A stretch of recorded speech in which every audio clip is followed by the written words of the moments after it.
Chapter 6. France, the spectacular thinker with a peculiar stinker. The French nation has always been a source of wonder and fascination to the world, for different reasons. From year to year, multitudes of people throng it in order to savor their share of its famed attractions.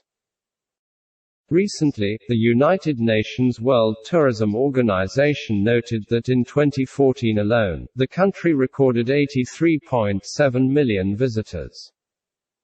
Only one other nation came close, the United States, which recorded 74.8 million visits, despite being more than 4 times the size of France.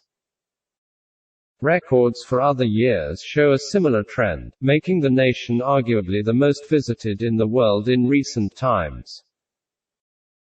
Diverse reasons have been adduced for the world's fascination with France: its rich culture and military might, its capital, Paris, being the most romantic destination in the world, its couture fashion houses, its classical art museums and monuments, its medieval and port cities, its tranquil villages and inviting climates, its mountain ranges and different coastlines, and, of course, its sophisticated cuisine, comprising a very wide spectrum of food, wines and beers.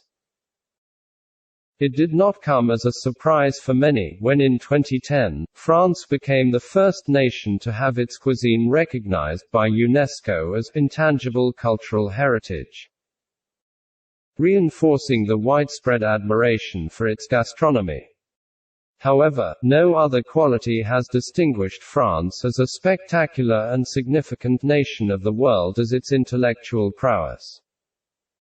Until recent years, what had always placed this nation on a pedestal of greatness and marked it out as one on the path of a preordained destiny is its depth of thought. In his widely acclaimed book, How the French Think, an affectionate portrait of an intellectual people, internationally renowned historian, Sadir Hazarizing, asks, why are the French such an exceptional nation? Why do they think they are so exceptional, and then goes ahead to provide this poignant answer. The French take pride in the fact that their history and culture have decisively shaped the values and ideals of the modern world. French ideas are no less distinct in their form. While French thought is abstract, stylish and often opaque, it has always been bold and creative, and driven by the relentless pursuit of innovation. 1.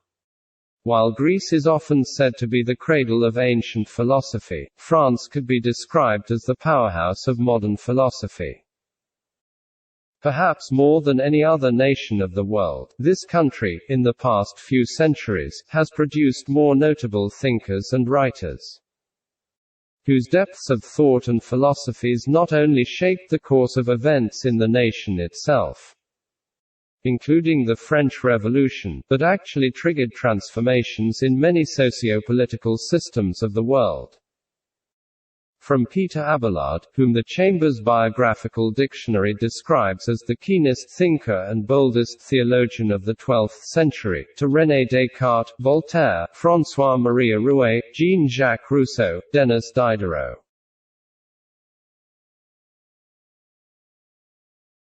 Auguste Comte, Simone de Beauvoir, Jean-Paul Sartre, Albert Camus, Victor Hugo, Michel Foucault and René Cassin. French philosophers and writers expressed groundbreaking ideas that reverberated across the globe, and the effects were phenomenal. As the UK Guardian of June 13, 2015 rightly noted, an enduring source of the French pride is that their ideas and historical experiences have decisively shaped the values of other nations, through the revolutionary epochs of the late 18th and early 19th centuries. French civilian and military heroes inspired national liberators throughout the world, from Wolfe Tone in Ireland and Toussaint Louverture in Haiti to Simon Bolivar in Latin America.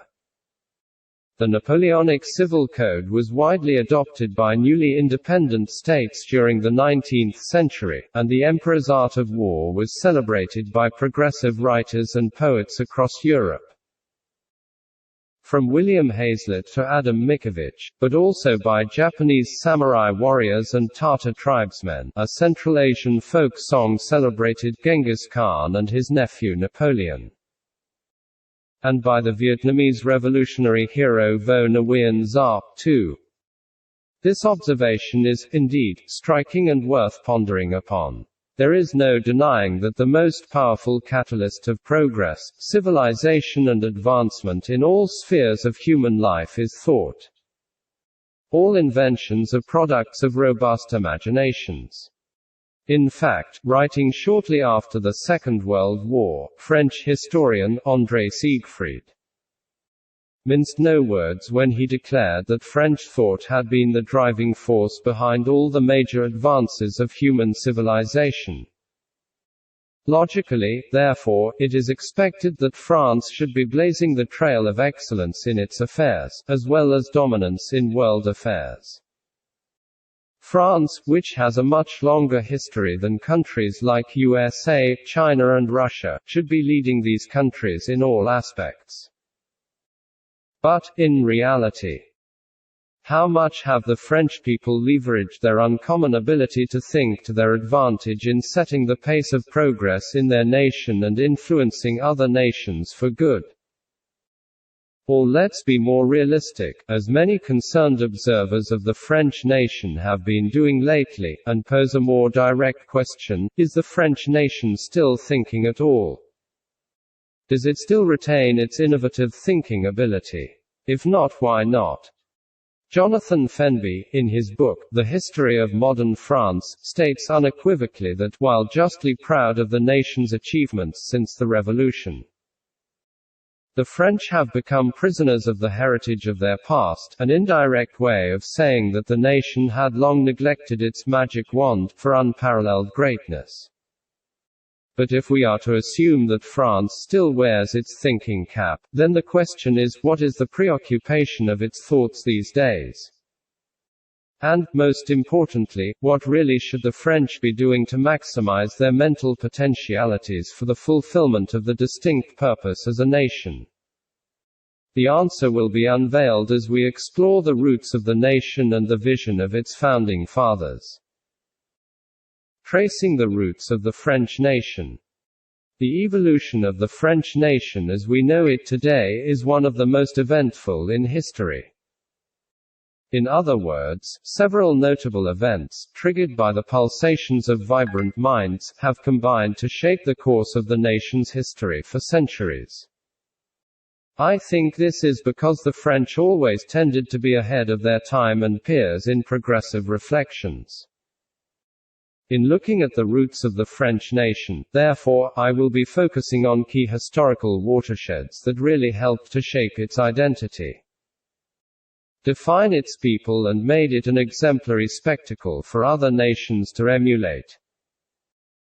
These historical milestones can be roughly divided into what I have encapsulated in the 6 rupees: royalty, Renaissance, Reformation, Revolution, Restoration and Republicanism. 1. Royalty. Even though archaeological excavations indicate that the French nation had been continuously settled since Paleolithic times, i.e., earliest period of human development, historians believe that France, once called Gaul, was settled by the Celts who migrated from the Rhine Valley to the south of Gaul in 800 BC. These Celtic Gauls, according to Bible scholars, were, in fact, dispersed Israelites, most likely from the tribe of Reuben. I will be making detailed reference to this later. Julius Caesar conquered part of Gaul in 57 to 52 BC, and it remained Roman until the Franks invaded it in the 5th century. Charlemagne, king of the Franks, who was also known as Charles the Great, played a significant role in the evolution of the French nation. He had, during the early Middle Ages, united a large part of Europe to form an empire. Until then, the various territories had been under feudal lords. Following Charlemagne's death, the Treaty of Verdun, in 843 AD, divided the territories within his empire corresponding roughly to France, Germany, and Italy among his three grandsons. Charles the Bald in By 987, the crown had passed to Hugh Capet, and as the crown continued this way, monarchy was steadily consolidated in France, while feudalism gradually died away. This brought unprecedented development to the French people. The great monastic orders and emerging towns that came with the metamorphosis of the nation from the grip of feudal lords to the control of royalty opened the floodgates of economic and cultural advancement. It was within this period that the brilliant capabilities of the French mind began to find expression. In fact, by 1328 and the accession of Philip VI, not only had France already boasted the highest achievements of medieval European culture, its Romanesque and Gothic architecture, but it had actually become the most powerful nation in Europe. But that was just the beginning. Within the reign of Louis XIV (1643–1715), who brought absolute monarchy to its height, the beauty of the French royalty had reached its high point. The time of his reign was a period of unprecedented prosperity in which France became the dominant power in the arts and sciences. This was a time that many other nations were still struggling to find their feet intellectually. Having been a great artist himself from age 7, King Louis gave maximum backing to full expression of the vibrancy of the French mind by encouraging the flourishing of French arts and literature. Aside being a discriminating patron of the great literary and artistic figures of France's classical age, Louis XIV's government established or developed, in rapid succession, academies for painting and sculpture 1660. Inscriptions 1663, French artists at Rome 1666, and Science 1666, followed by the Paris Observatory 1667, and the Academies of Architecture. His most enduring legacy was Château de Versailles, which is still recognized as the embodiment of classical French art and has been on UNESCO's World Heritage List for over 30 years.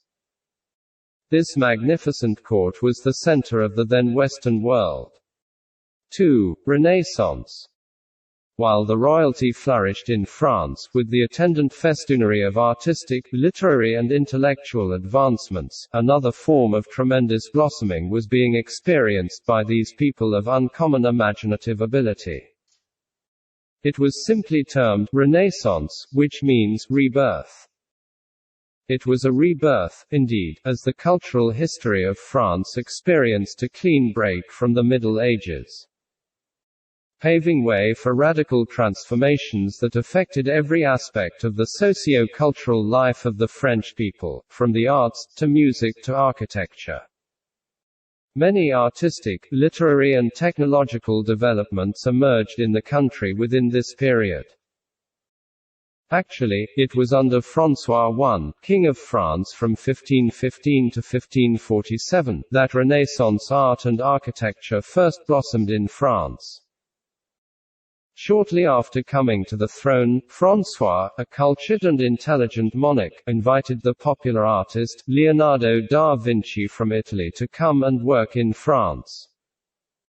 Leonardo came to live at Amboise, bringing with him paintings and drawings, many of which are still in France today, notably at the Louvre, which has the world's largest collection of Leonardo's paintings, including the Mona Lisa, known in France as La Joconde. François I not only encouraged the Renaissance style of art in France but also set about building fine Renaissance buildings in his capital city, and outside it. The most magnificent examples of early French Renaissance architecture are the Royal Château at Chambord, in the Loire Valley, and the rebuilding of the Royal Palace at Fontainebleau south of Paris. What I want you to see here, however, is not the avalanche of changes that the rebirth brought to the French nation, but the way the rebirth itself began. What became known in history as French Renaissance was actually an adaptation of artistic and cultural ideas imported from Italy. This goes a long way to show that the French mind is not just an active mind for generating literary, intellectual and artistic ideas, but it is actually a fertile ground for germinating and multiplying same. 3. Reformation. Worthy of note is the fact that it was not only in the areas of intellectualism and literary proficiencies that the French had historically proved to be progressive. They were not lagging behind in the religious segment either. The high point of this was the introduction of the Protestant faith to the nation, which brought huge religious enlightenment to the people, leading to the weakening of the grip of papal powers and the dogmas of the Catholic Church on their minds. Many people may not know this, but some 5 years or more before Martin Luther posted his theses in Wittenberg, Germany, in 1517, another Reformed monk, Jacques Lefebvre, aka Faber Stapelensis, was preaching reform in Paris. Lefebvre was a Carmelite monk with a reputation for having an inquiring mind. As a scholar, he traveled abroad and studied history, mathematics, philosophy and theology. He was also proficient in the ancient languages of Greek and Hebrew as well as Latin. He had a presentiment that change was necessary, and being open-minded, he read the Bible in search of material for a treatise on the lives of the saints. In so doing, he was struck by the concept of salvation by faith alone. In 1512 he published a commentary on the epistles of St. Paul, in which he declared, "It is God who gives us, by faith, that righteousness which grace alone justifies to eternal life." Other great and inspired minds such as John Calvin helped greatly to propagate the Protestant doctrines, leading to the conversion of many. These converts are those popularly known today as the Huguenots. And even though brutal persecutions and massacres ensued from the ruling powers who were bent on the perpetuity of the Catholic monopoly of religion, the Protestant faith had been established, and the impacts continue to be felt today. 4. Revolution. One thing I have observed and continue to emphasize about the foundations of the French nation is the advantaged position they were placed because of the cognitive proficiency. The cumulative effect of all that I have shown you so far is that by the end of the 18th century, the French nation was already brimming with all the indices of intellectual and social maturity. When a nation reaches such pinnacle and is still yearning to go further, it is expected that a seismic shift must occur in its status and structure. In the case of the French nation, the result was the popular revolution that overhauled its entire socio-political order. The revolution began in 1789, and by the time it was over in 1799, the monarchical system of government had been dislodged and replaced with republicanism. Unsurprisingly, as the pace-setter that France was meant to be in reformist thinking, that revolution proved to be one of the most important events in human history. The after-effect reverberated throughout the world, triggering the global decline of absolute monarchies while replacing them with republics and liberal democracies in many other countries of the world. Again, let us ask ourselves, what led to such massive social and political upheaval in the French nation and then to other parts of the world? The power of the radical mind of the French. According to Jean Jaurès, a historian, at the time of the revolution, French thought had become conscious of its grandeur and wanted to apply its methods of analysis and deduction to all of reality, society and nature alike. The French bourgeoisie had become conscious of its power, its wealth, its rights, and its near infinite possibilities of development. In a word, the bourgeoisie had attained class consciousness while French thought touched the consciousness of the universe. These are the two ardent resources, the two sources of the fire of the revolution. It was through them that it was possible, and it was through them that it was great. 4. Unlike what obtains in many nations of the world today, and sadly even in modern-day France itself, the founding fathers of the French nation were not such that gave room to mediocrity, complacency or substandard living. Whatever was defective in the socio-political order, they thought of a way out of it, and whatever seemed good, they thought of a better way.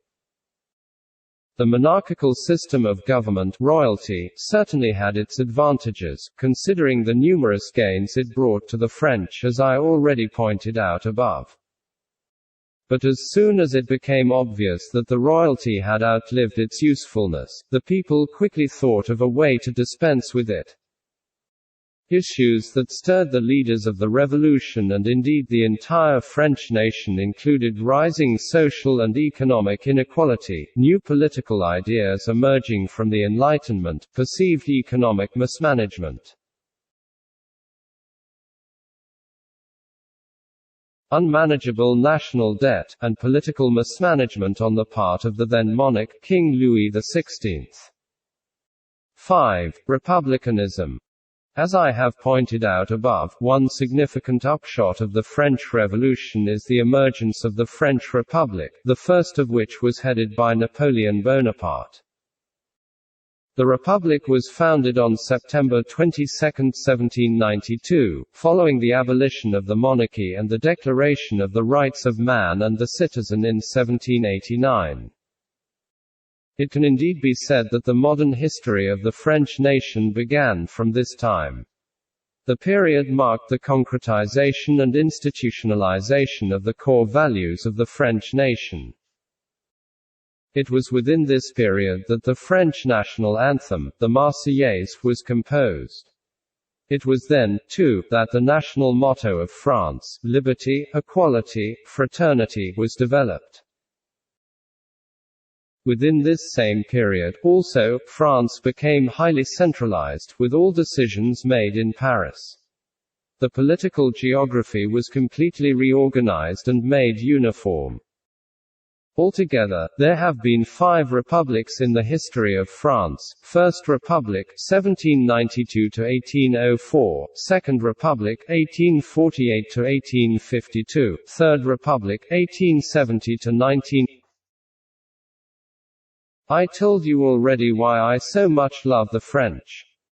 When in 1804, Napoleon, in a bid to consolidate his hold on power, declared himself emperor and from then on began to fully exhibit dictatorial tendencies, the French would have none of it.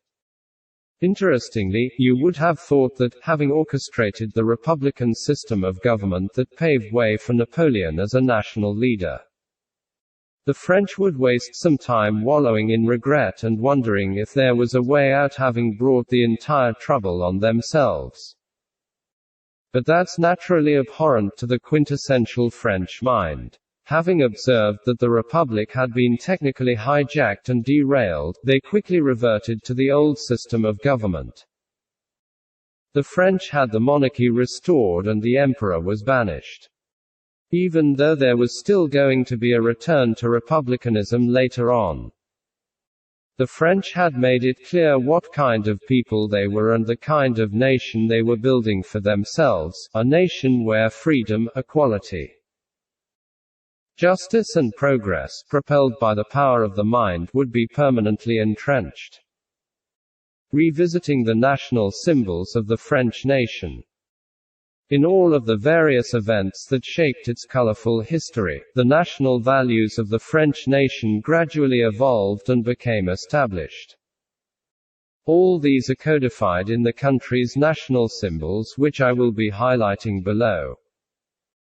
1. The French national anthem, La Marseillaise.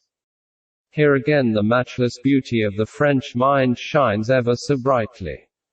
Of all the national anthems in the world, La Marseillaise is arguably the best known and most inspirational. In fact, many historians actually rank it the best national anthem in the world. Someone said of the French anthem, by far the greatest national anthem of all time. La Marseillaise is powerful, majestic, inspiring, and also has a great deal of pomp and engenders national pride and confidence. Describing it, David Walker, Professor Emeritus of French at the University of Sheffield, UK, said that, unlike the British national anthem, God Save the Queen, La Marseillaise is not an aristocratic song. It's about the people, it's about being a citizen. It's a rousing anthem and people can sing it with gusto. Point 5. I shall be reproducing the complete anthem here, but before then, let me briefly explain how it was birthed. I need to do this to show you what makes the anthem and its message so significant to the calling of the French people. The song was written in 1792 by Claude-Joseph Rouget de Lisle in Strasbourg, after the declaration of war by France against Austria.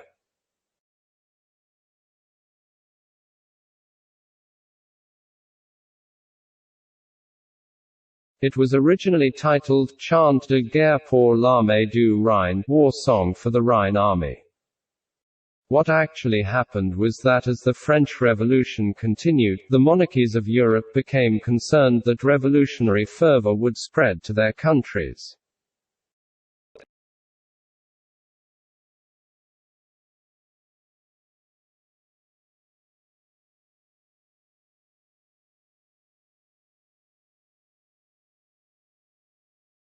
So, they resolved to either. On April 25, 1792, Baron Philippe Frédéric de Dietrich, the mayor of Strasbourg, got a report of imminent invasion of France by Austria.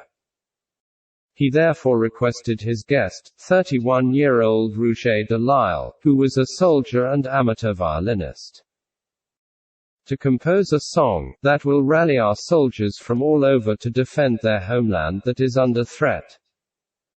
Rouget de Lisle ran back to his room from that meeting and in the space of just a few hours wrote La Marseillaise. It must have been by divine inspiration because what he produced was a revolutionary song, an anthem to freedom. A patriotic call to mobilize all the citizens and an exhortation to fight against tyranny and foreign invasion. The French National Convention adopted the song as the Republic's anthem in 1795. It acquired its nickname La Marseillaise after being sung in Paris by volunteers from Marseille marching on the capital.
The first example of the European march anthemic style.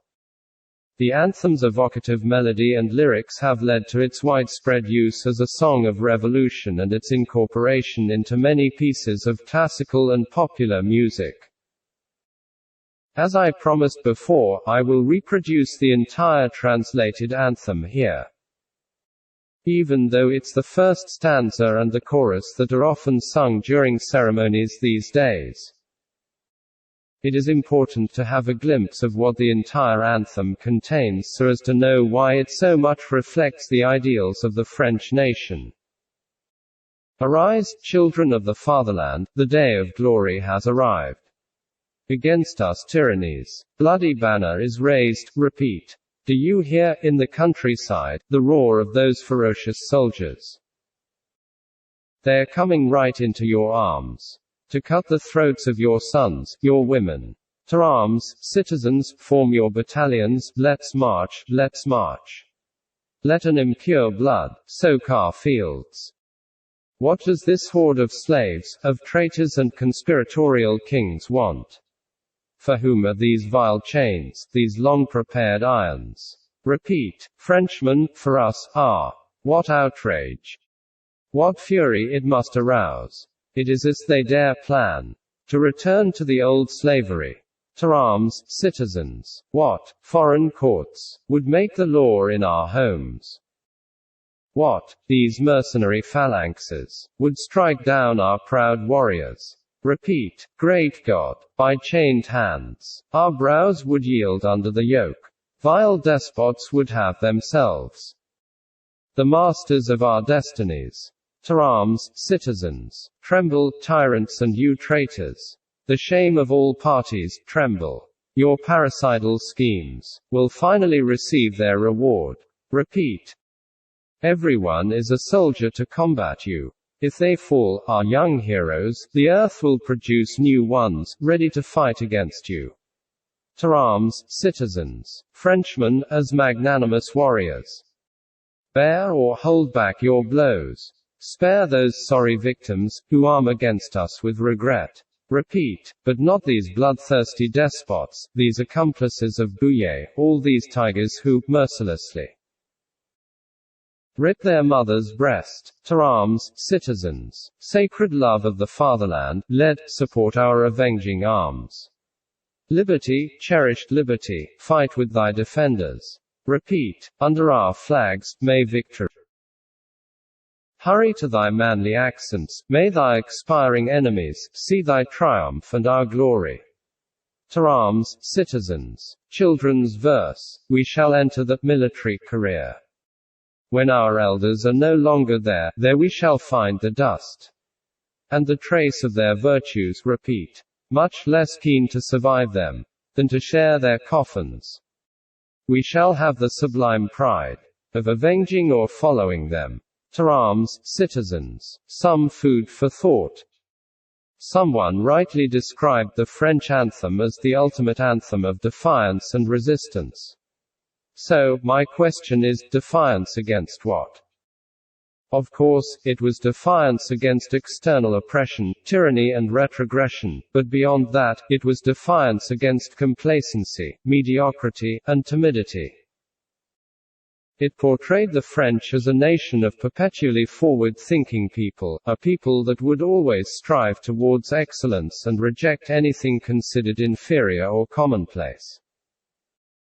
And interestingly, the anthem itself has proved to be a living testimony of its content and intent. Various attempts had been made to subdue and invalidate it. The anthem survived 2 empires, the Restoration and other major oppositions before finally being officialized by the Republic in 1946. Here is another vital question. Hundreds of years after the original words of the anthem were penned and sung, how has the French nation fared? The anthem, as I have said, is a call to conquer potentially limiting forces and embrace excellence in all spheres of life. So, what is France's position generally in comparison with other nations?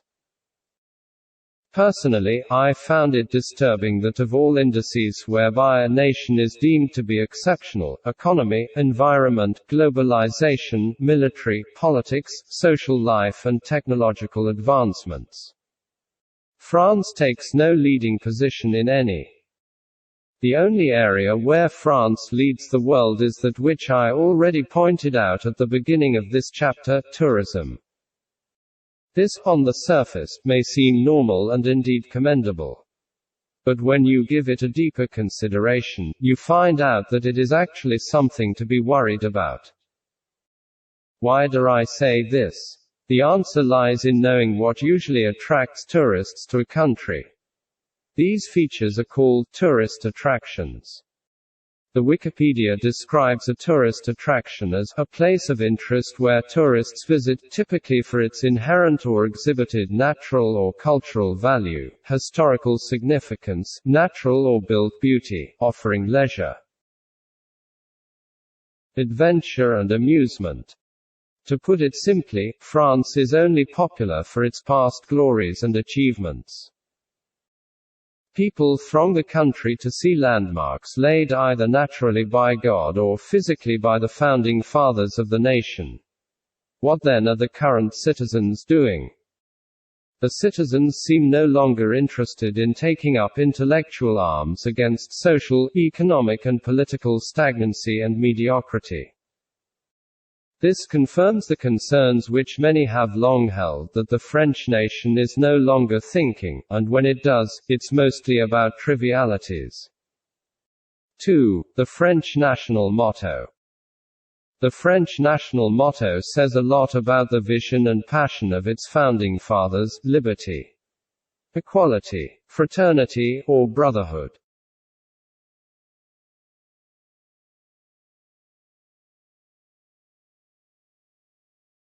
These three concepts formed the driving force behind the Great Revolution and the institution of the Republic in France. What did the fathers? This is clearly defined in Article 4 of the 1789 Declaration of the Rights of Man and Citizen, similar to the Americans' Declaration of Independence. According to the document, liberty consists of being able to do anything that does not harm others, thus, the exercise of the natural rights of every man or woman has no bounds other than those that guarantee other members of society the enjoyment of these same rights. Similarly, the term equality was coined in Article 6 of the 1789 Declaration in terms of judicial equality and merit-based entry to government. It says the law must be the same for all, whether it protects or punishes. All citizens, being equal in its eyes, shall be equally eligible to all high offices, public positions and employments, according to their ability, and without other distinction than that of their virtues and talents. Fraternity, on its part, is a word associated with the idea of community.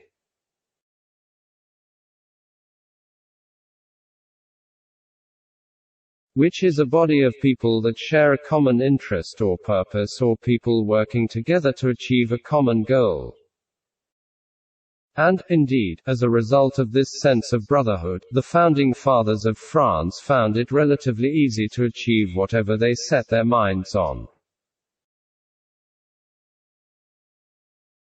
Their sense of togetherness and mutual empathy was so strong that neither royalty, nor revolutionists nor emperors could stop them from collectively redressing injustice and tyranny. It may interest you to know that the French national motto actually influenced the first article of the 1948 Universal Declaration of Human Rights. The three keywords are represented in the document. The document says, all human beings are born free and equal in dignity and rights. They are endowed with reason and conscience and should act towards one another in a spirit of brotherhood. This is another legacy of the French's creative contribution to the world. 3. Marianne, the embodiment of the values of the French. I cannot comprehensively discuss the national symbols of France, without giving special attention to this emblematic figure. If you have ever visited France or studied its history, you must have come across Marianne. She is one of the most prominent symbols of the French Republic, and is officially used on most government documents. Her profile stands out on the official government logo of the country, it is engraved on French euro coins, and appears on French postage stamps. It was also featured on the former franc currency. Marianne came into being through a decree of 1792, which stipulated that the state seal was to be changed and should henceforth bear the figure of France in the guise of a woman dressed after the fashion of antiquity, standing upright. Her right hand holding a pikestaff surmounted by a Phrygian bonnet, or Liberty bonnet, and her left hand resting on a bundle of arms, at her feet, a tiller. Someone says of this symbol, Marianne is the embodiment of the French Republic. Marianne represents the permanent values that found her citizens' attachment to the Republic: liberty, equality, fraternity. 6. This is why I said she cannot be ignored in our understanding of the goals of the founding fathers of France for the nation. Actually, the reason I'm mentioning Marianne here is not just for her historical significance but the powerful message that is intended to be conveyed by her depiction. Marianne often appears wearing a helmet and bearing arms, like Athena of Greece. What's the significance of the warrior attire and posture? It is intended to convey the message that even though Marianne is meant to portray the image of freedom, liberty and fraternity which the French people were to consistently follow after,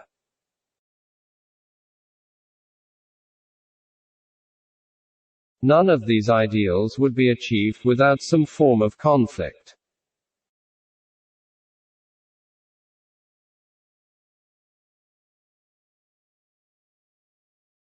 This is the hidden message for the French: there is always a price to pay for excellence.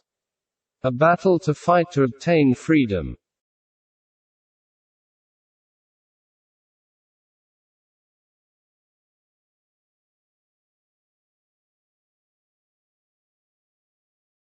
There will always be oppositions in the quest to living a life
But most importantly, it will take real, consistent warfare. It doesn't have to be physical.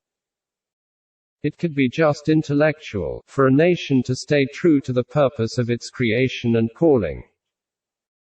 Here again, we must pause to ask, are French citizens making much effort to stay true to the ideals of their founding fathers? Do they realize, as their anthem and other symbols portray, that preventing invasion of evil, tyranny, mediocrity and other anomalies is never achieved by a laissez-faire attitude to life? Do the French, despite being surrounded by these echoes of warfare, even think of the need to still fight any battle at all? And of course, when I say battle, I'm not talking of peacekeeping missions or forming alliances with other nations to combat a perceived common enemy. I'm actually talking about the internal battles that France has to fight to maintain its uniqueness and fulfill the purpose of its creation as a nation. Again, just as the national anthem and other symbols of the French nation, attempts have been made to obliterate Marianne from the history of France. But just as an ancient landmark that cannot be removed, she continues to shine bright, passing the message to the people of France of not just its significance, but the attitude that is expected of them in the face of pressure to compromise their founding values. 4. The French national flag. The French flag dates back to the days of the French Revolution. However, in a rather thoughtful and very strategic move, typical of France's founding fathers, something of the pre-revolution era was retained in the flag. Ordinarily the French tricolour flag, having blue left, white center, and red right bands should just have had two colors, blue and red, which had a major significance for the revolutionists. Members of the Parisian militia that stormed the Bastille on July 14, 1789, heralding the revolution, had worn blue and red cockades on their hats. However, prior to the revolution, France had traditionally been represented by a plain white flag, a sign of purity and strength. This was something the founding fathers never wanted to dispense with. They seemed to be establishing and preserving a message for the French people of all generations, that in the midst of all their potentialities, aspirations and achievements, purity of character and purpose must be at the center of the national life. Is the French nation paying any attention to this, considering the depths of moral and spiritual decay that pervades the nation? Let's consider this in detail, as we study the biblical perspective of the calling of the French nation. Returning to God and the Scripture. As I have demonstrated in the case of the two other nations we have considered so far, my goal under this section is not to delve into extensive theological arguments and postulations. My goal is to show you connections between biblical descriptions and the present conditions of each of the nations we are examining. So, we come to the nation of France and we wonder if there are pointers in the Scripture that relates to this nation. The answer will be provided shortly, but first, let me ask. Can you recall the singular attribute that I have repeatedly emphasized and illustrated as the most distinguishing strength of the French people? Good, it is the power of their thinking faculty. Is there a particular tribe in the Scripture that was singled out for this same attribute? Certainly and very clearly. Judges chapter 5 verses 15 to 16 says, "And the princes of Issachar were with Deborah, even Issachar, and also Barak, he was sent on foot into the valley. For the divisions of Reuben there were great thoughts of heart. Why abodest thou among the sheepfolds, to hear the bleatings of the flocks? For the divisions of Reuben there were great searchings of heart." You have it there. And you probably will understand why. As I mentioned earlier, I tend to agree with the Bible historians who have provided a number of historical, genealogical and geographical proofs that the earliest settlers in France were actually descendants of Reuben. But we must go further than this. as there are other striking resemblances that we cannot just shove aside as mere coincidences, especially as there is a powerful message for the French nation in all this. So, this Reuben, what more do we know about him, apart from the fact that his descendants were great thinkers? First, we must look into that same passage again before going back to the earliest history. On what occasion were the people in the passage engaging in great thoughts of heart? At a time of warfare. In other words, something positive was being mentioned about these people, but in a very negative context.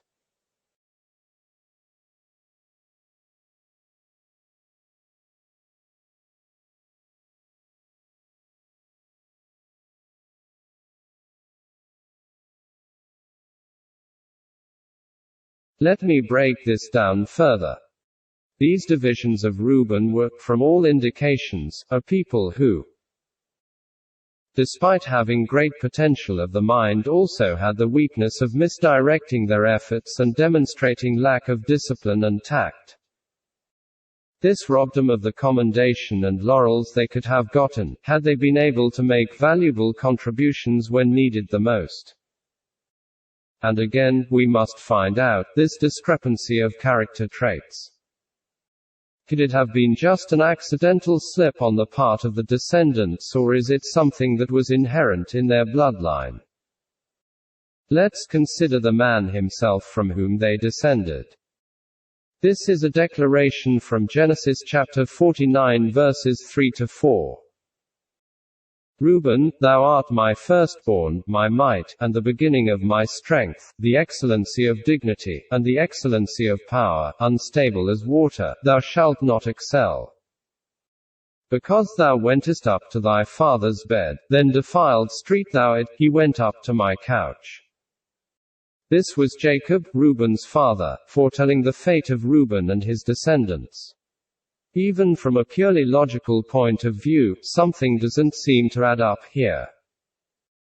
Why would someone who represented the excellency of dignity and might, in other words, full of great potentials to succeed and exceed expectations, not be able to excel, that is, take the leading position among his siblings? The answer is right there: unstable as water, fickle, lacking moral backbone, undisciplined. The account to which Jacob referred had taken place much earlier in Genesis chapter 35 verses 21 to 22, and Israel journeyed, and spread his tent beyond the tower of Edar. And it came to pass, when Israel dwelt in that land, that Reuben went and lay with Bilhah his father's concubine, and Israel heard it. So it is obvious that the area in which Reuben most exhibited his trait of indiscipline is sexual immorality, or more precisely illicit sexual liaisons. Again, does this have anything to do with the country called France today? On the surface, it might not seem so. In fact, many would readily point to a country like the United States as being 100 times more permissive of sexual immorality than France. However, when you look deeper, you discover something astonishing. Regardless of the inglorious way in which Hollywood glorifies immorality, the United States still has huge regards for monogamy and near zero tolerance for adultery. Especially among people in public office who are supposed to be role models for the citizens. Sadly, the opposite seems to be the case with France. From the time when the royalty governed the people, till the present day of republicanism, the issue of adultery is practically an accepted norm, from the leaders to the led. This character flaw seems to be an intrinsically embedded aspect of the national culture of the people, which may not be unconnected to the Reubenic ancestry. Trace the history of the leaders of France from the beginning to the present day and you will discover that there have always been records of scandals of a sexual nature, whether open or secret. To start with, there was hardly any of the kings of the French nation that was not affected. Even Louis the Pious had at least one mistress, Theodolinde of Sense. in a rather bizarre move, which is unprecedented and which further underscores the point I am trying to establish here. The Wikipedia has devoted a special page to list out French royal mistresses, from the time of King Clovis I to Napoleon III. Charlemagne had at least 8 acknowledged mistresses, Henry IV had 10, Louis XIV had at least 19. Which made a writer to note that adultery at Versailles seems to have been important politically, and a far more popular sport than horses, tennis, dice or cards. 7. Has the story changed in modern times? Not at all. Even the immediate past president of France had his own share, which I need not repeat here without boring the reader with details that are all too familiar. In fact, of François Mitterrand, France's longest-serving president, it was once reported by USA Today, throughout his presidency, Mitterrand lived officially with his wife, Danielle. But he spent almost every night with his mistress Anne Pignot and his daughter, Mazarine, in an apartment across the river from the Élysée Palace. 8. This perhaps explains why the French First Lady does not have the same official status as her counterpart in the United States. Interestingly, when asked recently if France should formalize the position of the First Lady, the former head of France's opposition party, Union for a Popular Movement, Alain Juppé, joked that the country would have to create a status for the First Lady and for the Second Lady as well. Let me provide one more example to illustrate my point here. When in 2015, news broke that a certain website in the USA that was dedicated to adulterers was hacked and the details of the members were published online. It became a major story. Many people in the West, who never imagined that such a website could even exist, were scrambling to get a peek into the list to see whether there were familiar names. And the adulterers themselves were so jittery that some began to confess before they were found out. But what of the French? Were they the least bothered about who was there or who wasn't? Hardly. You know why. Here is what a French writer, Anne-Elisabeth Moutet, said on this in July 2015, "We French may have invented the cinquacept, French term for a visit to one's mistress, and historically enjoy a particularly relaxed attitude to marital fidelity. In fact, conservative estimates suggest that a third of married citoyens here have strayed. There are some 300 French-speaking cheating sites." 9.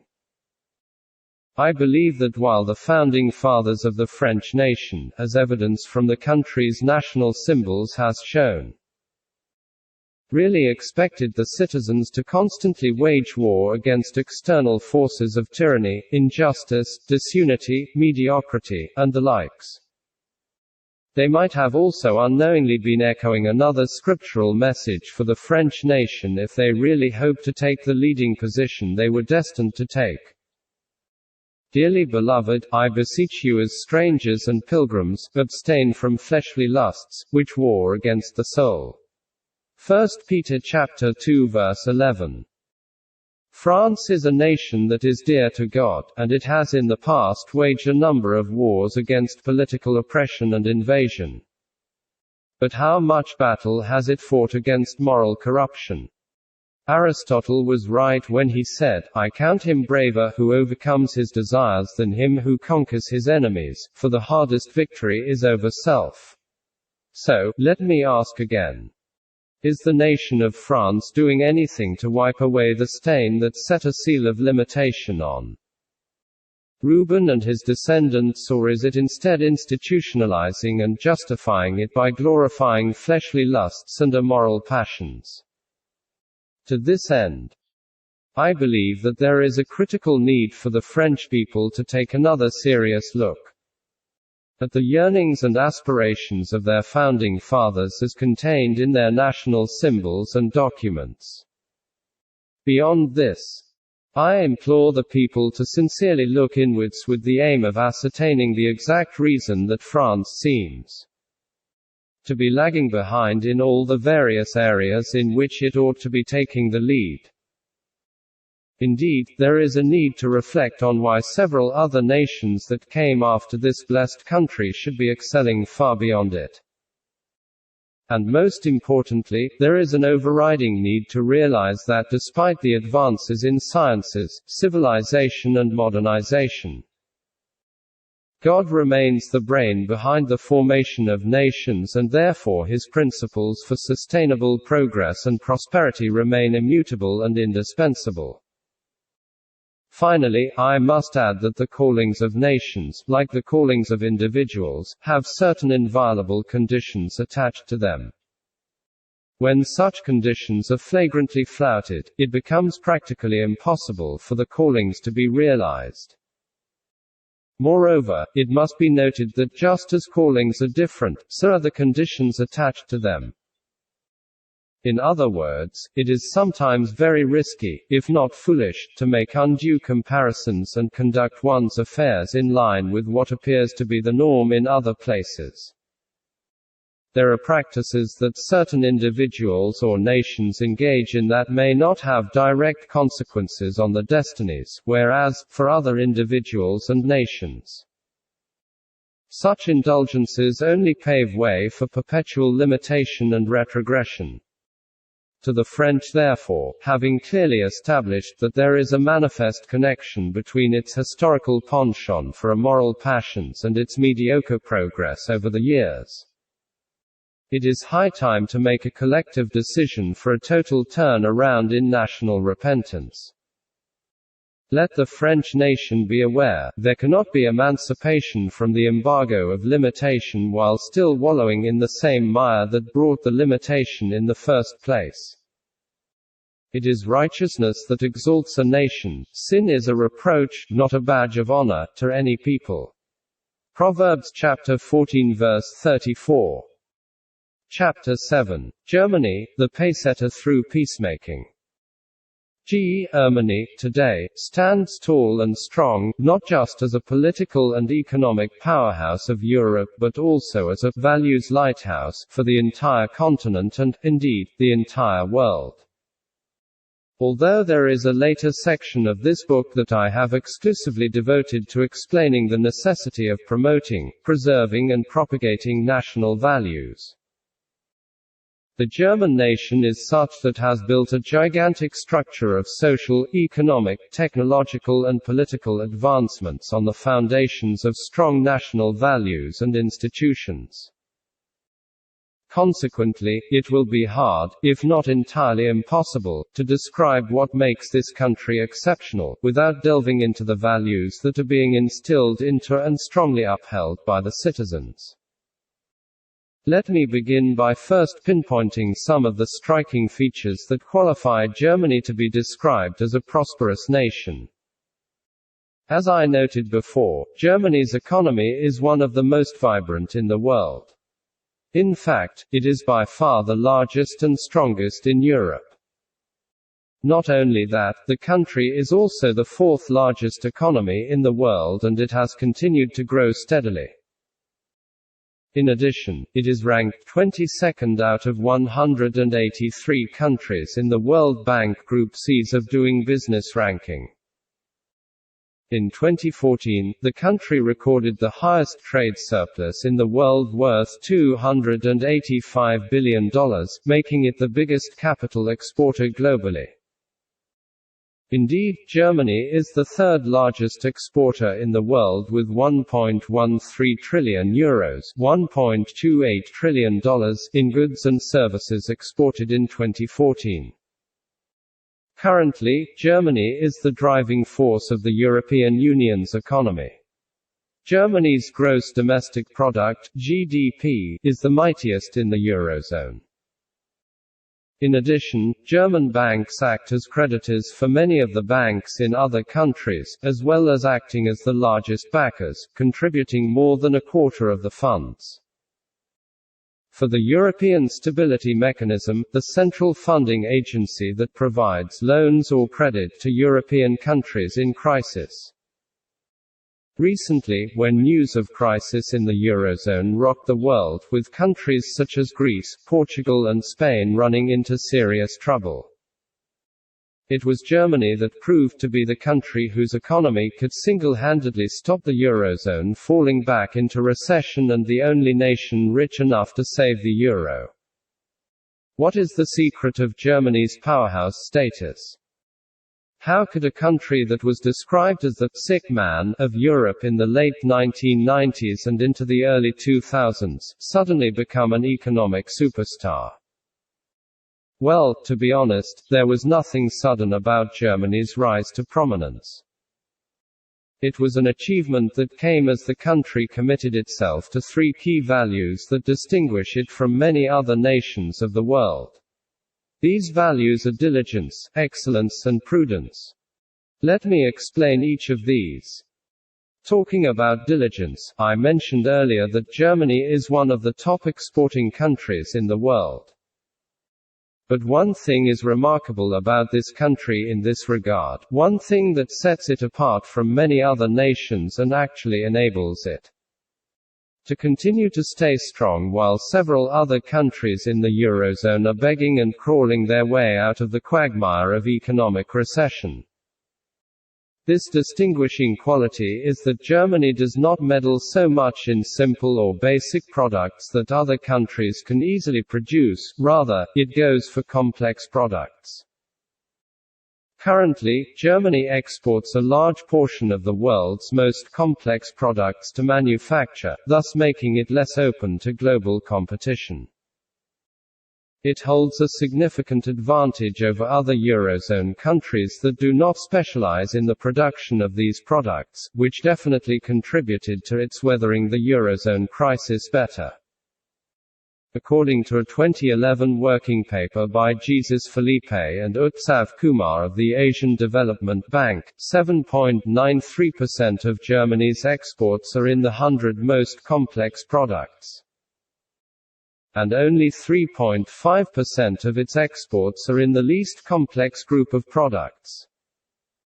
On the whole, its top 10 exports include vehicles, machineries, chemical goods, electronic products, electrical equipment, pharmaceuticals, transport equipment, basic metals, food products, and rubber and plastics.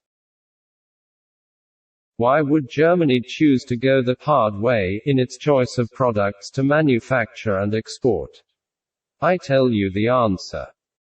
Economic considerations apart, it is a clear reflection of a fundamental part of the national value of the German nation, working diligently to set themselves apart. The attitude of diligence through practical knowledge, not theoretical knowledge as is common in the educational systems of some other nations, is inculcated in German children right from school, so that as they graduate they're already empowered and equipped to take up daunting production activities.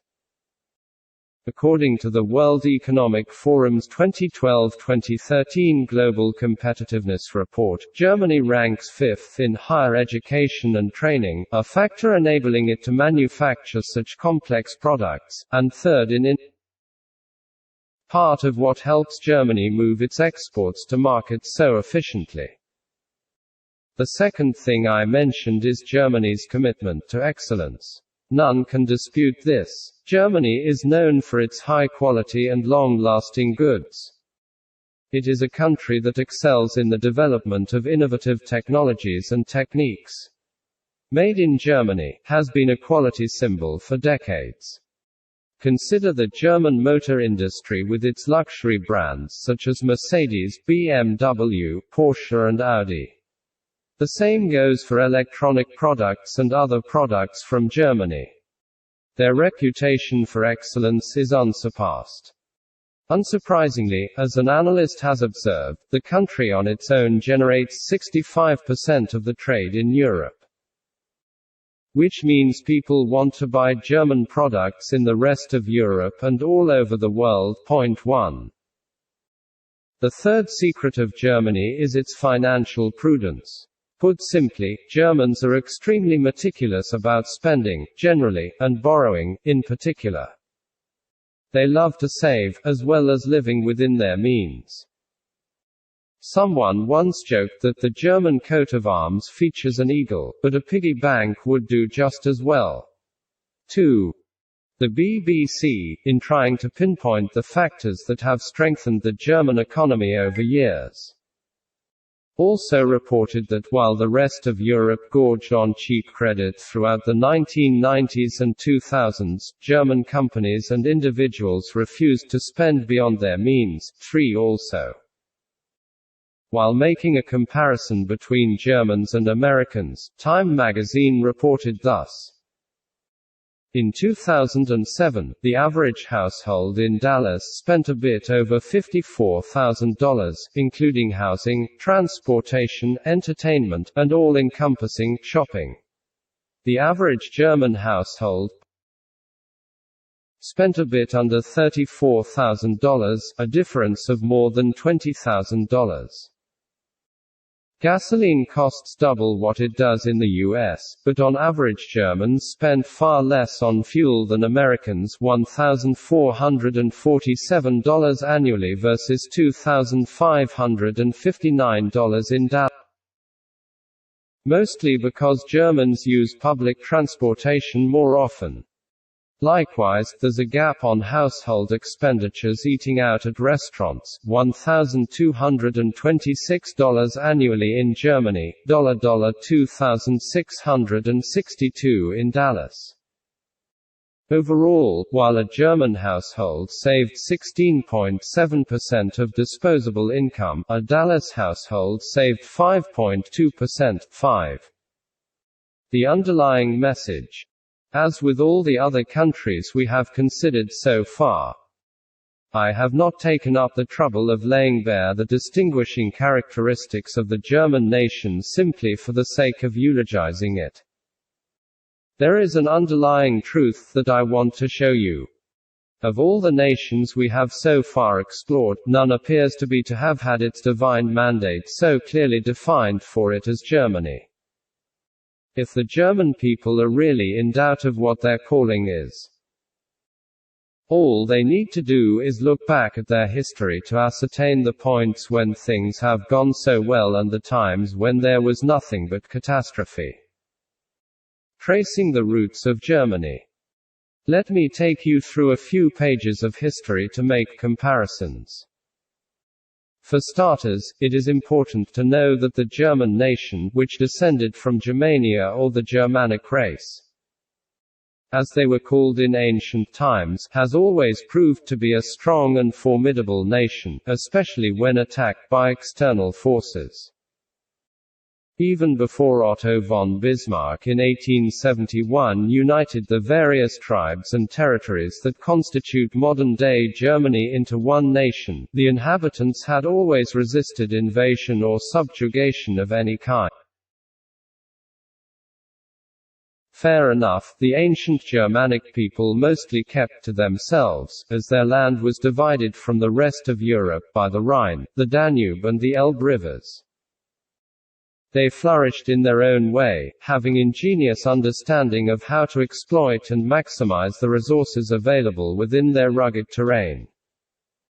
They were not very keen to allow external influences in their territory, and even though they had only basic tools of warfare, they often succeeded in warding off intruders by employing their most effective war strategy, ambush and guerrilla warfare.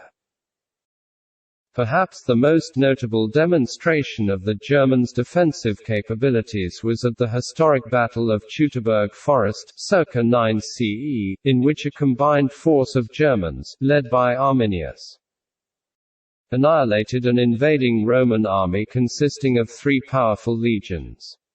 The result of that resistance was that the Germanic people remained independent and were never included in the Roman Empire, whereas the surrounding regions, inhabited by the Gauls, encompassing present-day France, Luxembourg, Belgium, most of Switzerland, northern Italy, as well as the parts of the Netherlands, were successfully invaded and Romanized. That momentous event was indeed a foreshadowing of the strategic role Germany was meant to play in the destiny of Europe, as is being currently witnessed.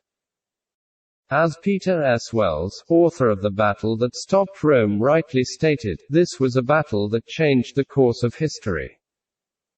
It was one of the most devastating defeats ever suffered by the Roman army, and its consequences were the most far-reaching. The battle led to the creation of a militarized frontier in the middle of Europe that endured for 400 years. And it created a boundary between Germanic and Latin cultures that lasted 2,000 years. 6. Corroborating this analysis, historian Herbert W. Bonario, emeritus professor of classics at Emory University, said, had Rome not been defeated, a very different Europe would have emerged. Almost all of modern Germany as well as much of the present-day Czech Republic would have come under Roman rule. All Europe west of the Elbe might well have remained Roman Catholic. Germans would be speaking a Romance language. 6. Fast forward to the 20th century, and you would find the same German nation that had seemed invincible.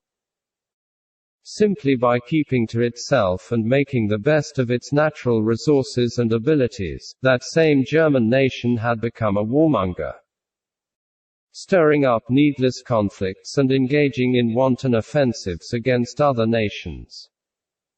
Indeed, Germany was at the heart of the two world wars that the world has experienced so far. In other words, these wars would not have occurred if the government in Germany on each occasion had not wanted a war. So, why was Germany so enthusiastic about war? Many reasons have been adduced by historians, but one thing is sure, which I don't think was a mere coincidence, before each of these wars, Germany was at the height of economic and military might. By 1914, for instance, just before the First World War, which ostensibly was triggered in reaction to the assassination of Archduke Franz Ferdinand of Austria-Hungary, an ally of Germany, Germany was one of the countries with the greatest increase in military buildup. That aside, what was known as Weltpolitik, or the desire for world power status, was very popular in Germany. My point is that, while the general impression among historians is that no nation in particular was to blame for the First World War, there was something else underneath. Germany was hungry for power, it has always been, which is what I will be commenting on eventually. Historical researchers have come to the conclusion, after carefully studying the events preceding the war and the way Austria-Hungary was being incited by Germany, that the major cause of the war was Imperial Germany's determination to become a world power, or superpower, by crippling Russia and France. However, my goal here is not the war in itself but the aftermath. What did Germany gain from the war? Nothing. What did it lose? A lot. To start with, the country had miscalculated the potential extent of the war. Germany had hoped the war would be a brief and decisive war, like the Franco-Prussian War of 1870–71. Sadly, however, as more and more nations got involved, especially with the German invasion of Belgium in August 1914, it soon became apparent that Germany was not prepared for a war lasting more than a few months. And the loss for the country was catastrophic. The catastrophe for Germany in that war was all-encompassing. Out of a population of 65 million as at then, Germany suffered 2.1 million military deaths and 430,000 civilian deaths. According to the International Encyclopedia of World War I, German losses in World War I were not only a military and demographic phenomenon. To be sure, specific casualties had specific military consequences, and those military consequences had dire political outcomes. Following the war, Germany was practically stripped of its social, economic and political powers. Before the commencement of the war, Germany had become Europe's most powerful economic and military power, and was second only to the United States in the world. By 1918, however, Germany's economy was in ruins. Germany could not import or export industrial goods and had severely limited trade. Resources and food were diverted to the war. As a result of the war, by 1919, Germany was no longer the second most economically advanced nation in the world. Moreover, as a consequence of the war, Germany was humiliated, downgraded and exploited in many ways. The climax was the Treaty of Versailles, whose 440 articles demobilized and downsized the military forces of Germany, reduced its lands by 14%, and left 12.5% of the German people living outside German borders. With this treaty, Germany also was stripped of its colonial empire in East Africa. Article 27 stripped Germany of much boundary land, which was distributed to Belgium, Luxembourg, Switzerland, Austria, Czechoslovakia, Poland, and, of course, France, who claimed coal mines in the Saar Basin as reparation for the mines destroyed in France. In short, Germany was made to accept full blame for World War I, being required to pay reparations for all the damages done to the Allied countries. And that was double tragedy indeed. It was one thing to have been brutally defeated, but it was even worse to be asked to pay reparations to your conquerors. According to Article 231 of the treaty, Germany had to agree to take full responsibility for the war, which is known as war guilt cause. And it had to make reparations for the war to the Allied powers, which amounted to 20 billion German gold marks, worth about $5 billion US dollars in 1920.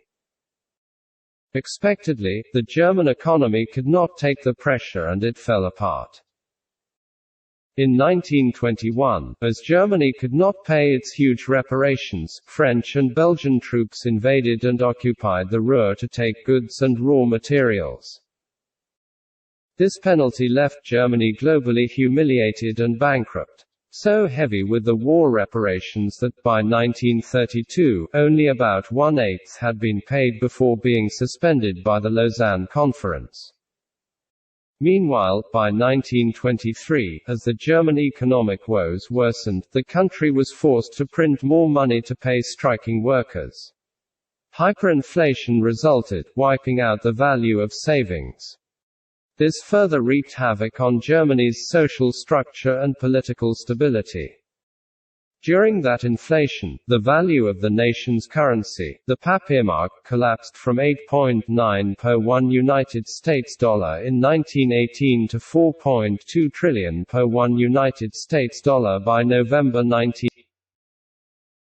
Even though the United States eventually came to the rescue when it lent Germany huge sums of money, paving way for the economy to be momentarily rebuilt between 1924 and 1929. The effect of the war lingered, making the Great Depression of 1929 to strike Germany really hard. American loans ceased. Unemployment soared, especially in larger cities, fueling extremism and violence on the far right and far left, as the center of the political spectrum weakened. 1. The price of obstinacy. Now, you would have thought that with all that the German nation suffered during and after the First World War, it would naturally want to steer clear of all forms of conflict. But you would have been wrong. Barely 2 decades after the war, Germany, again, was at the center of what would turn out to be the most widespread and deadliest war in history. Involving more than 30 countries and resulting in more than 50 million military and civilian deaths, with some estimates as high as 85 million. The German nation, by the mid-1930s, had recovered significantly from the blows of the First World War and made good progress economically and militarily. Headed and instigated by Adolf Hitler, the country began to be puffed up again and pursued aggressive territorial expansion. This began to be demonstrated with gross violations of the Treaty of Versailles. Hitler's first moves to overturn the Versailles settlement began with the rearmament of Germany, and in 1936 he ordered the remilitarization of the Rhineland.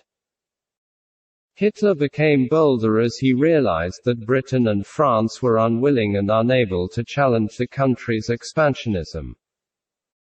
Between 1936 and 1939, he provided military aid to Franco's fascist forces in the Spanish Civil War, despite having signed the non-intervention agreement.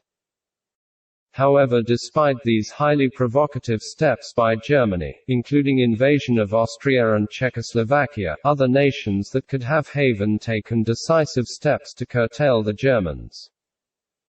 Did all they could to avoid any confrontation or conflicts, especially through what became known as the policy of appeasement. As I said before, my focus here is not historical narrative. So, I'll just sum it up by saying that the Germans, intoxicated by the allure of world dominance and the years they had spent perfecting the use of their new weapons of war, tanks, armored divisions, air power, and above all, the strategy of blitzkrieg, eventually dragged other nations into warfare. But then, even though it was called World War, it was Germany again that had to bear the brunt of its aftermath. By the time Germany surrendered to the Allied forces in May 1945, shortly after the suicide of Adolf Hitler, so much carnage and damage had occurred already and the Germans had to start rebuilding their nation again. That was to be a more daunting task than what happened after the First War. As the Wikipedia reports, the reconstruction of Germany after World War II was a long process. Germany had suffered heavy losses during the war, both in lives and industrial power. 7.5 million Germans had been killed, roughly 11% of the population. The country's cities were severely damaged from heavy bombing in the closing chapters of the war, and agricultural production was only 35% of what it was before the war. 5. Another report had it thus: the first several years after World War II were years of bitter penury for the Germans. 7 million forced laborers left for their own land, but about 14 million Germans came in from the east, living for years in dismal camps. It took nearly a decade for all the German POWs to return. In the West, farm production fell, food supplies were cut off from eastern Germany, controlled by the Soviets, and food shipments extorted from conquered lands ended. The standard of living fell to levels not seen in a century, and food was always in short supply. High inflation made savings, and debts, lose 99% of their value, while the black market distorted the economy. 6. One thing, however, is that, as it was after the First War, after Germany seemed to have suffered enough retribution for engaging in another unnecessary war, the country began to rise again economically. With the help of the Marshall Plan, initiated to help rebuild Western European economies after the end of the war, West Germany became an economic miracle in the 1950s and 1960s. In fact, after experiencing its Wirtschaftswunder or economic miracle in 1955, West Germany became the most prosperous economy in Europe. As David R. Henderson, a political analyst and historian, wrote, after World War II the German economy lay in shambles. The war, along with Hitler's scorched earth policy, had destroyed 20% of all housing. Food production per capita in 1947 was only 51% of its level in 1938. And the official food rations set by the occupying powers varied between 1,040 and 1,550 calories per day. Industrial output in 1947 was only one-third its 1938 level. Moreover, a large percentage of Germany's working-age men were dead. At the time, observers thought that West Germany would have to be the biggest client of the US welfare state, yet 20 years later its economy was envied by most of the world. And less than 10 years after the war people already were talking about the German economic miracle. 7. 2. Underlying message. The truth in all of these events is that therein lies the key message of God to the German people as to the purpose of their calling as a nation.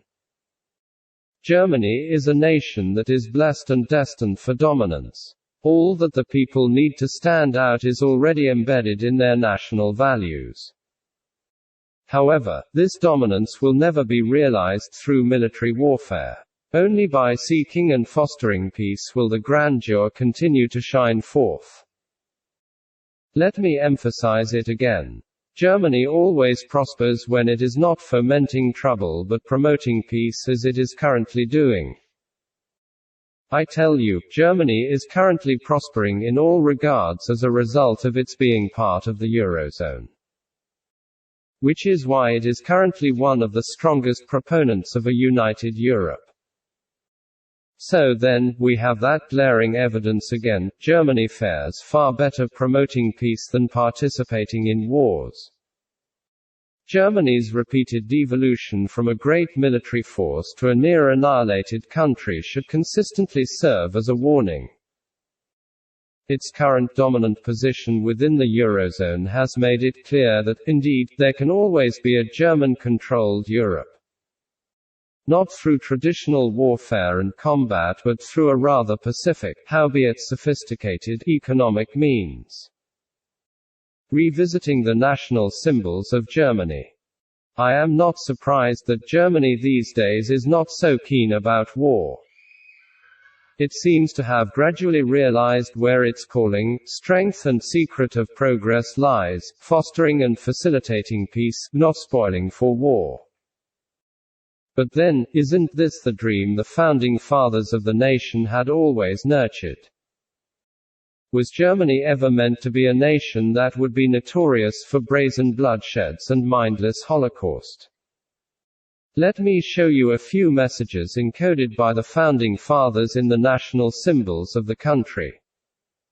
In the national anthem officially adopted by Germany, here is what you will find: unity and justice and freedom. For the German fatherland, let us all strive for this purpose. Brotherly with heart and hand. Unity and justice and freedom are the pledge of happiness. Bloom in the glow of happiness. Bloom, German fatherland. Bloom in the glow of happiness. Bloom, German fatherland. What rallying call is there in this anthem? The call for Germans to seek unity, justice and freedom, to seek the best for their fatherland and to live with a spirit of true brotherliness. That is the only way Germany will ever bloom, grow and prosper. If you also look at the motto of the German nation, it is the same three words, unity and justice and freedom, that are repeated. And naturally, unity always comes first.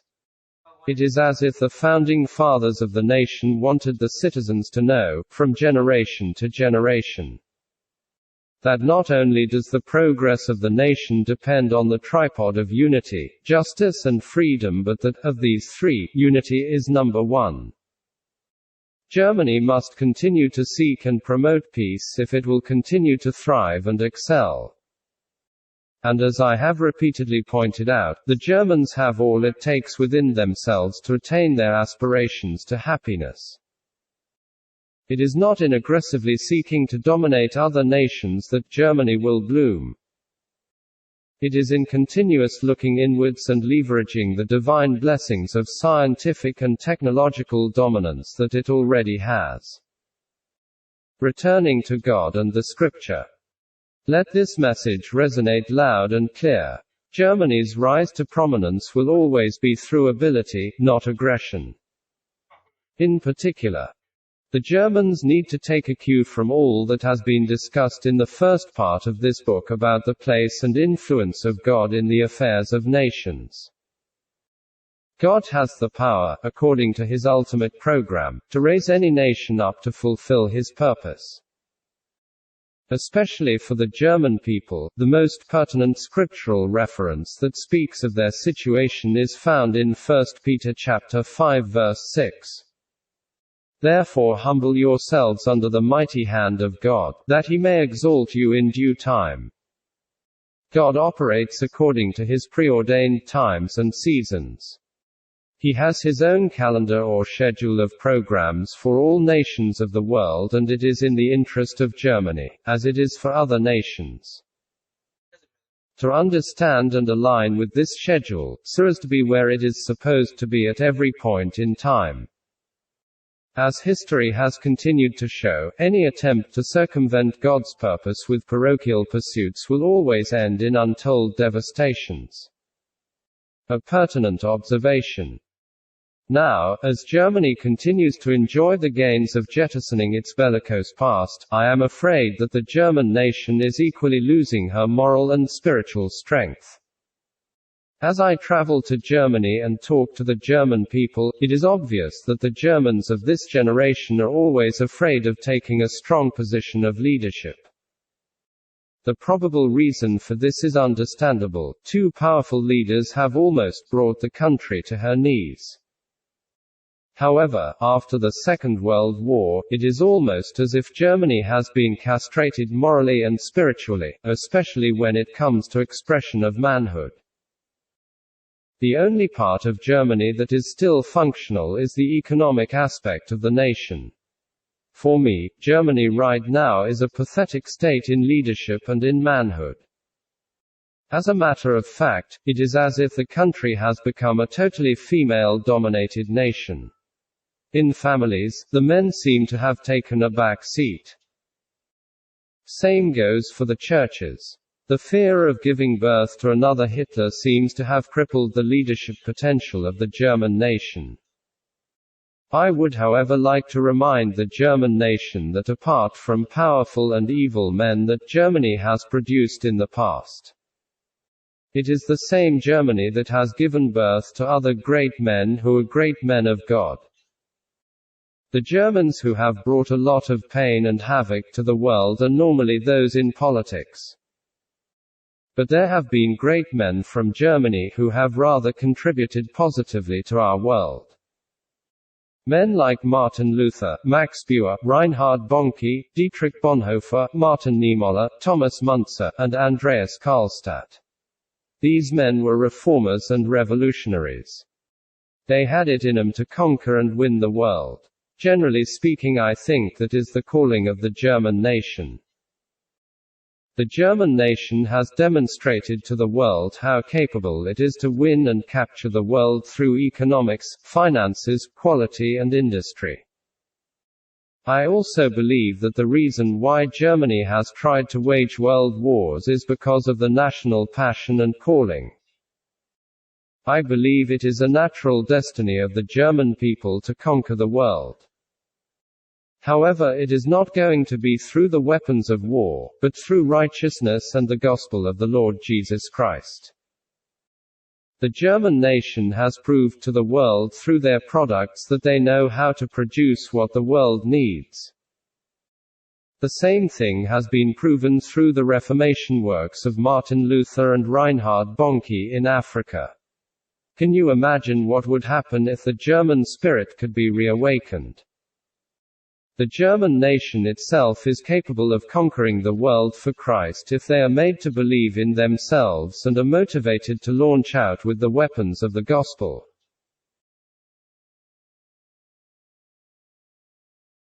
However, for this to happen, Germany more than ever before is in need of a revival. It is my belief that the key to German survival lies in leadership revival. The German nation must be awakened again.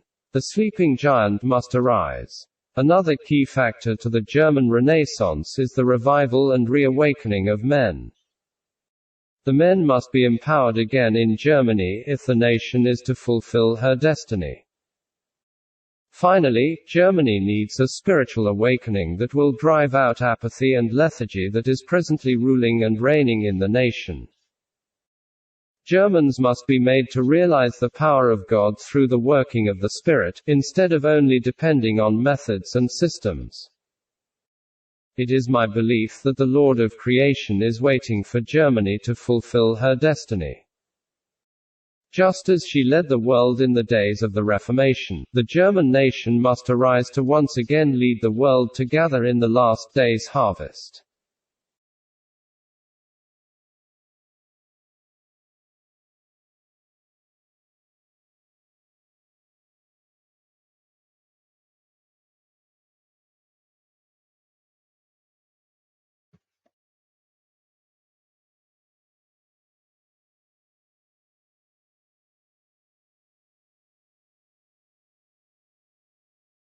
Chapter 8. United Kingdom, the preserver of ancient values.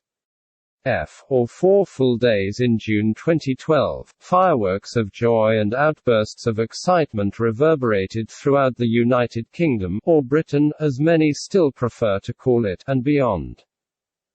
In celebration of the 60th anniversary of Queen Elizabeth II's ascension to the throne. In the capital city of London alone, hundreds of thousands of people shrugged off cold and rain as they flooded into the city to pay tribute to the then 86-year-old monarch. Draped in blue and red colors and waving the Union Jack and placards bearing goodwill messages.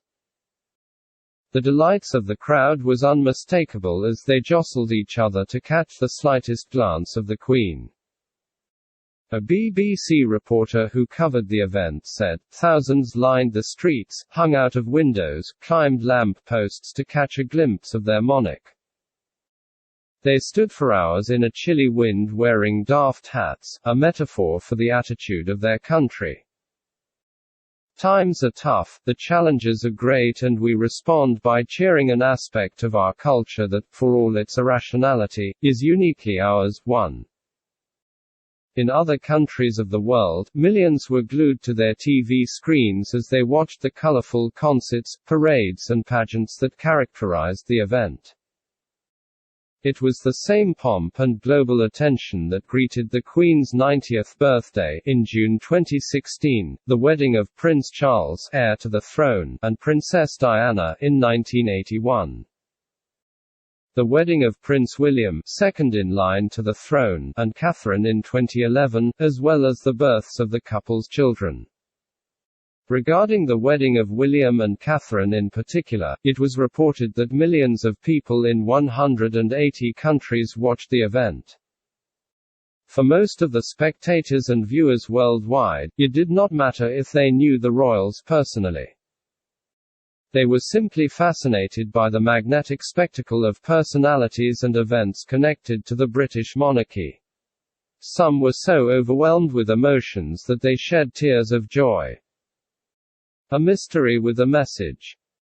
This extraordinary global appeal of the British monarchy has, over the years, been a curious phenomenon to many observers.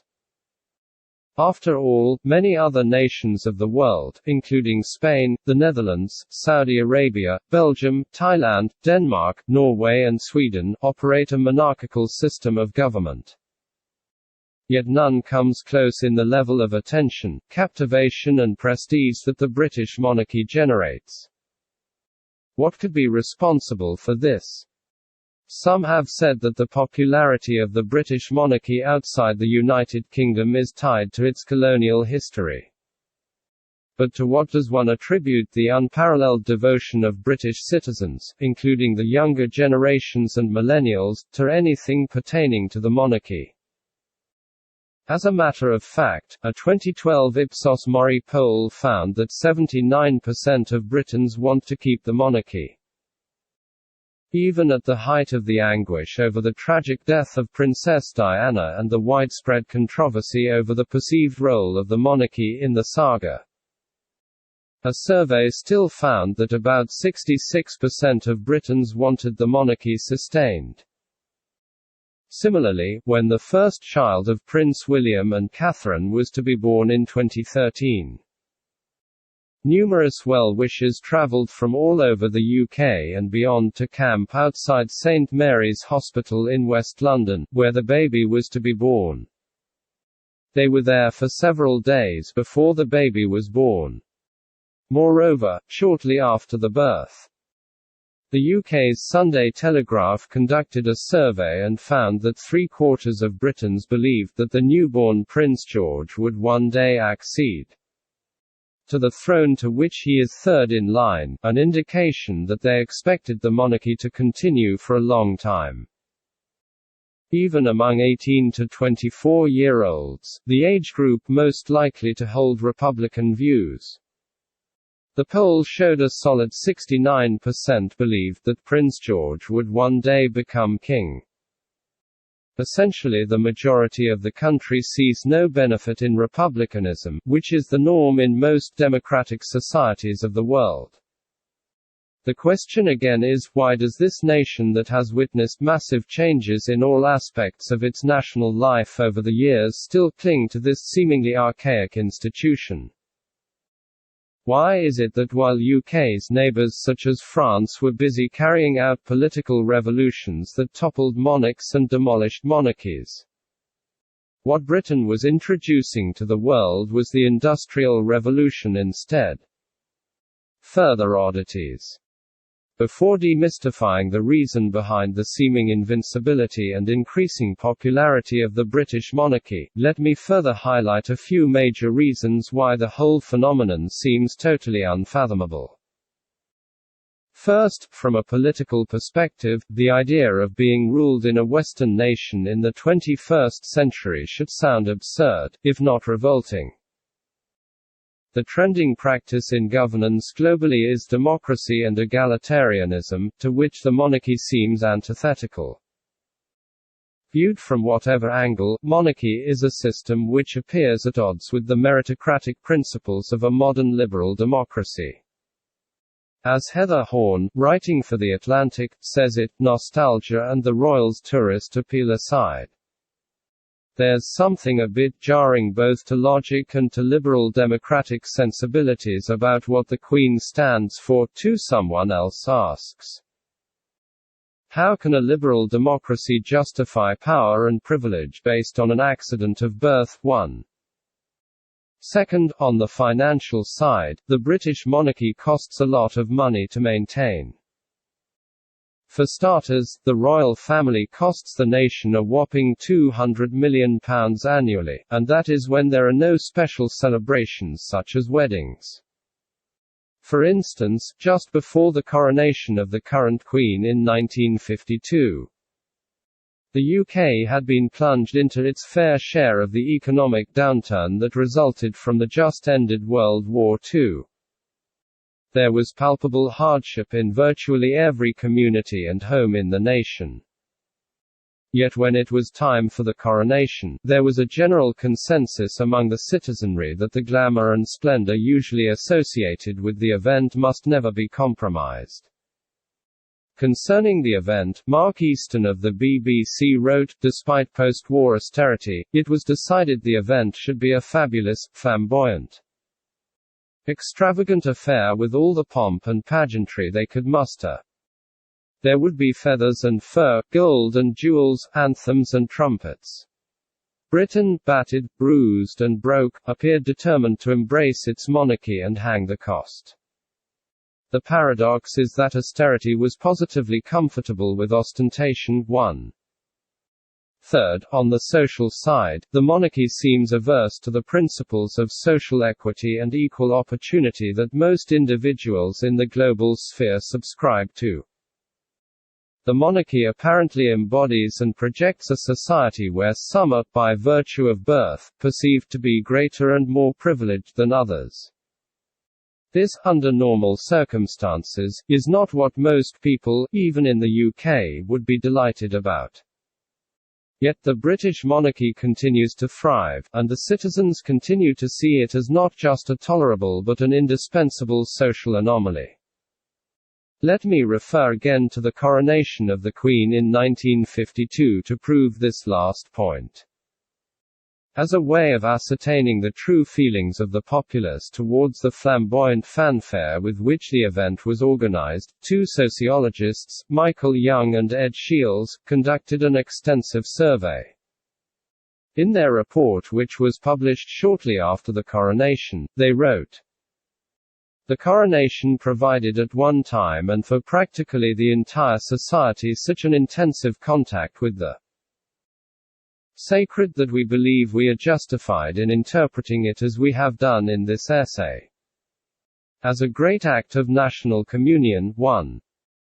It needs to be said though that aside the seeming absurdity of the continuity of the British monarchy, many opponents had actually predicted, over the years, that the monarchy would eventually fall into decline, struggling to remain relevant in the 21st century.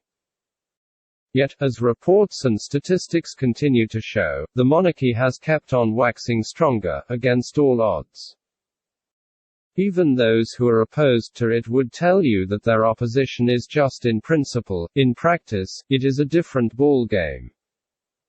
So, we return to the burning question, what makes the British monarchy so appealing and indispensable?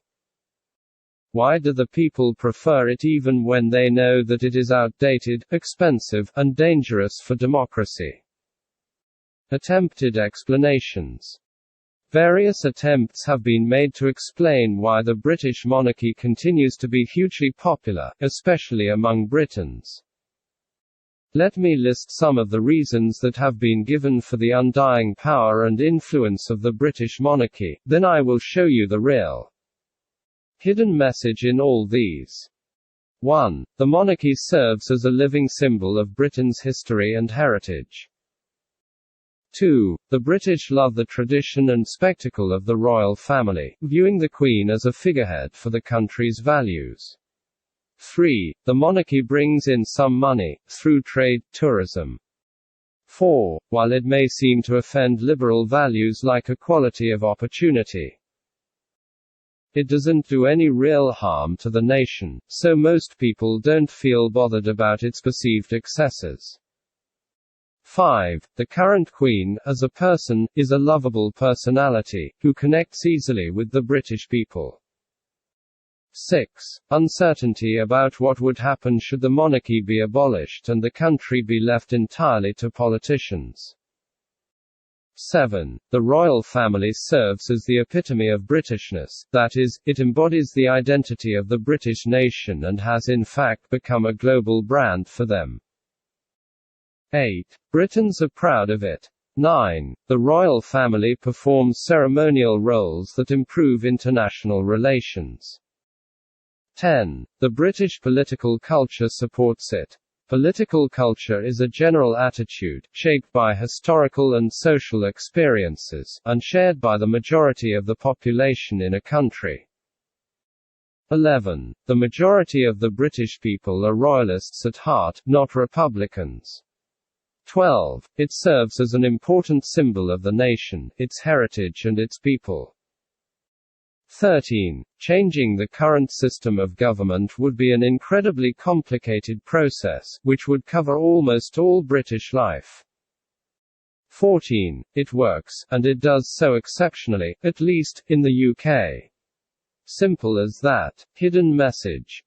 As I have noted in the previous subheading, the above are just attempted explanations, some of which actually appear plausible. In reality, however, there is something unusual, uncommon and unequaled about the British monarchy and its survival that defies logic. Something so grand that makes even its most ardent critics to hesitate in calling for its abolition.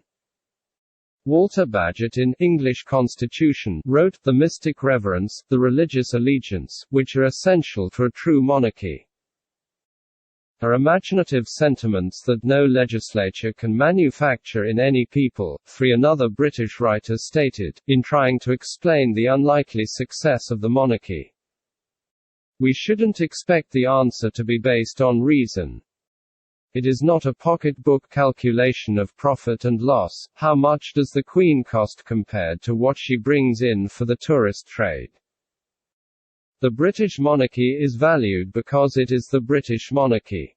We are an old and complicated society that yields a deference to the theatrical show of society. 1. I have read several other comments from Britons from all walks of life, and there is a recurrent observation: the reverence and preference accorded the British monarchy defies natural explanations. And this is where the secret lies. There is something about the formation and calling of the British nation that has to do with preservation of ancient values and traditions. Despite being the cradle of the Industrial Revolution, Britain is a country with a fascinating history and a vibrant heritage. Scattered all over the country are monuments marking its history, from Stonehenge to Buckingham Palace. The country is also home to over 28 cultural and natural UNESCO World Heritage Sites and heritage cities including Edinburgh, Bath, Canterbury, Chester and Oxford. Really, I don't think it is a mere coincidence that, contrary to the baby boom in most countries of the world, the fastest growing population in the UK, according to the country's Office for National Statistics, is those between the ages of 85 and above.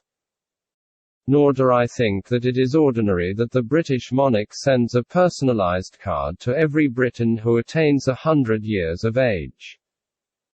And most importantly, to return to our main focus of discussion, I do not think that the monarchy in Britain keeps getting stronger and more popular by accident. And guess what? It is not only the monarchy that is getting better, even the monarch is breaking records. First of all, the current Queen is the longest reigning monarch in the history of the United Kingdom. Not only that, she continues to achieve feats that none of her predecessors could have dreamt of. For instance, during the ceremonies marking the Diamond Jubilee of 78-year-old Queen Victoria, the only other British monarch to have achieved such feat. She was too frail to make her way down the flight of steps in front of St. Paul's Cathedral after the commemoration service. Conversely, however, Queen Elizabeth, despite being 86 years old, gracefully made her way down the same stairs. Certainly, there must be something about this country that makes it so amenable to the ancient amidst the powerful influence of the wind of modernity blowing within and outside it. The BBC, in analysing this, said, "The British have always chosen the quirks of our history against foreign rationalism. The Romans brought us straight roads and decimalization.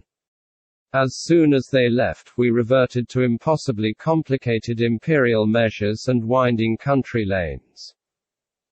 The Normans commissioned the Domesday Book to try and impose order on bureaucratic chaos but had to compromise at every turn. That is how we ended up with something called Worcestershire, a place that foreigners find impossible to pronounce, never mind spell. 1. The truth I want to show you is that there are certain messages in this eccentric passion for traditionalism that has been innately wired into the British psyche. The enduring influence of the British monarchy, in particular, presents the following strategic messages for the nation of Britain and the world at large. 1. There are national monuments, values, traditions and customs that must never be tampered with, regardless of the pressure of modernization. There is an unequivocal instruction on this in Proverbs chapter 22 verse 28. Do not remove the ancient landmark which your fathers have set. What this means is that there are some critical aspects of a nation's existence that must remain sacrosanct, because they are meant to perpetually remind the nation of its history and calling. God, who is the grand architect of nations, takes preservation of national heritages seriously.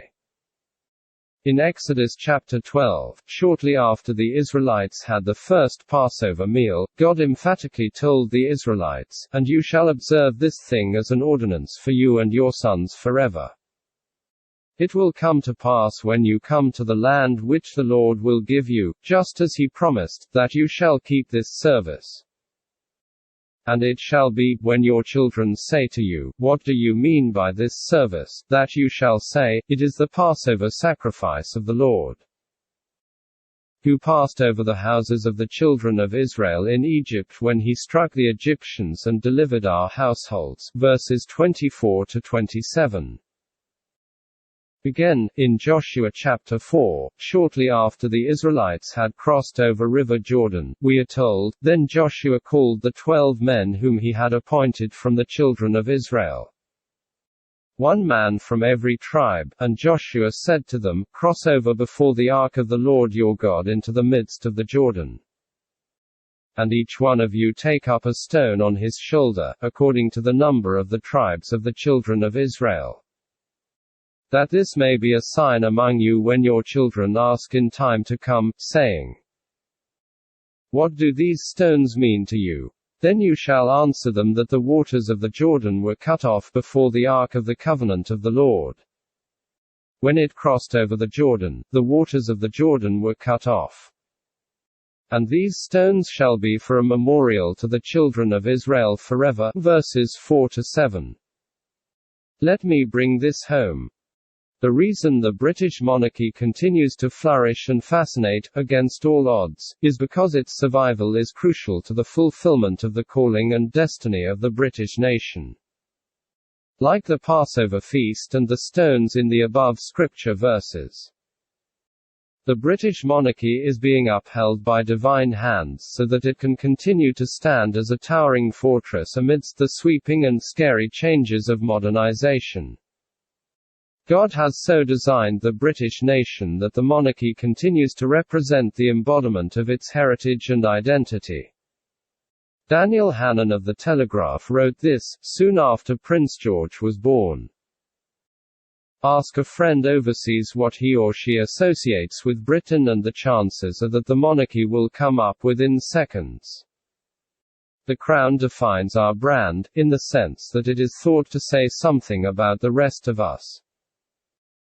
Foreign coverage over the past week has been less about the baby than about the way the British are perceived, as traditional, formal, hierarchical, tied to ancient institutions. 4. Another person offered this insightful perspective: tradition is key to both the monarchy and the country it is present in. It offers continuity, spectacle and a chance for structured national reflection. Tradition and ceremony are still central to the modern monarchy, with some of Britain's famous patriotic scenes inextricably linked with the royal family. From the most serious, such as the laying of wreaths at the cenotaph on Remembrance Sunday, to the everyday tradition of guard mounting. And from the vibrant military pomp of trooping the color to the joyful, red, white and blue, celebrations of royal weddings, anniversaries and indeed jubilees. The royal family are very much at the heart of the nation's identity. 5. This is basically what every nation on earth needs today, to have the national identity and values so conspicuous in every segment of the national life that they become permanently etched in the consciousness of every citizen. I will be discussing the various strategies for inculcating national values in the citizenry in the concluding part of this book. What a nation stands for should so reflect in all that pertains to it that no citizen, whether young or old, can avoid being accustomed to it.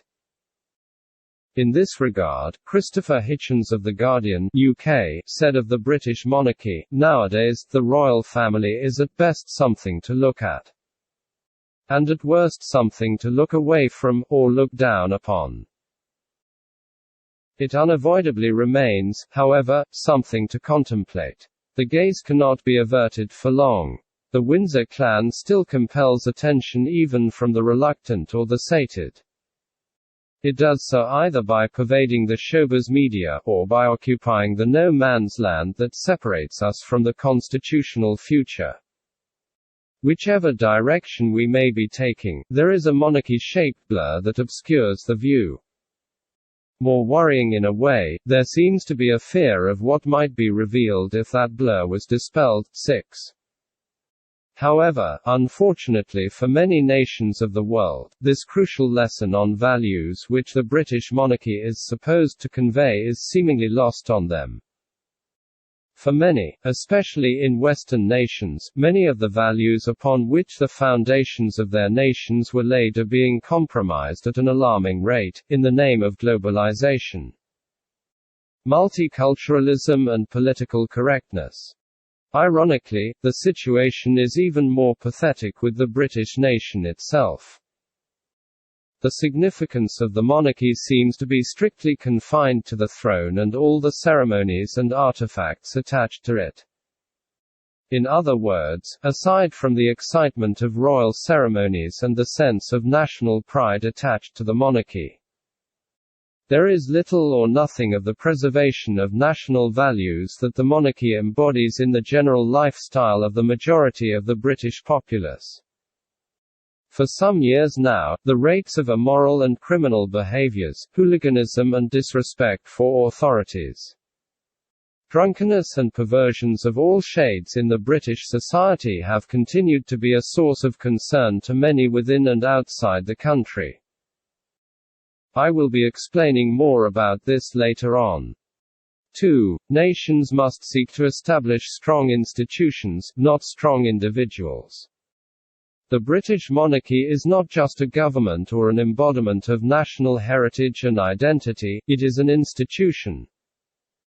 An institution has been defined as any public or private structure or mechanism of social order and corporation governing the behavior of a set of individuals within a given human collectivity.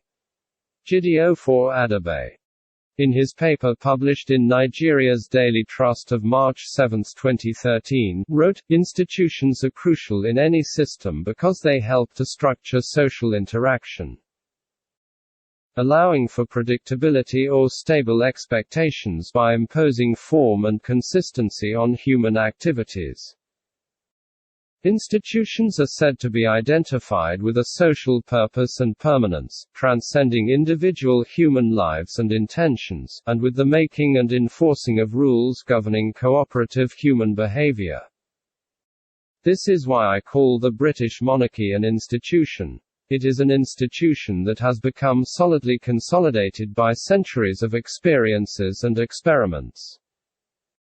An institution that has, by its years of stability and endurance, become more tested and trusted than any prime minister could ever be." Writing on the British monarchy as an institution and a trusted upholder of the nation's tradition for centuries, someone said, "Tradition is not just about castles, parades and tourist money. Tradition is an expression of culture, the result of a conversation between governors and the governed that stretches back through time. The solutions that emerge from tradition are very often far better, however superficially strange, than manufactured democracies imposed on societies with no reference to cultural history." 7. Nations need to spend more time and resources in establishing and strengthening institutions that will help preserve and promote national values and heritage, and where necessary sanctions violators of such values. Let me explain, in detail, why nations need to invest more in institutions than individuals, strong men, using the British monarchy as an example. Strong and independent institutions often outlast strong individuals. No matter how powerful, effective and resourceful an individual leader may be, their impact is often limited by the duration of their tenure and other related factors. But with institutions, there is assurance of continuity of influence and impact, since they are neither affected by elections nor confined by human frailties. Consider the British society. There had been a number of strong personalities who became prime ministers. People like Winston Churchill and Margaret Thatcher readily come to mind in recent times. But where are they now with their reputed fervour and strength of character? Compare them with the Queen, who has headed and outlasted 12 governments, both Labour and Conservative, from Churchill to Cameron. That is how institutions work. Strong leaders come and go, but strong institutions continue to wax stronger. By virtue of years of steadiness and experience, institutions offer seasoned solutions to national issues. Having existed for years, institutions have records of facts, statistics and experiences that enable them to be more informed in approaching and tackling societal issues. Beyond that, their knowledge of the workings of government is an invaluable asset to any country. With this, they are able to offer information and suggestions that help governments to make thoughtful decisions. In the case of the UK, even though the Queen has no actual executive power, she retains the right to be consulted and the right to warn. Strong, independent institutions are more concerned about the broader general interests of the nation and the citizenry. This sharply contrasts with political leaders who are often beset by partisan politics, parochial interests and the desperation for sustained popularity. The primary concern of institutions is to see that established norms are imbibed, enforced and preserved, regardless of who is involved. They are not fettered by fears of losing re-election or offending certain godfathers, who may frustrate their plans and activities. Writing on the British monarchy, in this regard, a contributor on a forum said, "Because the monarchy is not relying on popularity to retain their position. They are in the powerful position of being able to pursue their own agendas without bowing to public pressure."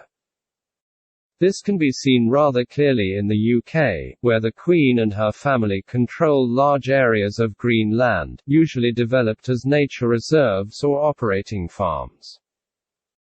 Popular vote might want to build on these lands and render them worthless. A politician looking for votes may declare their intention to sell off Crown land. But as long as the Queen holds the land, it cannot be built on. 10 or 20 years later, when a surge of environmentalists reach voting age, the land is still there to be enjoyed by all and the politician is likely out of a job. 7. Strong institutions are more trustworthy than strong individuals. Humans are prone to change. Even those with the best of intentions sometimes find themselves in situations where they tend to get either intoxicated with power or distracted and incapacitated by the trappings of office. There have been many cases in history where strong men end up becoming dictators and devourers of national resources. This is why citizens are more inclined to trust an institution that has proved to be consistent and reliable in the pursuit of its mandate for a considerable length of time. Much more than anything else, they know that even when a leader is tempted to stray, institutions exist to remind him of his limits. Here is how someone describes the regulatory influence of institutions over individual leaders, using UK's example, trying to imagine my country without its monarchy. I shiver a little at the thought of politicians being in charge with no one above them. The monarch's role is to care about her or his subjects from a point of view that most of them don't have. And quietly remind the government, and everyone, that politicians are responsible to a higher power, which will stay conveniently in the background as long as they remember the country is not their plaything. To do this while respecting the will of the people as expressed at elections requires, shall we say, an unusual perspective. I never really trust the good intentions of a politician, even one for whom I've voted. But I trust Her Majesty's, so much so that I've never even thought of not trusting her. 7. 3. To teach a vital lesson on the uniqueness of national callings. Here is something that the leadership and citizenry of every nation must be mindful of. As the calling of an individual, together with its peculiarities, is unique to that individual, so it is with the calling of a nation. As with an individual, there are things that work for a certain nation that may not work for another, and This may have a lot to do with the callings of God upon the different nations. To consider the example of the British monarchy. It has withstood the test of time and actually grown better by the day because it is in alignment with the calling of God upon the nation. To put it bluntly, the fact that republicanism works in many other nations doesn't necessarily mean that it will work in the United Kingdom.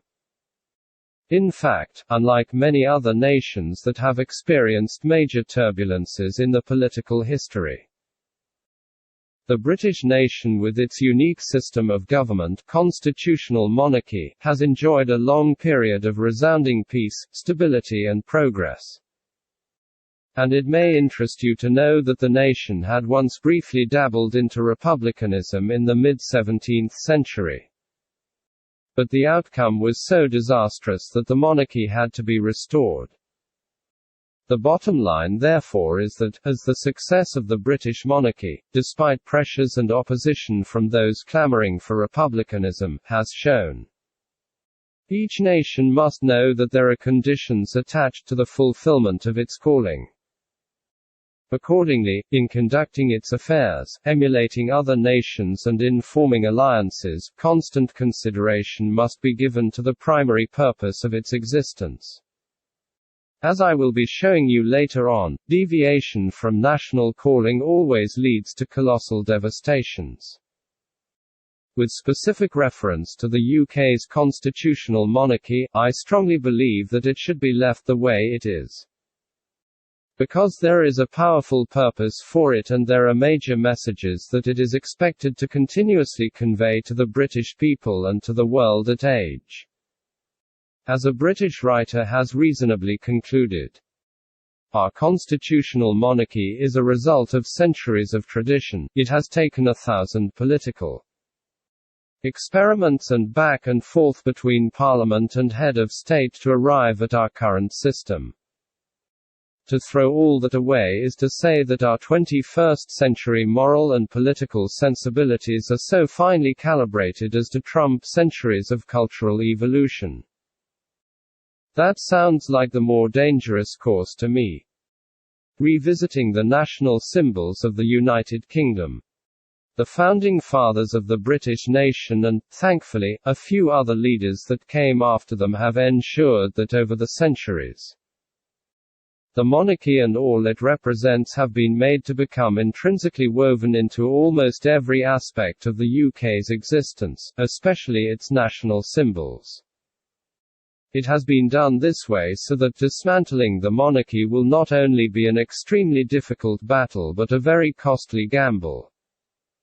Take for instance the British national anthem. From the title to the body, from the first line to the last, everything is about the monarchy. Have a look. 1. God save the Queen, or the King, depending on the gender of the monarch. God save our gracious Queen. Long live our noble Queen. God save the Queen, send her victorious, happy and glorious, long to reign over us. God save the Queen. O Lord our God, arise, scatter her enemies, and make them fall, confound their politics, frustrate their knavish tricks. On thee our hopes we fix, God save us all. Isn't this interesting and instructive? It is all about the monarchy, about preserving ancient traditions and values. Imagine how meaningless and worthless this anthem, which has been sung by generations of Britons for hundreds of years, would be in the absence of a monarch. It would mean that a laborious task of composing and inculcating a new national anthem would begin. But it's not only the anthem that would suffer. What happens to the Royal Mail, the Royal Navy, the Royal Air Force, most of the regiments and corps in the Army, Her Majesty's Revenue and Custom and so on? In fact, someone was so alarmed at the thought that he said, the expense in new signs and notepaper alone would cripple the government's budget for generations. Another message that the founding fathers of Britain seem to be passing on to future generations through the national symbols of the nation is the need to uphold its Christian heritage. The flag of the United Kingdom is particularly revealing in this aspect. It is a merger of the emblems of the three older national flags of the major kingdoms that formed the nation, the Red Cross of St. George of the Kingdom of England, the white saltire of St. Andrew for Scotland, and the red saltire of St. Patrick to represent Northern Ireland.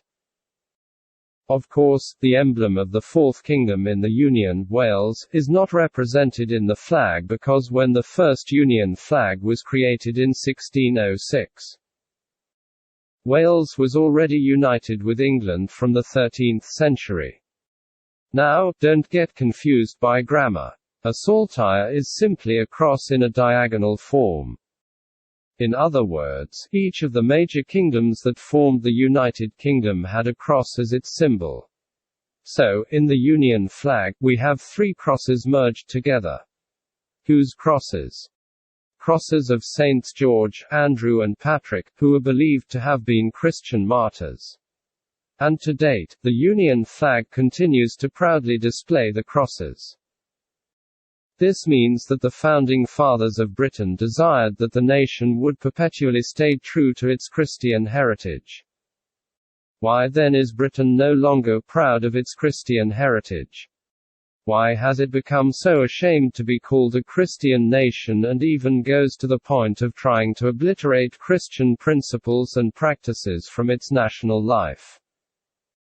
I was deeply saddened the other day when I read an article in one of the British newspapers in which the writer proudly declares, "The country has undergone revolutions, both socially and economically, and the Queen has adapted to the digital age.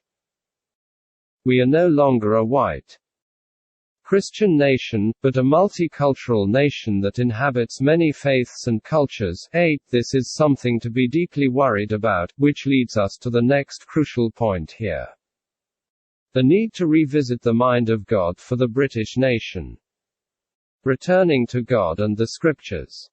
Having carefully explored the history and the values of the Great Britain, I want to reiterate that any progress that requires dismantling of critical ancient landmarks and demolishing the very foundation on which a nation was founded is a worrisome and destructive one. Particularly for the British nation, the declaration of the Scripture is, "The hoary head is a crown of glory, if it be found in the way of righteousness." Proverbs chapter 16 verse 31. The glory and significance of the monarchy becomes at best superficial and at worst satirical if it has no impact in steering the nation on the path of righteousness and sober reflection. It is clear, from the history of this great nation, that the Christian faith played a major role in her greatness. A careful study into the Christian history of Britain will show you that, monarchy aside, what actually differentiated this country great from other countries in Europe were the Christian revivals that continuously broke out on the islands. There is no country in Europe or the world that has experienced the sheer number of revivals, divine visitations and spiritual awakenings that Great Britain has experienced. This began with the heroic activities of Wycliffe and the Lollards, who paved the way for Christian Reformation in Europe and worldwide. The seed of greatness was planted in Great Britain as a result. Apart from Wycliffe and his groundbreaking work of spreading the Word of God to the British Isles, activities of such men as the Wesleys, Whitefield, John Knox, Tyndale, Fox and others have sown the indelible seed of greatness in the DNA of the British nation. It is from the British Isles that a lot of revivals were spread to the rest of the world. It is believed that, as at the time when socialist revolution was tearing France apart, it was the revivals taking place in Britain by the reformers that saved Britain from the same bloodshed that had happened in France. Sadly, since after the Welsh revival, Britain has not witnessed a major national revival. Even though the Jeffrey Brothers movement gave birth to the Pentecostal Healing Revival and the Elam denomination, but that was not enough to shake the whole nation. It is therefore only reasonable to say that the farther Britain departs from its Christian roots, the more likely its eventual demise. So, just as Britons have excelled in maintaining the conservative nature through their system of monarchy, so also must they be faithful to their Christian heritage. The calling and purpose of the British nations cannot be denied or erased from history. There used to be a time when people used to say that the sun never sets on the British Empire. Today, however, that saying no longer holds water. I have no doubt in my mind that the departure from God has largely contributed to this. It is a shame to now witness that Great Britain is not even the greatest nation in Europe anymore. It is alarming to see that Great Britain is only number 3 nation by GDP in the European continent. On the world stage, one of the former colonies of Britain will soon leave her behind. India is soon to be a bigger economic power than the Great Britain. If care is not taken, by the year 2050, even Nigeria might just as well leave the Great Britain behind in terms of GDP. For Great Britain and her monarch and the greatness not to be reduced to history. I believe they need to return to the place that God has earmarked for them by returning to the preservation of the Christian faith. I also believe that the paradox of what has happened to England should be a major lesson to all the nations of the world on why no nation should forsake the source of its greatness. My prayer for the British nation is that Britain will be great again. Chapter 9. Connection between national values and national progress. Where there is no vision, the people perish. Proverbs chapter 29 verse 18, KJV. So far, we have been able to establish that nations are not formed by accident. There are very cogent reasons for their formations. These reasons are entrenched in the national values that are established by the Founding Fathers and embodied in the national symbols, the flag, coat of arms, national motto, etc. The national documents, the Constitution, declarations, etc., and the national celebrations and commemorations, Independence, Armed Forces Remembrance, Thanksgiving, etc., of every nation. These values therefore serve as the mission statement of a nation, which the citizens must vigorously and collectively pursue. It is their raison d'être, reason for existing. It is the bloodstream of a nation.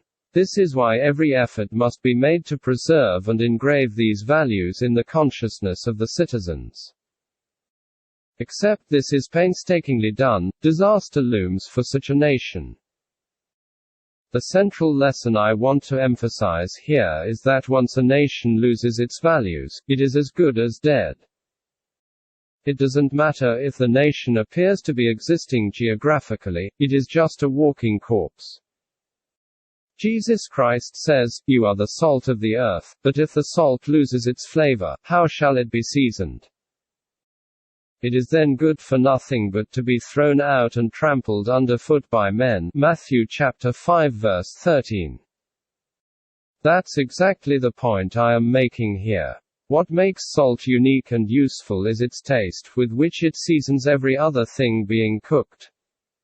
When this taste, this ability to season, is lost, what's left of its purpose? Similarly, when a nation loses its values, the reasons for which it was founded, the features that distinguish it from other nations, of what usefulness is such a nation anymore? On what basis would it even be called a nation, when the essence of its formation is lost? Again, it doesn't matter if a nation appears to be temporarily prosperous or mega-powerful. The fact remains that once its national values are compromised, it is a matter of time, that nation will sooner or later drop dead because it is already being eaten up from within. When the foundation of a building is being eroded, that building may stand for a while but it will eventually collapse. I will be giving specific examples shortly about some nations. But before then, let me reiterate that national values are to a nation what a mission statement is to a company. A mission statement, according to Glenn Smith, a business expert, is used by business owners to remind their teams why their company exists because this is what makes the company successful. The mission statement serves as a North Star that keeps everyone clear on the direction of the organization. 1. The moment a company loses focus of its mission statement, it is bound to go downhill. I think this is why most companies have their mission statement glued to a conspicuous location where every member of staff, as well as the owner, can see it often. This is how it goes for a nation as well. Sadly, I have observed that companies tend to be more concerned about their mission statement than many nations are about their national values. And this is why so many are battling with crippling calamities today. To use the words of Liu Biwei, Chinese Prime Minister under Emperor Ying Zheng, in 246 BC, in making judgments, the early kings were perfect. Because they made moral principles the starting point of all their undertakings and the root of everything that was beneficial. This principle, however, is something that persons of mediocre intellect never grasp. Not grasping it, they lack awareness, and lacking awareness, they pursue profit. But while they pursue profit, it is absolutely impossible for them to be certain of attaining it. This succinctly sums up the real problems with most nations of the world today. Deviation from the established vision of their founding fathers, to the point that many of the younger generations do not have an idea of the values that set their nation apart. Before going into details of the importance of engraving national values in the consciousness of citizens, let me quickly cite a few examples to show what happens when erosion of national values is allowed. Diagnosing roots of national degradation. Throughout the remaining part of our discussion in this book, I will be making specific references to different nations to illustrate and buttress my points. But, understandably, I will be giving particular attention to Nigeria, my native country. The reason, apart from my familiarity with its peculiarities, is because the country is a quintessential national case study in many respects. Nigeria.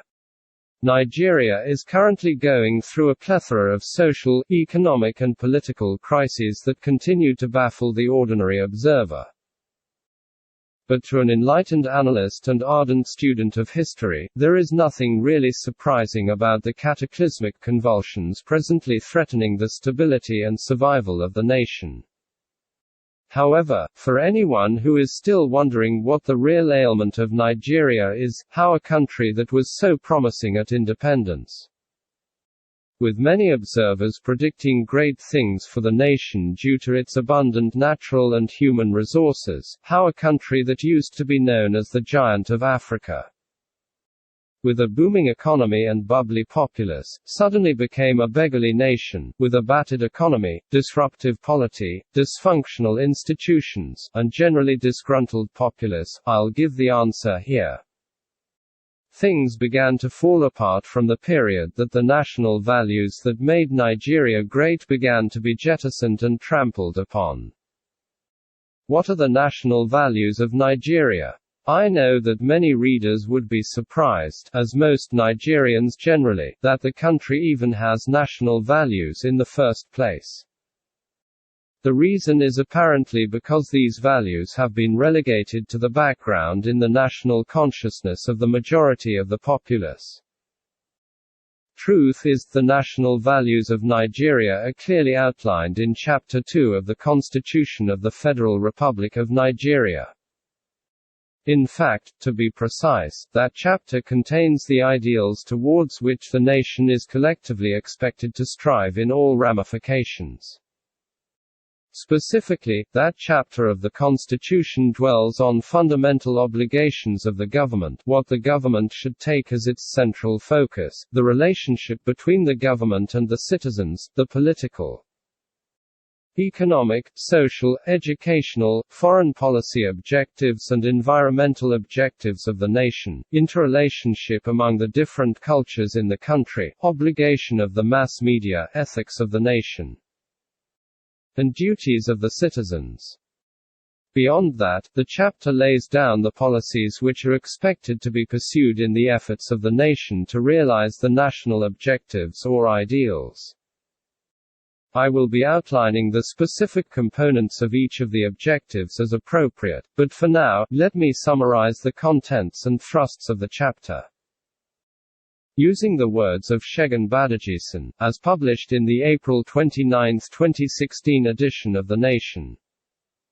Chapter 2 of the 1999 Constitution of the Federal Republic of Nigeria provides a list of our national values. The ideals that we stand for and which government and citizens have a duty to embrace and promote. It reiterates our republicanism, which vests sovereignty in the people with the right to participate in government and the duty to discharge the responsibilities that correlate with that right. We affirm peace, progress, unity and faith as national ideals worth living for and if necessary worth dying for. We reject corrupt practices and collectively resolve to abolish them from our nation. We pledge to secure maximum welfare, freedom and happiness for every citizen on the basis of social justice. We decide that national wealth will serve the common good and not just a chosen few. We embrace freedom, equality and justice as the foundation of our social order. In other words, no one will be rendered unfree without due process, no one will be treated like a slave or serf. And justice will prevail because these are values that our nation is built upon. They demonstrate our belief in the sanctity and dignity of the human person. As a mark of our fidelity to these values, we pledge to give every citizen the opportunity to secure adequate means of livelihood under just and humane conditions of work.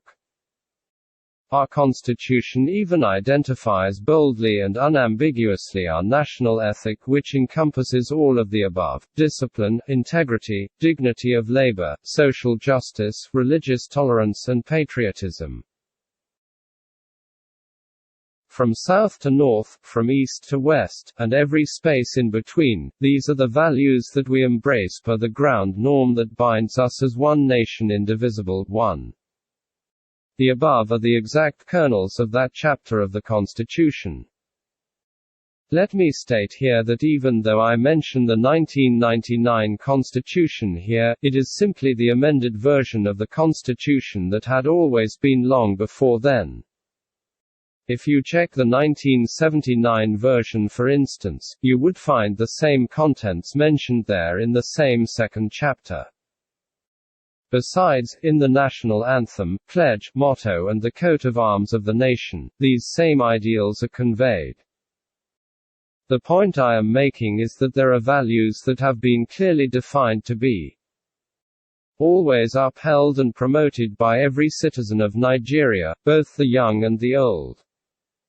The officials and ordinary citizens, in order to make the nation the pride of the citizens and the envy of other people. Now, take a look at the Nigerian society today and see if you will find a single proof that these ideals, especially the ethics of discipline, integrity, dignity of labor, social justice, religious tolerance and patriotism, are being upheld and promoted. I tell you, you will find none. Everywhere you turn, bribery, corruption, tribalism, nepotism, oppression, brutality, falsehood, dishonesty, disorderliness, document forgery, age falsification, examination malpractice, immorality, insurgency and militancy stare you right in the face. From the citizens, law enforcement agents, institutions, and the various tiers of government to the socio-cultural groups, including faith-based organizations, family units and individuals. The downward slide of the nation's core values is happening at an alarming rate. As a Nigeria writer once noted, there was a time in this country when people of dubious character were never allowed to associate freely with members of the community. Parents will not accept money or gifts from their children unless they are sure of their source of income. Prophets refuse gifts from people of questionable character. 3 But those days are long gone now. And some keep wondering why national progress and development continue to be a mirage. In 2001, there seemed to be a temporary awakening that jolted the Nigerian government to the deplorable extent to which the nation had departed from its foundational values. Seeing the abysmal degradation and retrogression that the deviation had inflicted on every segment of the nation, the then President, Olusegun Obasanjo, ordered a special retreat for ministers and permanent secretaries at the National Institute for Policy and Strategic Studies, Kuru, Jos between February 23 and 25. At the end of the retreat, a 12-point declaration was adopted, which has become known as the Kuru Declaration. In essence, the retreat participants declared among other things thus: 1. We subscribe to the new national ideology, which is, to build a truly great African democratic country, politically united, integrated and stable, economically prosperous, socially organized, with equal opportunity for all, and responsibility from all, to become the catalyst of Black Renaissance, and making adequate all-embracing contributions, sub-regionally, regionally, and globally. 2. We adopt the new orientation as an agenda for dealing with immediate and future issues of governance of Nigeria, removing impediments to efficiency and effective implementation and execution of programs initiated by the federal government, and expeditious actualization of government objectives and vision of national renewal and reconstruction. 3. We rededicate ourselves and those who serve under us to the values of patriotism, honesty, hard work and diligence, merit and excellence, trustworthiness, personal discipline, tolerance and mutual respect, justice and fairness, love. 4. We pledge to eschew corruption, slothfulness, nepotism, indiscipline, bitterness, prejudice and other manifestos of antisocial behavior.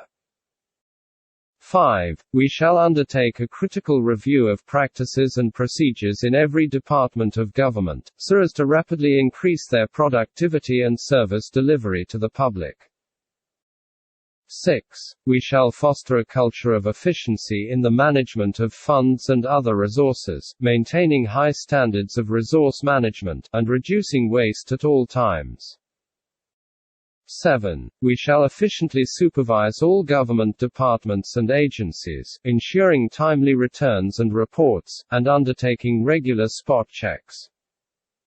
8. We shall abide by the terms of the Code of Conduct which we all have signed, as expression of our commitment to the crusade against corruption, and working closely with all relevant agencies such as the Independent Corruption Practices and Other Related Offences Commission, the Code of Conduct Bureau and the Public Complaints Commission.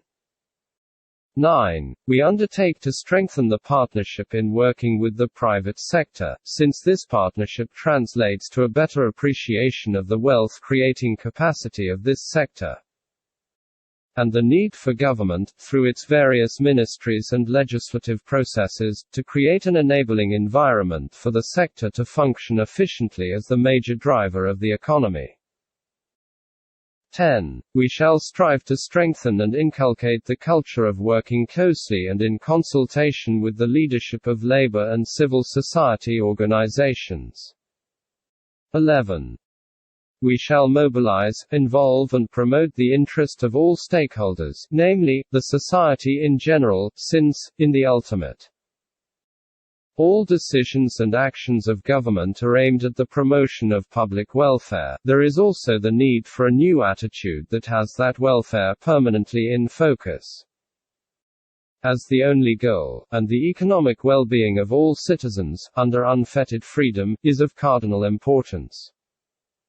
And we shall design strategies and techniques of implementation for the new orientation so as to ensure that the values being inculcated permeate all levels of management and staff. The declaration sounded great and promising. But 16 years after, as I have told you already, every resolution seems to have gone down the drain. The values are not taken seriously, simply because they are not considered to be integral to national development. In fact, things have got so bad that people being elected and appointed into public offices are not obligated to be men and women who are adherents and advocates of these values. How do I know this? Here's a valid proof. Between 2009 and 2016, when ambassadorial and ministerial nominees chosen by the President were screened by the Senate for eligibility, there were occasions when the nominees were asked to recite the national anthem and national pledge. And guess what? Some of them failed this simple test, and woefully so. Now, that was unthinkable. But, in case you are thinking that such nominees were immediately disqualified as not being worthy leaders, then you're totally wrong. To date, no nominee has ever been disqualified for failing in this regard. Of course, anyone could be tempted to dismiss this test as not being enough to disqualify a nominee. But let me show you two things that are wrong in this approach by the successive governments. First, in going ahead to confirm the appointments of such nominees, it was being clearly established that knowing the basic national values of the nation is not so important in attaining a prominent position in the country. In fact, I recall that during the ministerial nominee screening in 2011, a member of the Senate was asked by a reporter whether those who were unable to recite the national anthem would be confirmed as ministers. And the senator replied, "Well, we do not expect that any nominee would not know things like that. This is because we believe that everybody who is a patriot or at least a citizen of Nigeria ought to have those things ingrained inside them. A nominee who is not able to recite simple things like that would not scale the screening process because what it means is that such a nominee is actually not involved in Nigeria. I don't think we would waste time on such a nominee, too." Of course, he spoke the basic truth. But what is the reality? As I said, to date, such nominees continue to get confirmation. The second and the most disturbing drawback is that it gives the impression to the young viewers watching the televised screening that national symbols, like the national anthem, could be handled with levity. Anyone could have even wondered why, in the first place, the recitation was included as part of the screening process when performance in it would be trivialized at the end of the day. And the nation keeps wondering why its youths are more interested in making money by all means, rather than upholding values of honesty and dignity of labor. Such pretended alarm only wastes time and prolongs problems. The right approach is to admit the root of the problem and tackle it head-on.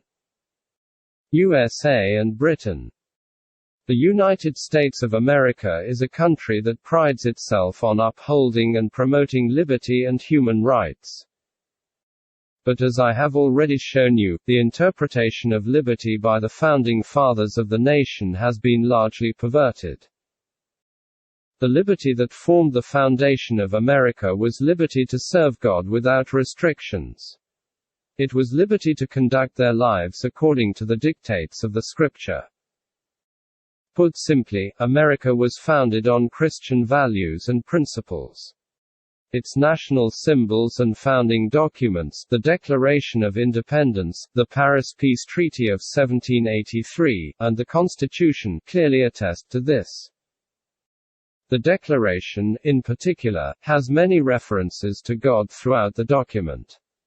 The most famous one is that men are endowed by their Creator with certain unalienable rights.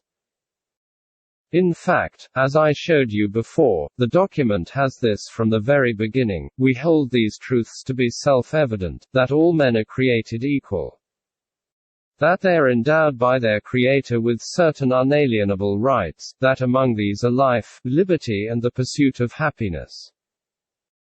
Also, when the constitution of the country was completed on September 17, 1787, it was signed by the delegates then to be ratified by the states. The delegates signed the constitution in the year of our Lord. This is a direct reference to Christianity. This is found in Article 7, which in part says, "Done in convention by the unanimous consent of the states present the 17th day of September in the year of our Lord 1787 and of the independence of the United States of America." And then, when you consider the Paris Peace Treaty, which was the document that formally ended the American Revolution and granted the United States independence from Great Britain, it begins with, "In name of the most holy and undivided Trinity." Essentially, therefore, American independence and the founding of the American nation was done in the name of the Holy and Undivided Trinity, which is a concept that is unique to Christianity. I have gone to such detailed length to show why it is so incongruous, if not utterly ridiculous, that the American nation in recent times has been trying so hard to disconnect from its Christian roots and values, in the name of modernization, secularization and political correctness. A nation that believed it was founded by the will of God, the Creator, has suddenly begun to elevate evolution above creationism. A nation that was founded upon the principles of the Holy Bible has suddenly become an endorser and promoter of abortion, homosexuality and transgender rights in the name of liberty. In fact, things have gotten so bad that Christianity has become an endangered religion and the name of God is fast becoming a forbidden concept in the American society. Prayers to God have been taken out of classrooms since 1962 and Christians are prosecuted for not acknowledging the rights of gays and transgenders. In fact, according to recent statistics, only 57% of Americans born between 1981 and 1996 identify as Christians. 36% of young millennials between the ages of 18 and 24 are the so-called nones. They have no religious affiliation at all. So, how has the American society fared since it began to deviate from its Christian values? It has been a downward spiral of moral and spiritual disintegration. Let's look at the American society, especially since the landmark U.S. Supreme Court judgment in 1962 that prohibited state-mandated prayer in public schools' classrooms. According to reliable statistics, 1. For 15 years before 1963, pregnancies in girls ages 15 through 19 years had been no more than 15 per thousand. After 1963, pregnancies increased 187% in the next 15 years. 2. For younger girls, ages 10 to 14 years, pregnancies since 1963 are up 553%. 3. Before 1963, sexually transmitted diseases among students were 400 per 100,000.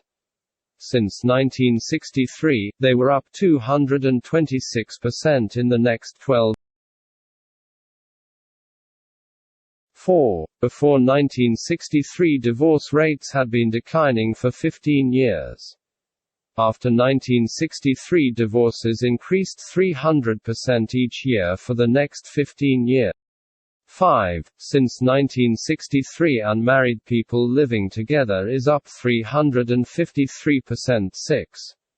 Since 1963, single-parent families are up 140%. 7. Since 1963, single-parent families with children are up 160%. Whether this alarming statistics is actually related to the ban on prayer in classrooms is not my focus here. My ultimate concern is to show the disturbing moral free fall and general discontent that continue to be a prominent feature of the American society since it began to contest its Christian roots. Check out rates of suicides, for instance, and you will be astonished. As a matter of fact, the CDC's National Center for Health Statistics recently reported that suicide rates in the country are the highest they have been in 3 decades, increasing 24% between 1999 and 2014.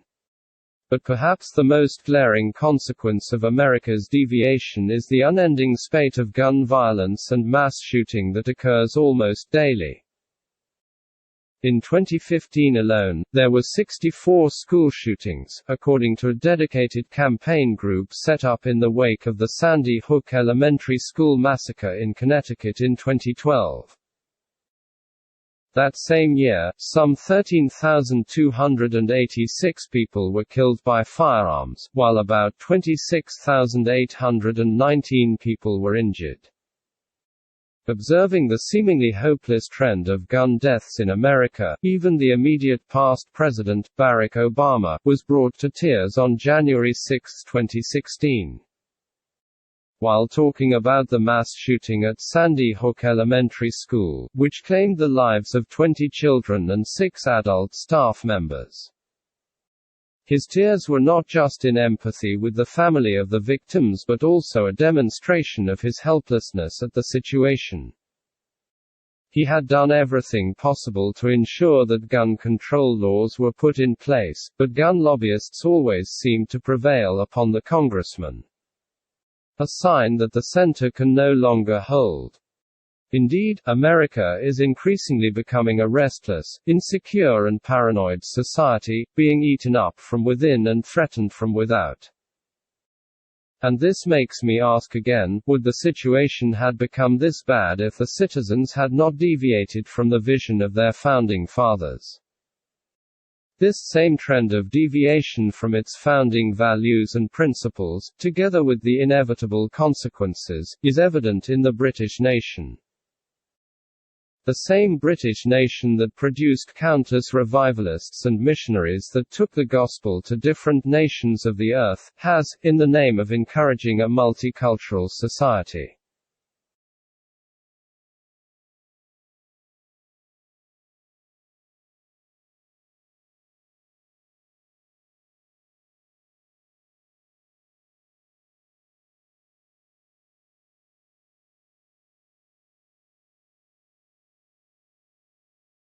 destroyed most of its Christian and cultural roots. Alarms are being raised at the speedy rate at which Christianity is dying out of Britain, to the point that some analysts have predicted that, by 2067, Christianity would have become extinct in Britain. Here is a recent report from a British newspaper, The Spectator. It's often said that Britain's church congregations are shrinking. But that doesn't come close to expressing the scale of the disaster now facing Christianity in this country. Every 10 years the census spells out the situation in detail. Between 2001 and 2011 the number of Christians born in Britain fell by 5.3 million, about 10,000 a week. If that rate of decline continues, the mission of St. Augustine to the English, together with that of the Irish saints to the Scots, will come to an end in 2067. That is the year in which the Christians who have inherited the faith of the British ancestors will become statistically invisible. Parish churches everywhere will have been adapted for secular use, demolished or abandoned. 3. Why national values must be preserved and promoted. As I have variously illustrated above, the first reason national values must be engraved in the consciousness of citizens is that, except this is done, a country loses its identity and begins to die gradually from within. it equally becomes exposed to cultural invasion and systematic extermination of its founding values. There is a lot of this going on in Nigeria currently. But for now, let me focus on some Western countries as my case study. I think the main problem with most countries founded on Christian principles, especially in Europe, is that they are far too liberal and too fickle. Multitudes of people from diverse cultures and with different religions troop into these countries every year. Sadly, nothing much is done to ensure that these immigrants conform to the traditional values and ideals of their host nations. Even something as simple as learning the language of the host nation is not encouraged. In fact, in some worst cases, these people are allowed to take a portion of the country to themselves and are allowed to form their communities and freely practice their native traditions. Some of which may run contrary to the ideals of the host nation. Forced marriages and female genital mutilation are good examples. What you get in the end is a cacophony of values, leading ultimately to chaos and conflicts. Britain is a clear example of this. There are communities of people from different cultures of the world, who are not ready to integrate into the British society. In fact, there are certain places you go in Britain and you would think you were in another continent entirely. And yet the British society allows these people to enjoy all kinds of privileges and benefits just like any other British citizen. What has this led to? The destruction of the traditional values of the British society, as these foreigners continue to multiply and demand for more rights and privileges. It's in the nature of humans to do this. Not only that, as more foreign nationals hear or observe that it is possible to enjoy maximum benefits in a host nation like Britain, while still holding on to your beliefs and practices, they are further encouraged to do all they can to rush into such a country. What caused the migrant crisis in Calais, which saw would-be immigrants employing all sorts of means to force their way into Britain? Why are multitudes of African immigrants risking their lives across the ocean to get to Europe in overcrowded boats? Why are migrants from war-torn Islamic countries such as Syria and Afghanistan not going to other Islamic countries but prefer European countries, despite knowing that there are cultural differences? Yes, I know it's because they want a better life, but it's not just that, it's also because they know that they can have this better life, almost at no cost. They can retain the traditional values and beliefs, which may be opposed to those of the host nation, while still enjoying the benefits that the nation has to offer, thereby enjoying the best of both worlds. The recent incursion and onslaught of different terrorist groups has further exposed the foolishness of multiculturalism and compromise of national values in Western nations. When people are left to hold whatever beliefs they want, without the government making conscious efforts to ensure that these beliefs align with the collective ideals of the nation, it becomes easy for such people to constitute themselves to enemies within, or in the worst scenario they simply collude with external enemies to wreak havoc on their supposedly adopted nation. The birth of homegrown terrorist groups and the rate at which supposed citizens of certain Western nations are trooping out to join deadly terror groups, such as ISIS, has further validated this truth. And it doesn't stop at that. As the true citizens of these countries equally observe that outsiders are allowed to invade their countries and trample on their customs and traditions, they are sometimes forced to resort to aggressive agitations and violence, as a way of expressing the displeasure. This is the current situation in Europe, as confirmed by the Foreign Affairs magazine of March-April 2015. 30 years ago, many Europeans saw multiculturalism, the embrace of an inclusive, diverse society, as an answer to Europe's social problems. Today, a growing number consider it to be a cause of them. That perception has led some mainstream politicians, including British Prime Minister David Cameron and German Chancellor Angela Merkel, to publicly denounce multiculturalism and speak out against its dangers. It has fueled the success of far-right parties and populist politicians across Europe, from the Party for Freedom in the Netherlands to the National Front in France. And in the most extreme cases, it has inspired obscene acts of violence, such as Anders Behring Breivik's homicidal rampage on the Norwegian island of Utøya in July 2011. How did this transformation come about? According to multiculturalism's critics, Europe has allowed excessive immigration without demanding enough integration, a mismatch that has eroded social cohesion, undermined national identities, and degraded public trust. 4. In realization of the dangers of multiculturalism, which many would consider belated, some European leaders have begun to take frantic measures to see how to undo some of the damage that has been done to their national values and identities. Shortly before his recent resignation as Prime Minister of Britain, which incidentally was caused by the majority of British citizens expressing displeasure at the fact that being in the Eurozone was eroding their national identity, David Cameron admitted in regret, "We have lacked the confidence to enforce our values. No more turning a blind eye on the basis of cultural sensitivities." 5. He didn't stop at that. He actually went ahead, in early 2016, to unveil a set of policies that seek to convince immigrants to assimilate into British values, or at least integrate culturally. One of these was a £20 million initiative to teach an estimated 230,000 Muslim women living in Britain who speak little or no English to master the language. Following the same pattern, in Germany, Labour Minister, Andrea Nahles, wrote her own column in the Frankfurter Allgemeine Zeitung that refugees who refused to integrate or learn German faced having benefits cut.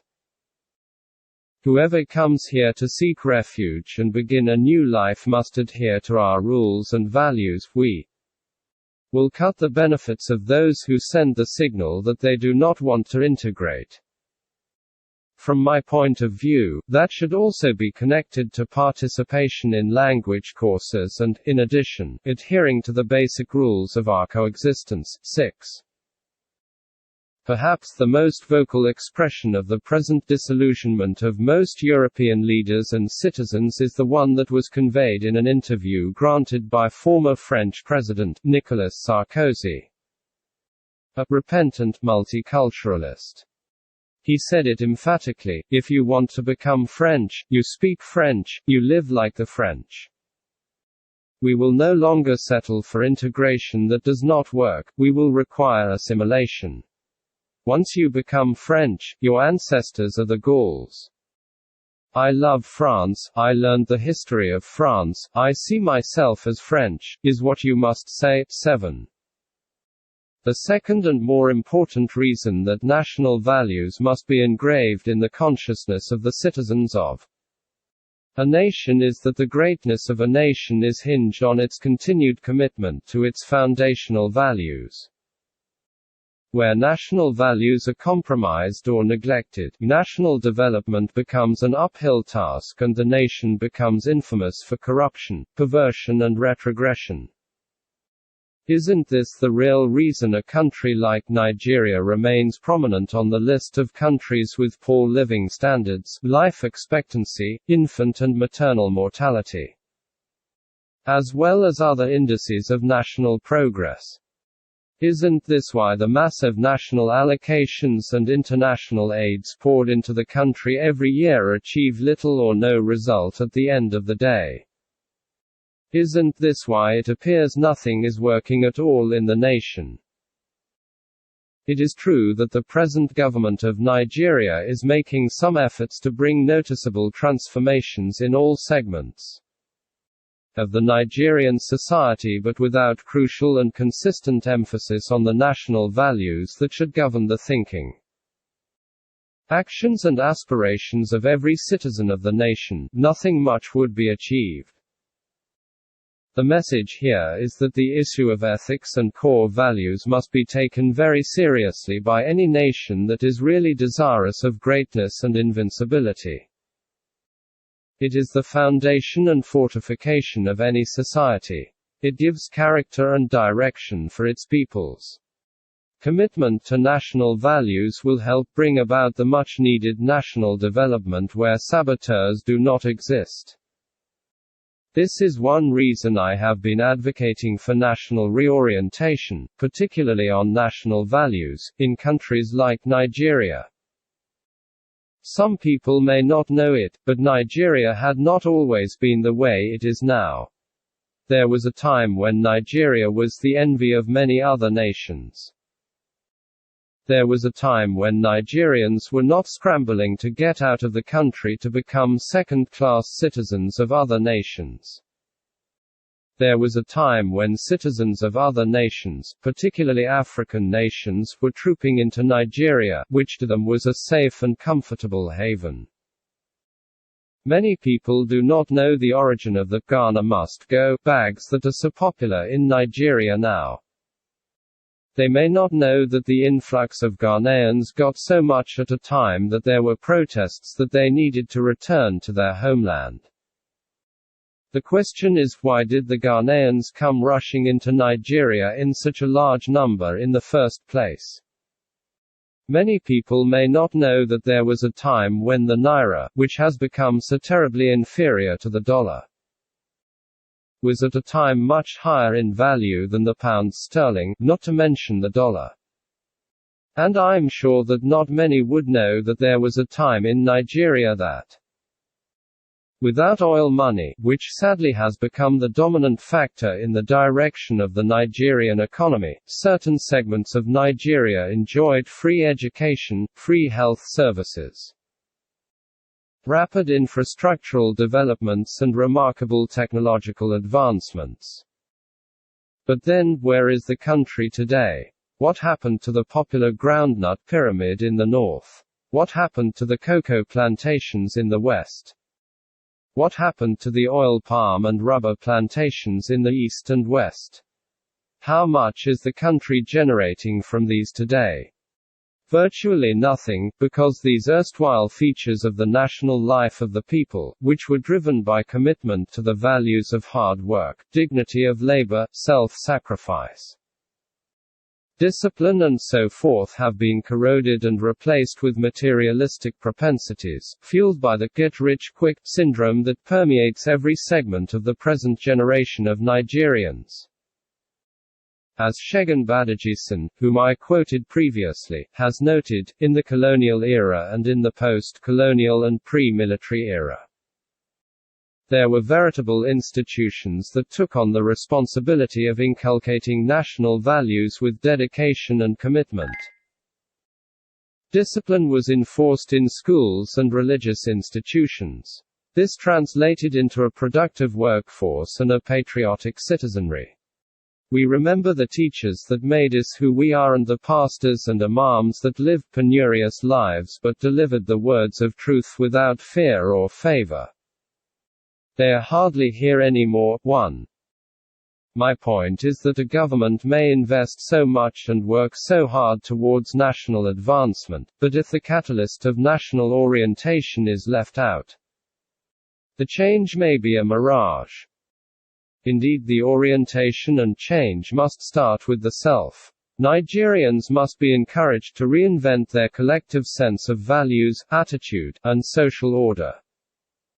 Let me repeat it, no matter the amount of reforms undertaken by the Nigerian government, the nation will never be great until value reorientation is vigorously pursued. The Nigerian value system as it stands today is in shambles and there can be no meaningful progress until this is visited. Imagine what would have happened if the great declarations made at Kuru were followed to the letter. Imagine what Nigeria would have become today. Let's be realistic. There is no need to reinvent the wheel to make Nigeria great again. Money was spent and brilliant recommendations for restoration of Nigeria through attitudinal change were put into the Kuru document. Unfortunately, poor commitment to policies, which is the greatest limitation of all Nigeria's grand policies, struck and the country remains stuck. Nigeria needs to take the issue of promotion of core values and ethical ways of doing the right thing most seriously and push the acceptance of same with similar seriousness that economic and public sector reforms enjoy. Nigerians must learn to value hard work, integrity, honesty, and accountability over financial gains. The social sins that Mohandas Karamach and Gandhi made popular must be eradicated in the Nigerian. These sins, which are wealth without work, pleasure without conscience, science without humanity, knowledge without character, politics without principle, commerce without morality, worship without sacrifice, are problems that Nigeria. Any attempt at restoring the fallen Nehemiah walls of Nigeria must accommodate value reorientation, otherwise today's predicament will not only remain but continue to fester. Studies have revealed that when national life is taken over by social sins, the citizens will inevitably pursue wealth without work, knowledge without character, pleasure without conscience, commerce without morality, worship without sacrifice, science without humanity, and politics without principles. However, with reorientation on national value system, there will be respect for human life and corporate values. The youth will imbibe the culture of loyalty, honesty, integrity, patriotism, hard work and productivity, wealth creation, employment generation, entrepreneurship, intangible wealth and competition. Beyond the youth, however, the generality of Nigerians will learn to value hard work, integrity, honesty, and accountability over financial gains. They will learn to believe in themselves positively and see the country as the collective asset and commonwealth to keep in trust for generations. In addition, Nigerians will begin to appreciate and support made in Nigeria products and brands. Naturally, economic growth and attraction of foreign investors will follow because national security will be assured. Unemployment figures will drop drastically and opportunities will abound for self-employment, creativity and so on. Let me add, however, that any efforts made towards teaching or reorientating Nigerian citizens on national values must strictly consider the following, among other crucial issues. An overview of Nigeria's value system, the roles, effects of the social media, educational institutions, public and private organizations towards re-inculcating values. Methodology to reach every Nigerian to understand and radically change the culture, values and belief system, redefinition of what it means to be a Nigerian. Impact of Nigeria's current situation on the Nigerian's psyche and the economy. A roadmap to ensure that every Nigerian accepts and imbibe this critical reawakening on national values. In the succeeding chapters, I will be looking in depth into the ways by which the educational system, the media, religious organizations and civil societies can specifically help in preserving and promoting national values among the citizenry.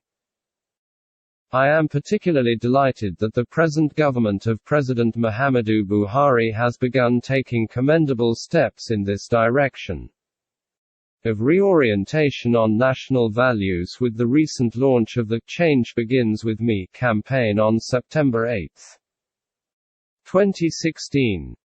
According to the government, the campaign is aimed at establishing the values of accountability, integrity and positive change in the attitude of Nigerians. Speaking on the launch, Nigeria's Minister of Information, Alhaji Lai Mohammed, said, "We believe that what is wrong with Nigeria is not limited to the elite, the political class and the civil service. If we want that change, therefore, it must address all the issues and target every strata of the society." 8. Lending his voice in explaining the essence of the campaign, the Director General of the National Orientation Agency, Mr. Garba Abari, said in an interview, "The fight against corruption must not begin with the government, people must be in the vanguard of fighting corruption. Our schools, roads, hospitals should have been better than what they are now, but corruption has stalled the development. What would you say about a woman who uses chemical to forcefully ripen banana and sell it to the public?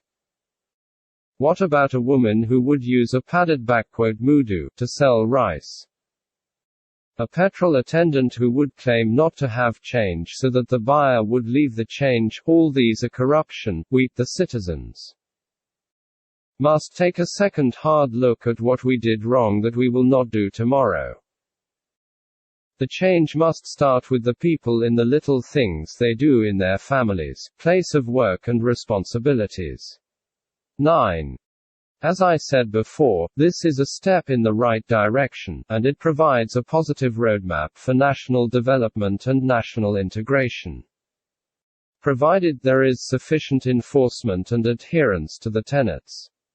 Already, discerning Nigerians are beginning to throw their weight behind the campaign, knowing the ripple benefits it will bring to the nation, if imbibed. The Nigerians in the Diaspora Monitoring Group (NDMG), for example, stated that the campaign offers the last hope of restoring respectability to Nigeria and Nigerians abroad. According to them, any Nigerian who has traveled outside the shores of the country would attest to the stereotyped perception of Nigeria that is largely negative because of the ills committed by a few. A widespread adoption of the "Change Begins With Me" campaign would bring about more individuals changing their ways at personal level, which would then multiply to present a positive image of the country. 10. The German example.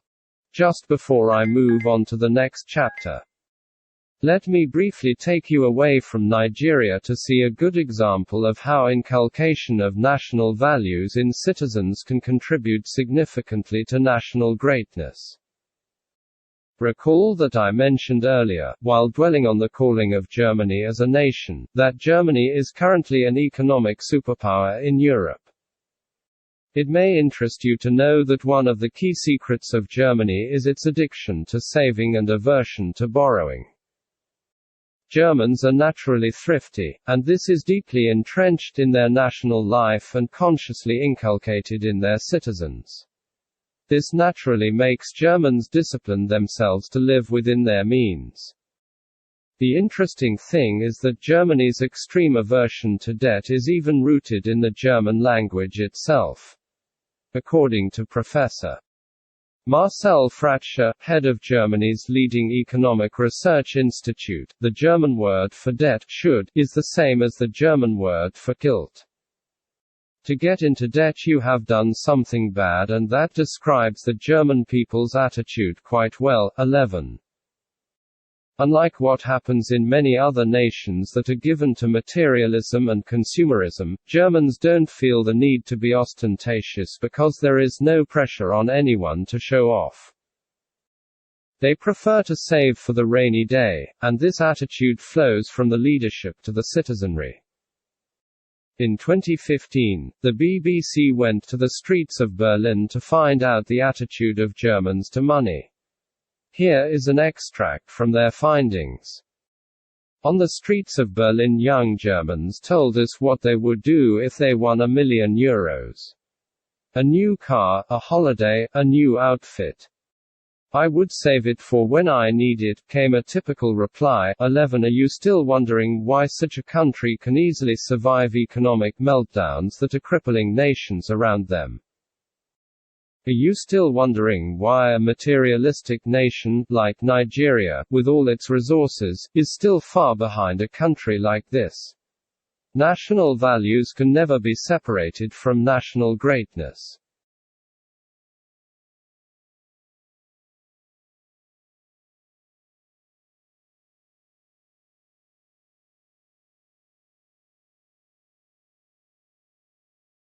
Chapter 10. National Values and the Educational System. One of the most effective ways to instill national values in the consciousness of a nation is to target its younger generations through the educational system. Children all over the world spend a greater deal of their time in school settings. Besides, people generally spend a lengthy part of their early life, sometimes up to 16 years, getting formal education in a structured setting. Imagine what these many years of focused, consistent and practical teaching could do to the mentality and psyche of the average citizen of a nation. Some years back, a psychologist, Stanton Samno, and a psychiatrist, Samuel Yockelson, sharing the conventional wisdom that crime is caused by environment, set out to prove their point. They began a 17-year study involving thousands of hours of clinical testing of 250 inmates in the District of Columbia, United States. To their astonishment, they discovered that the cause of crime cannot be traced to environment, poverty, or oppression. Instead, crime is the result of individuals making, as they put it, wrong moral choices. In their 1977 work, The Criminal Personality, they concluded that the answer to crime is a conversion of the wrongdoer to a more responsible lifestyle. 1. Also, in 1987, Harvard professors, James Q. Wilson and Richard J. Herrnstein, came to a similar conclusion in their book, Crime and Human Nature. They determined that the cause of crime is a lack of proper moral training among young people during the morally formative years, particularly ages 1 to 6. This is why the school environment, which allows for unrestricted monitoring, mentoring, audio-visual teaching, learning aids, amplified by peer group influence and good discipline, provides a most conducive atmosphere for instilling the foundational values and ethics of a nation. Whatever the mind absorbs at this early stage of life invariably becomes a part of it almost all through life. If citizens can become very familiar with what is expected of them as crucial members of the society at this stage, many of the deviations and delinquencies that we observe in many societies today would be drastically minimized, because it is these same youngsters that eventually grow up to hold key positions of leadership in all segments of the society. I believe this was why Albert Einstein, the renowned scientist, once declared, "One should guard against preaching to young people success in the customary form as the main aim in life." The most important motive for work in school and in life is pleasure in work, pleasure in its result and the knowledge of the value of the result to the community. Transformative education. The educational system of a nation at all levels must be tailored towards total, transformative education. Transformative education is one that goes beyond just the head, cognitive and intellectual mastery, but affects the hands, skills acquisition and entrepreneurial orientation, and the heart, good character formation. It is this kind of holistic education that prepares and positions young people to become not just successful but responsible members of the society who conscientiously uphold and promote national values and ethics wherever they find themselves. Wangard et al. 2014 described transformative education as one that is focused on the broader goal of promoting positive youth development with an ethical lens. It is the deliberate use of all dimensions of school life to have students and adults able to ethically analyze and evaluate academic material and life and choose to demonstrate pro-social character. This comprehensive approach utilizes every aspect of schooling, the content of the curriculum, the process of instruction and professional development to support it, the quality of all relationships, the handling of discipline. the conduct of co-curricular activities, the outreach to parents and community, and the ethos, climate of the total school environment, which seeks to foster good character in all school members. 2. I am glad that governments all over the world are beginning to wake up to the power that the educational system has on instilling values.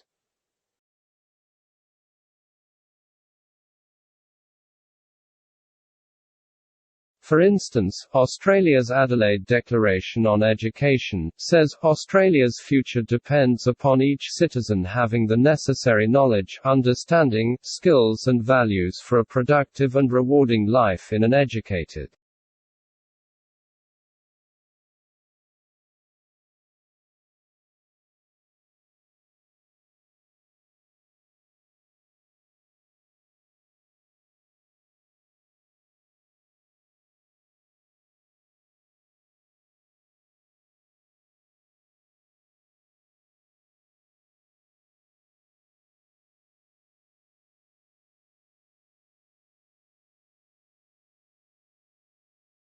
For instance, Australia's Adelaide Declaration on Education says, Australia's future depends upon each citizen having the necessary knowledge, understanding, skills and values for a productive and rewarding life in an educated, just and open society.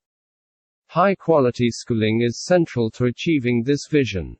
Ellipsis. Schooling provides a foundation for young Australians' intellectual, physical, social, moral, spiritual and aesthetic development. Point 3.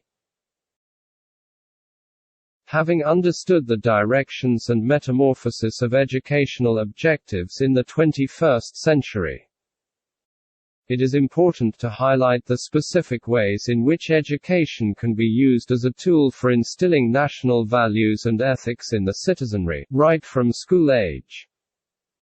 The approach.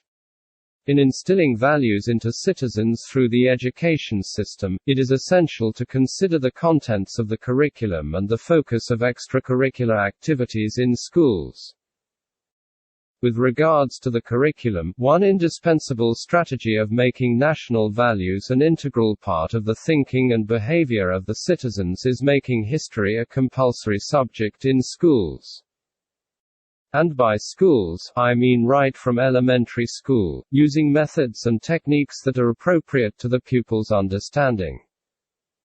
Why do I think history is so important in schools? History as a subject serves as a bridge between the past and the present. It connects citizens to the passions and sentiments of their forefathers. History lets citizens know the reasons why they are the way they are. It links the burden of the past to the concerns of today. No wonder people say any nation that doesn't know her history doesn't have a future. Moreover, history gives a sense of national identity by providing citizens with a context from which to understand themselves and others.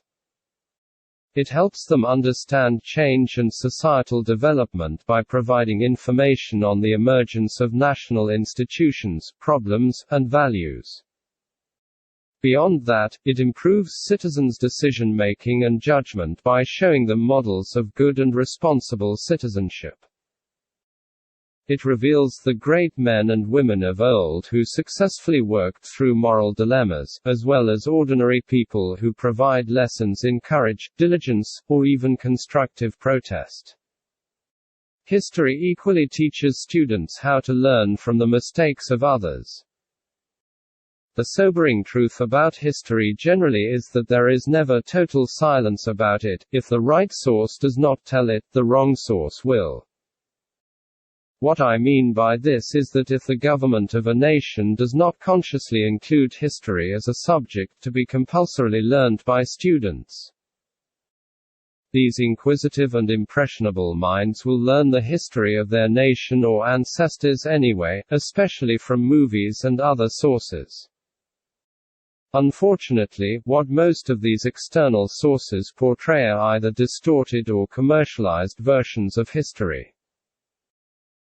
Movie makers in particular are primarily businessmen, and their number one consideration in deciding which story to dramatize or the angle from which it should be dramatized is profitability. Answer: it will be a great disservice to assume that since many movies are available on history, it may not be necessary to make it history a must in schools.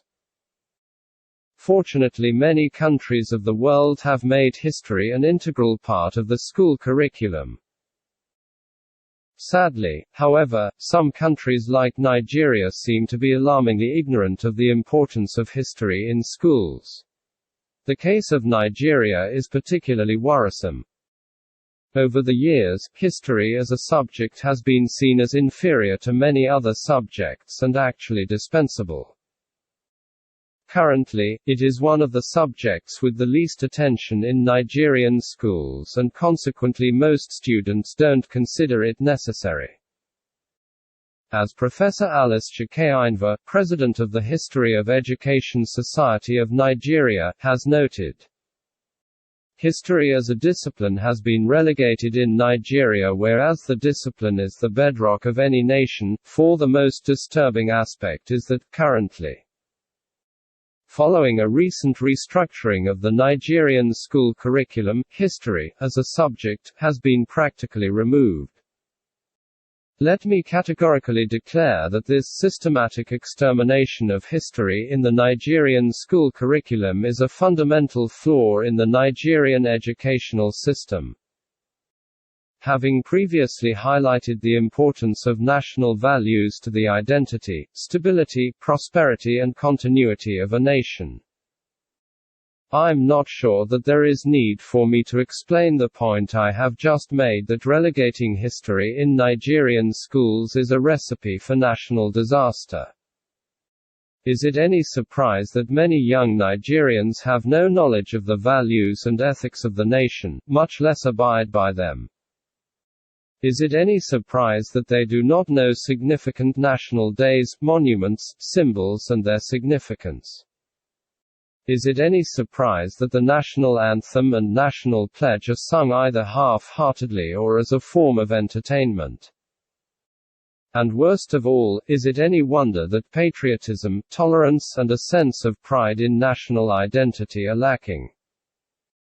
The mistake currently being made by policymakers in the Nigerian educational system is to think that history can be replaced by subjects such as social studies, civic education and government. Unfortunately, these subjects, unlike history, are mainly concerned with present and static realities. They have nothing to do with the progressive evolution of a nation or the major events and symbolisms that have come to define the people and their values.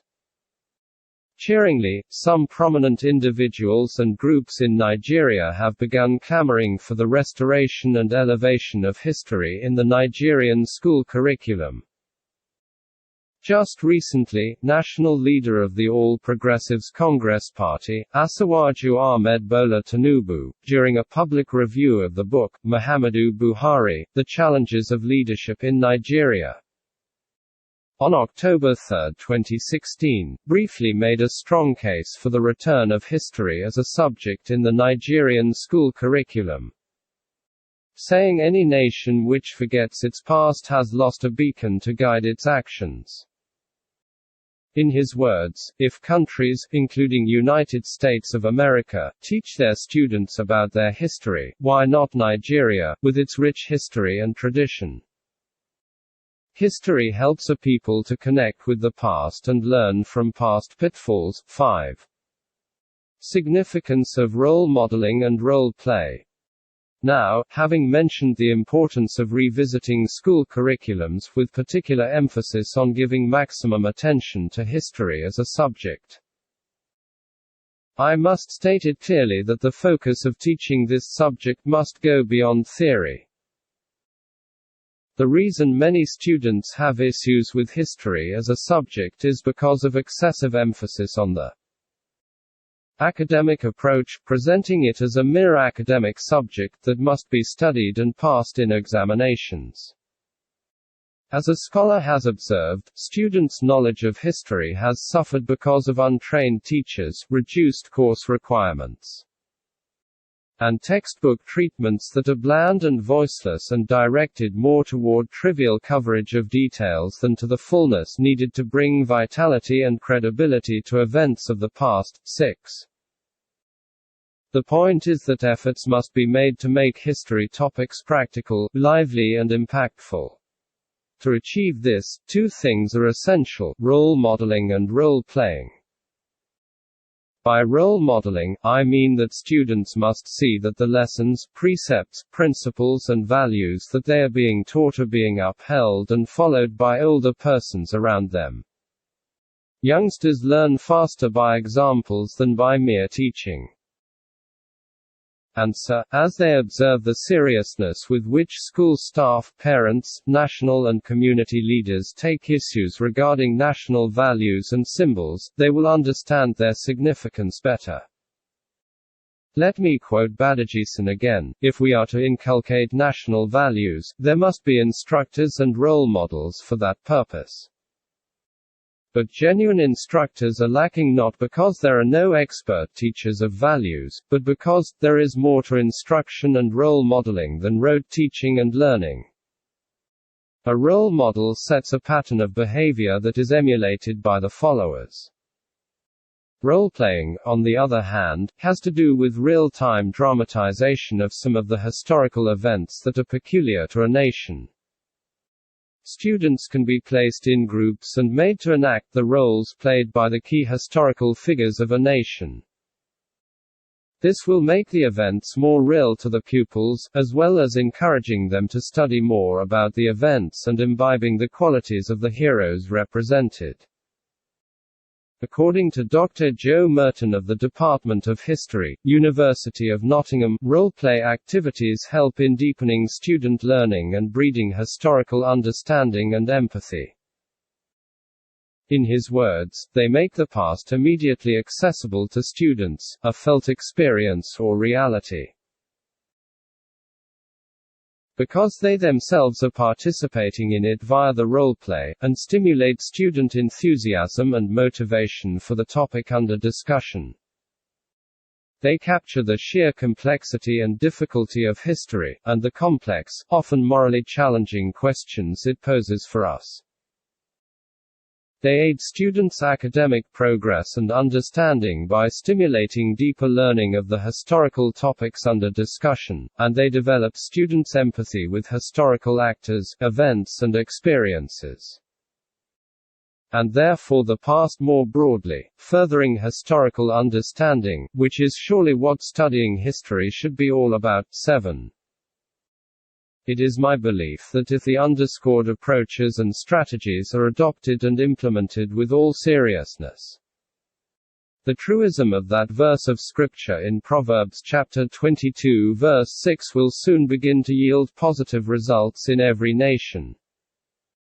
Drastic changes will manifest in the mentality, attitude and lifestyle of the people as they would have been nurtured in noble values that would ultimately result in unprecedented national growth and development. Chapter 11. The Media as Advocates of National Values. The pervasive power of the media in deciding, influencing and shaping people's perceptions and behaviors has been well documented over the years. Media scholars and sociological researchers have found that the influence and reach of mass media is incalculable and universal. Everyone is exposed to mass media influence and it affects how we feel about everything, including products, people, events, and even ourselves. One of the most popular theories that explain this power of the media is the hypodermic needle, or magic bullet, theory, which implies that the media have a direct, immediate and powerful effect on their audiences. The theory suggests that the media could influence a very large group of people directly and uniformly by shooting, or injecting, them with appropriate messages designed to trigger a desired response. This theory suggests, for example, that a direct correlation exists between the violence and anti-social behavior portrayed in films, on television, in computer games, in rap lyrics, etc., and the violence and antisocial behavior such as drug use and teenage gun, knife crime found in real life. The theory further suggests that children and teenagers, in particular, are vulnerable to media content because they are still in the early stages of socialization and therefore very impressionable. Events during the Second World War contributed significantly to the evolution of the hypodermic needle theory. The media then played a vital role in the way Nazi Germany successfully influenced the minds of Germans before and during the war. The German Nazi Party, led by Adolf Hitler, developed extremely successful propaganda campaigns using simple slogans and images repeated over and again in order to win public support for the party. The Nazis spent huge sums on newspapers, leaflets and poster campaigns. They produced lots of movies about their objectives and achievements which made a great impact on Germans' minds. The point I am trying to show you here is the power that the media wield on people's mentalities, opinions and attitudes. The media, in this context, encompasses radio, television, newspapers, magazines, music, movies and the Internet.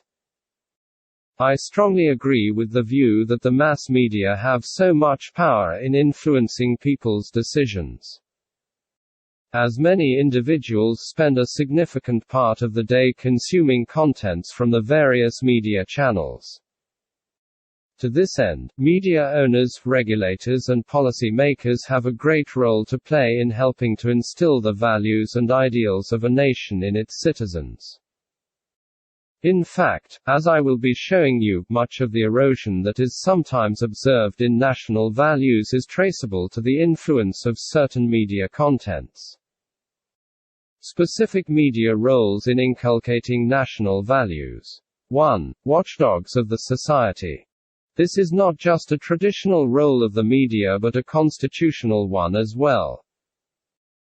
The media in most democracies, in particular, are seen as the fourth estate of the realm, coming after the executive, the legislative and the judicial arms of government. Interestingly, their role here is not an extension of the other three arms but an assessor of their performance in accordance with the Constitution and the expectations of the electorates. Essentially, the media serve to checkmate the excesses of the other arms of government to prevent abuses. They help in promoting ethics of public life by monitoring the conduct of government officials. And, as I mentioned before, this role is enshrined in the constitution of every democratic government of the world.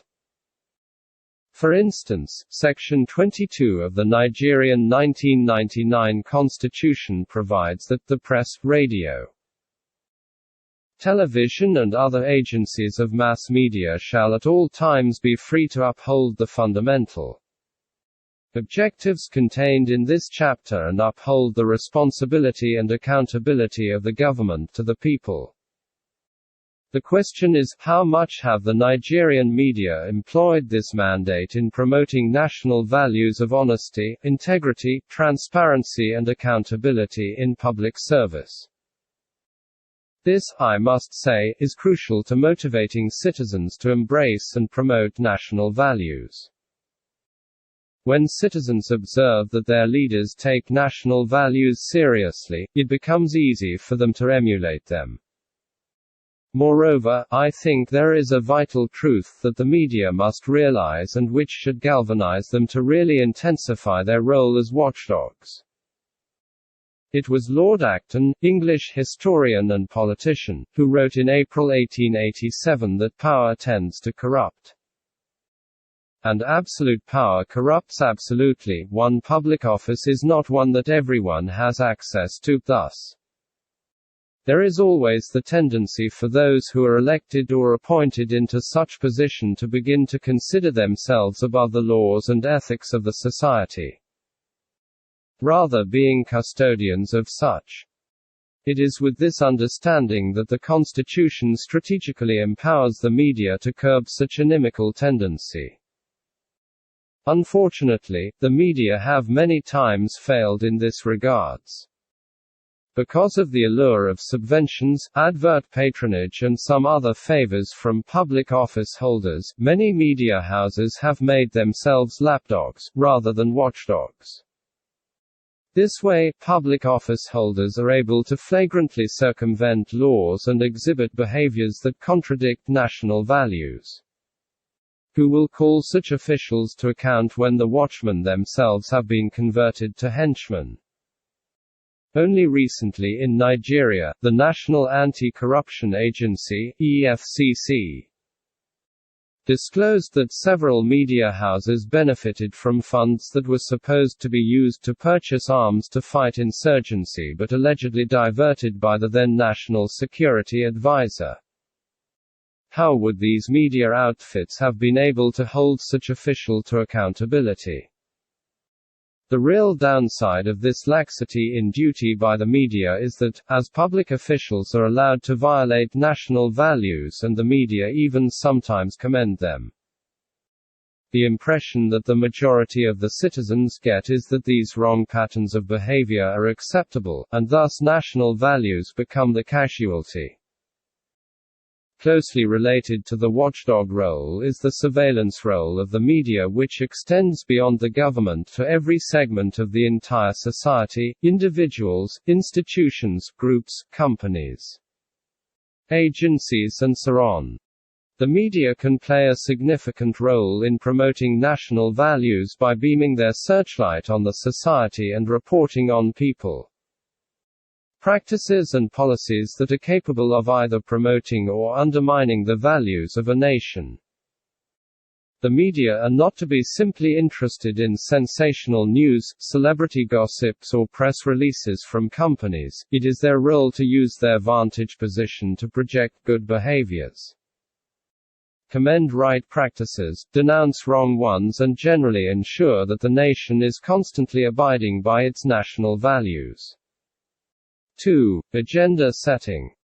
By virtue of the power they wield upon the populace, the media can set national values as a dominant subject of thinking and discussion in a nation. This is achieved by the priority given to issues bordering on national values and the frequency with which they are reported. Indeed, in this regard, the media appear to me to be the most potent agency of instilling national values. The point is that many people depend on the media in determining what issues form the heartbeat of a nation at every given point in time. When people pick up a newspaper or magazine, they are mostly interested in stories and headlines that have been given prominence by the media outlet. This is one of the special privileges the media have. The issues given prominence in newspapers and on television and radio talk shows, commentaries and phone-in programs may not necessarily be the most important events that are happening in a nation. But because the media give such issues special attention, everybody begins to talk about them. You can then imagine what happens if the media decide to give special attention to the significance of national values, giving them prominence in news reports, editorials, commentaries, discussions and so on. It becomes something citizens begin to take seriously. 3. Advocacy. The media are in a very good position to initiate sustained campaigns towards particular forms of behavior and attitudes. In the past, the media have been used in successful health campaigns. Just recently, Nigeria was commended for the swift efforts in combating and conquering the Ebola virus disease, which wreaked untold havocs on many other African countries.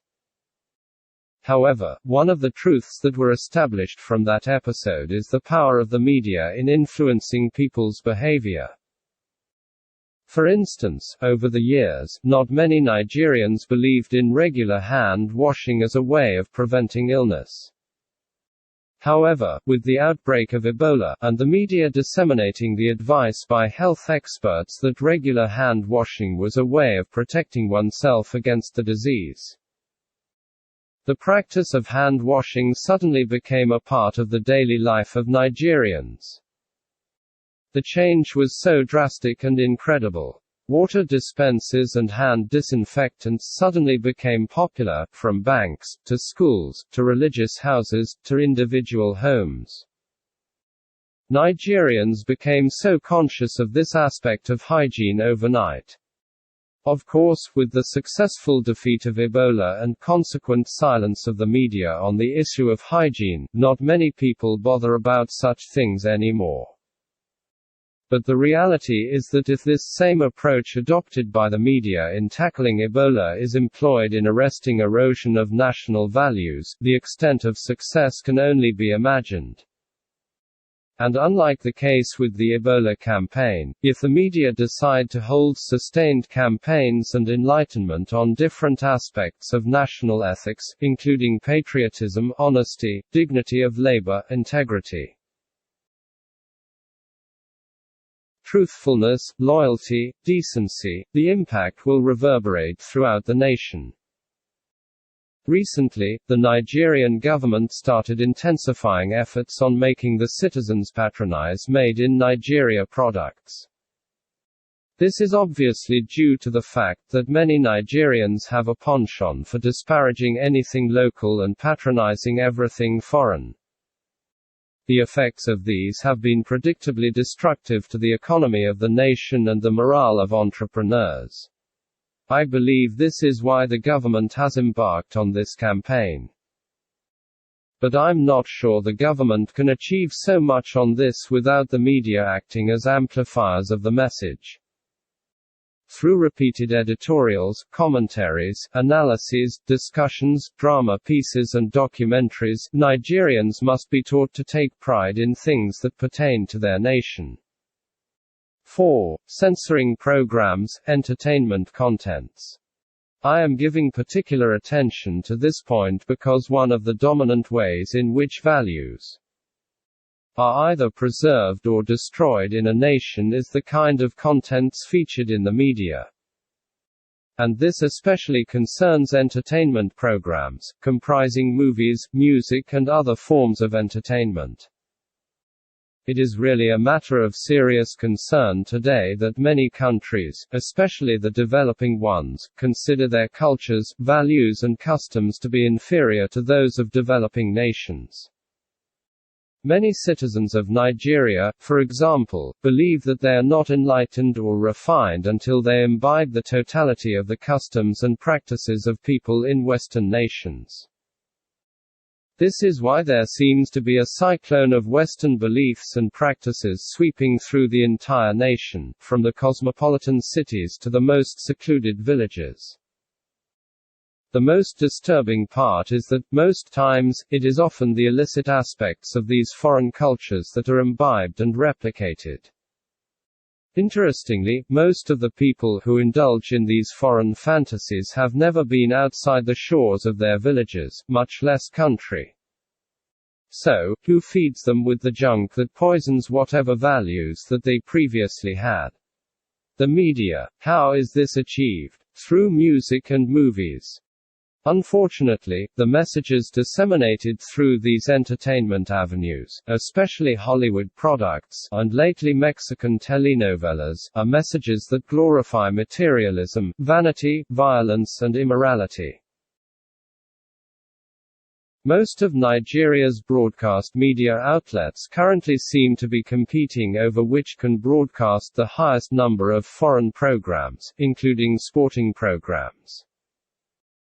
The repercussion is that citizens become more familiar with the repeated contents and messages of theses program than the values and ideals of their own nation. Is it any wonder that indecency and delinquency rates are soaring among Nigerian youths, while national values are becoming alien and worthless? But I don't think foreign music and movies are doing as much damage to national values as those currently being produced locally in Nigeria and many other African countries. Decades ago, local music and movies were basically for inculcating moral and national values. Nowadays, it's all a cacophony of obscenities. Many musicians and movie producers in these countries seem to have totally gone berserk in not just blindly copying the immoralities and indecencies they observe in their foreign counterparts, but in actually trying to outdo them. All you see these days are movies and music promoting lawlessness, witchcraft, fraud, drunkenness, infidelity, pride, arrogance and laziness, behaviors that totally negate national values. Yet the media present these behaviors as normal and everyone, young and old, is allowed to watch them at any time of the day. This is a trend that must be reversed for the media to be instrumental to instilling national values in the citizenry. Of course, the argument is always that the media are simply offering members of the society what they want. But what this shows is that the media are either ignorant of their expected role in nation building, or they are merely trying to cover up their inordinate quest to get patronage, popularity and advert revenues. This, of course, reflects the same aspect of corruption that has pervaded the society, seeking wealth by foul means. The media are not meant to be conformists but reformists. As I have shown above, they have the power to influence people's thinking and behavior. So, rather than simply going with the flow, and helping to further plunge national values deeper into the cesspool of evil and decadence, why can't they choose instead to help preserve and promote good values and redirect citizens towards the path of rectitude? And this is where I must bring in the regulatory boards of the media and the entertainment industries. I am usually perturbed when I openly hear songs or stumble on videos promoting violence, womanizing, drug dealing, corruption and the likes on Nigerian media stations, and the agencies empowered to regulate such output seem totally unconcerned. These agencies and the media houses themselves need to wake up to the enormity of their responsibility as custodians of national values and ethics. There is a lot depending on them in ensuring that only media contents that promote good ethics and national values are featured in their outlets. And if they can consistently play their roles with utmost sense of patriotism, the current slide in commitment to national values will be stemmed and citizens will be roused to the usefulness of national values.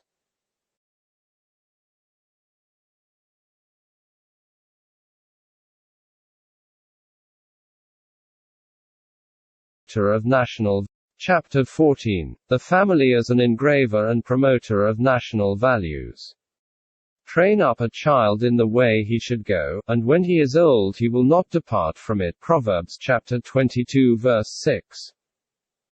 He role of the family as the first and most important agent of socialization, and thus, of inculcation of national values, cannot be overemphasized.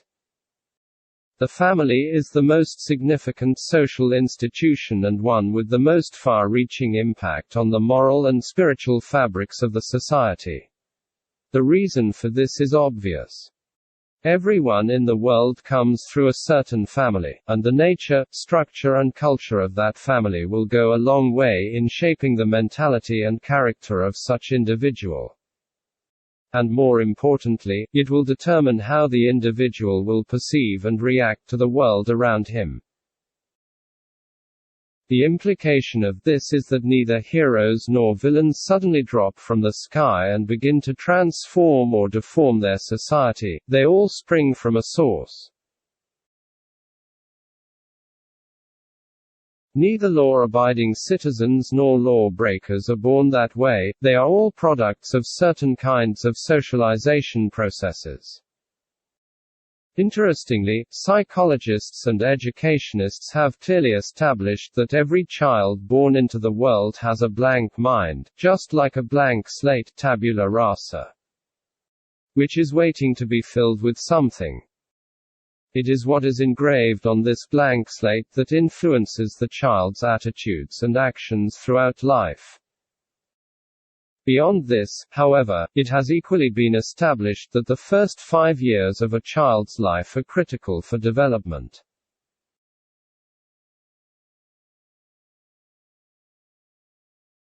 The experiences the child has in these early years help to determine the kind of adult he will become.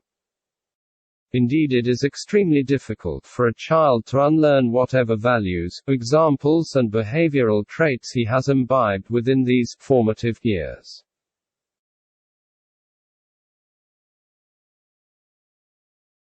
Biologists too have affirmed that within the first 5 years of life, a child's brain develops more and faster than at any other time in his life.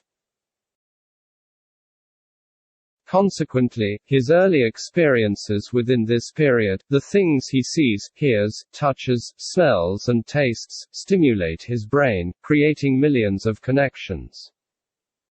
This is when the foundations for learning, health and behavior throughout life are laid down. It is for this crucial reason that the Bible so assuredly declares that once a child has been properly trained the way he should go, he would not forget the training all through his life. Even Aristotle, the ancient Greek philosopher, once proclaimed, "Give me a child until he is 7 and I will show you the man," by which he meant that whatever way of thinking, acting and reacting that has been instilled in a child by age 7 is a certain indicator of the kind of adult life the child would have and the role he will end up playing in society. As it is rightly said, old habits die hard.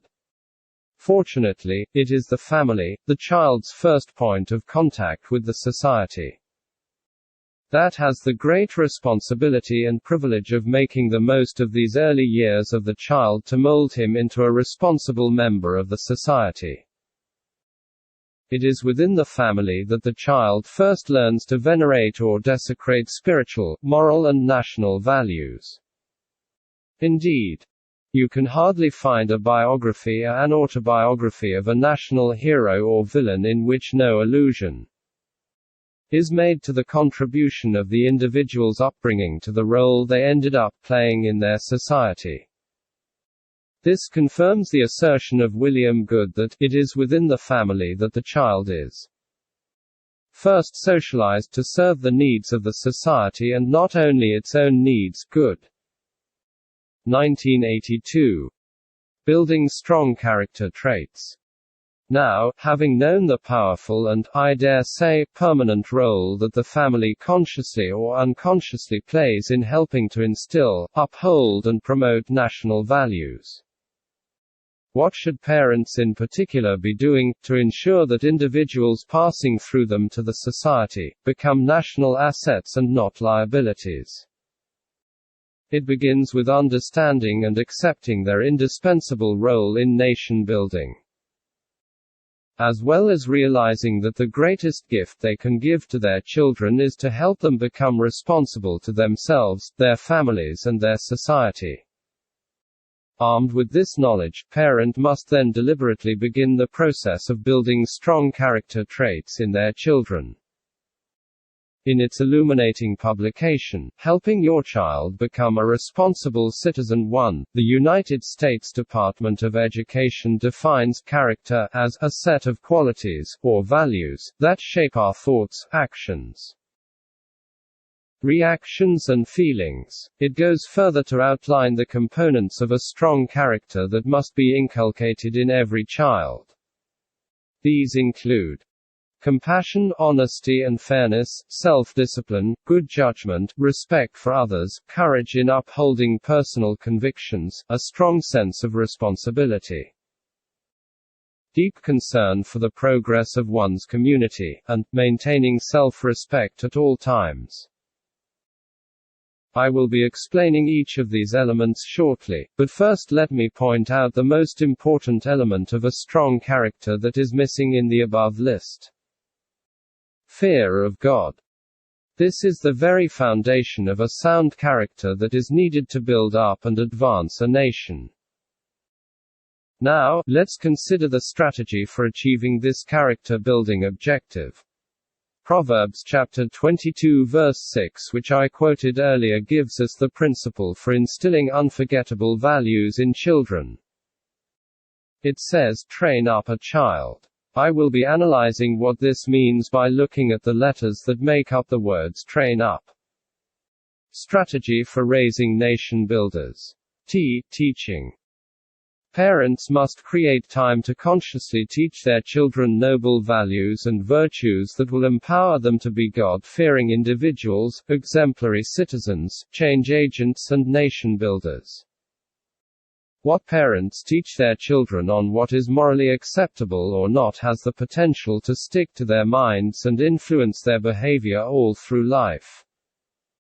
A classic example of this is found in the biblical story of the children of Jonadab, whose father's teaching so took root in them that not even a prophet like Jeremiah could make them do something different from what they had been taught. See Jeremiah chapter 35 verses 2 to 11. In fact, by the time Jeremiah approached them, their father had long died, but his teachings continued to live on in them. Now, what should be the contents of the teaching?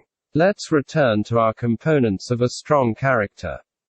First is fear of God, which has to do with a deep reverence for the personality, commandments and supremacy of the Almighty God.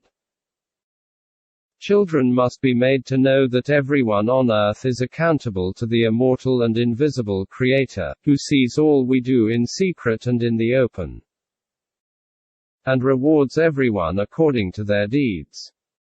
This consciousness can serve as the most compelling motivation to choose a life of virtue above a life of vice. Next is compassion, which has to do with identifying with and being concerned about other people's needs. Children who are painstakingly taught compassion can never grow up to be bullies, abusers, fraudsters, extortionists, robbers, embezzlers or dictators, because they have been molded to be sensitive to the needs of others. Next is honesty and fairness. Honesty has to do with truthfulness, trustworthiness and personal integrity. It involves presentation of facts as they are, rather than lying about them or exaggerating them. It means shunning every appearance of falsehood and deception, which form the basis of most of the corrupt practices we see in society today. It also has to do with admitting one's fault when one goes wrong, instead of trying to cover up or mislead others. Fairness has to do with handling situations based on facts and not bias, sentiments or prejudice. Teaching children this helps them to grow up making upright decisions in dealing with others. Next is self-discipline, which has to do with delaying gratification, avoiding overindulgence, controlling one's emotions, feelings and cravings. It also involves setting goals, for instance, preparing a timetable or to-do list, and sticking to it, proper use of time and learning to be patient. Next is good judgment.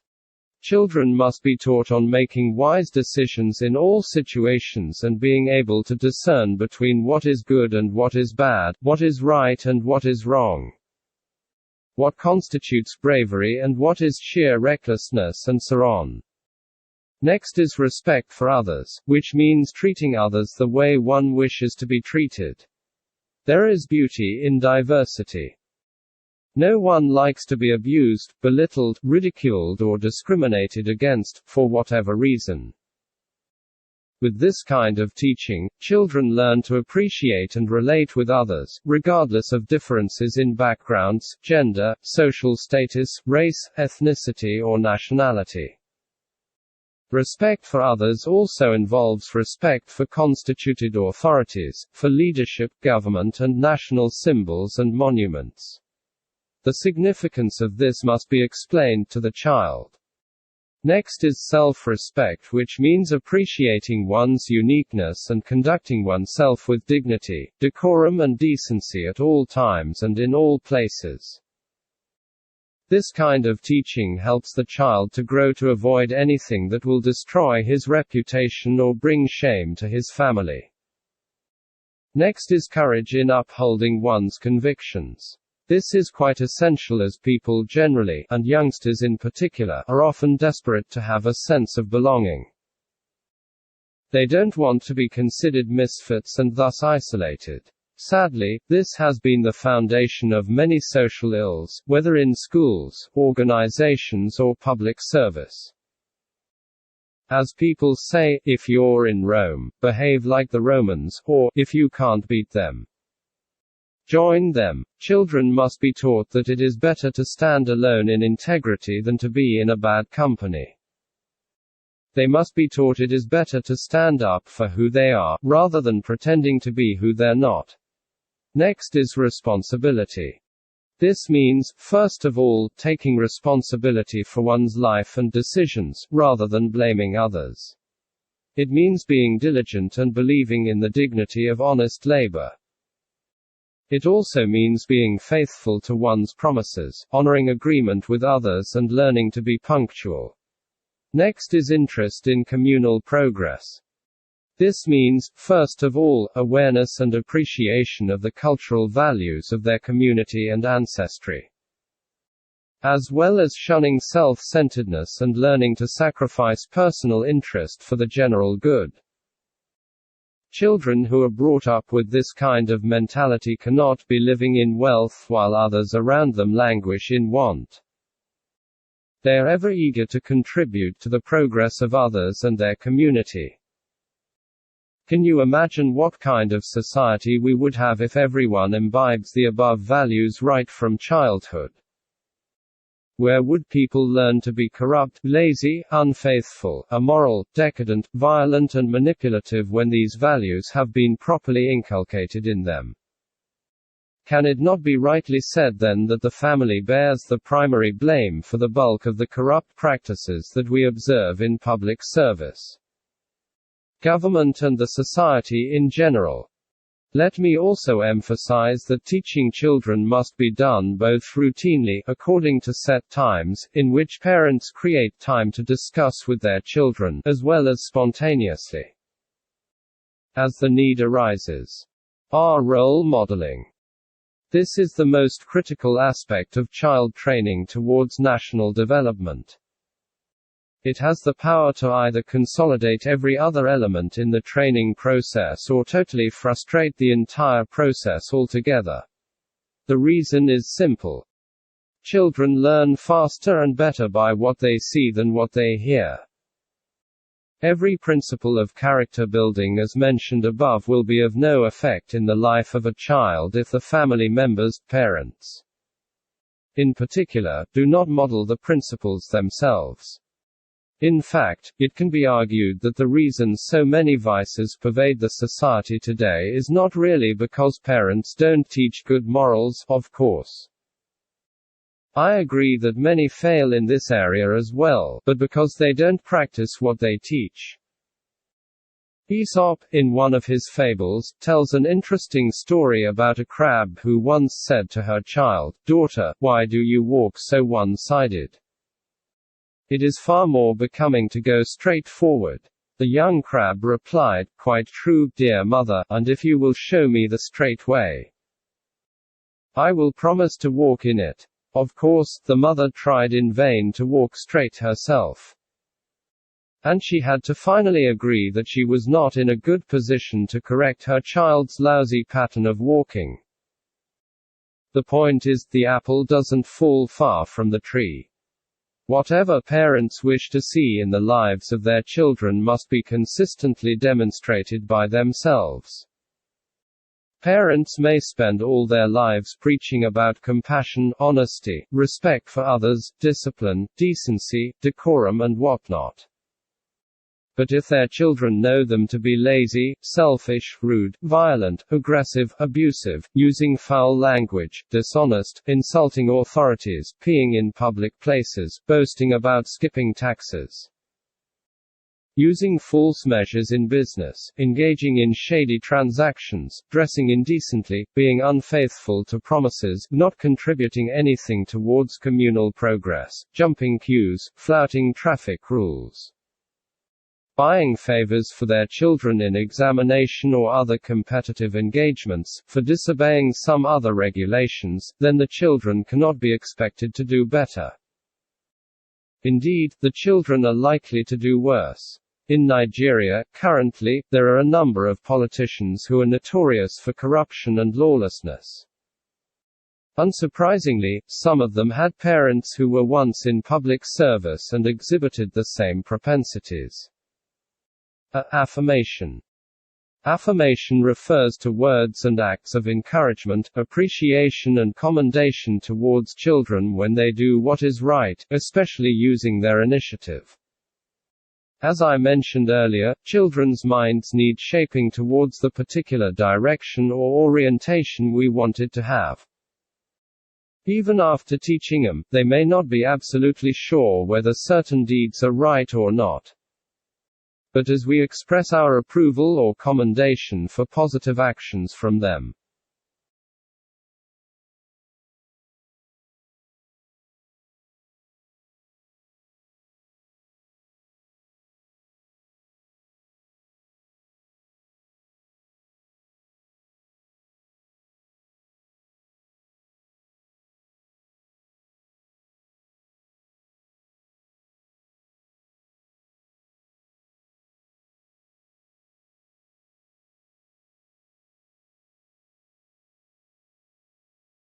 it helps to consolidate their understanding of what is right, and they will desire to take more of such actions until they become lifelong habits. Put simply, affirmation helps to program your child's mind into believing in his actions, as well as letting him know that it pays to do right. It also helps him to recognize and build on his strengths, which would have become a solid part of him by the time he gets into adulthood. Illustrations. Teaching, role modeling and affirmations become much more effective when backed up with interesting stories and allusions that help to underscore our messages. Children are fascinated by storytelling because it helps to create vivid images in their minds which they not only find delightful but also memorable. In teaching them values, therefore, it will be effective to use factual or fictional stories of individuals, whether from the Bible, books and contemporary times, who carried out great acts of heroism, courage, patriotism, honesty, kindness, etc., and were rewarded, as well as those of villains who indulged in acts of laziness, criminality and compromise, and the punishments they got. This will further strengthen children's resolve to do what's right at all times. Nurturing. Nurturing, apart from entailing provision of basic needs for children, also involves patiently and painstakingly coaching and observing them for practical demonstrations of the lessons and virtues that they have been taught. For instance, it is not enough to teach children about dignity of labor, we must give them chores and tasks to carry out within specific deadlines.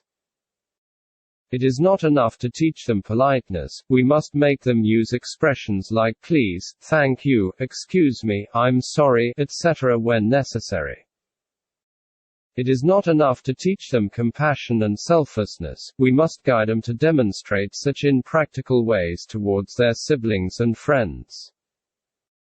In all of this, we must be patient and understanding as we help them grow into responsible adults. We must also guide them on choice of friendship, amusement, entertainment, etc. Upbraiding. Just as we create time to praise children when they do right, we must also correct and when necessary discipline them with love when they go wrong. This is a very critical part of raising responsible individuals and citizens.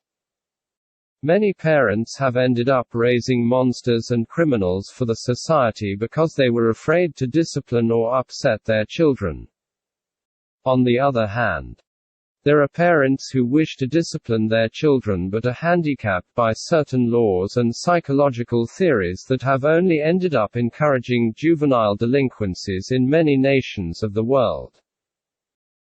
The strict injunction of the supreme word of God for raising responsible children is, discipline your children while they are young enough to learn. If you don't, you are helping them destroy themselves. Proverbs chapter 19 verse 18, GNT. It is for the good of the family and the nation when parents are quick to observe traits of delinquencies in children and quickly nip such in the bud in love but with firmness.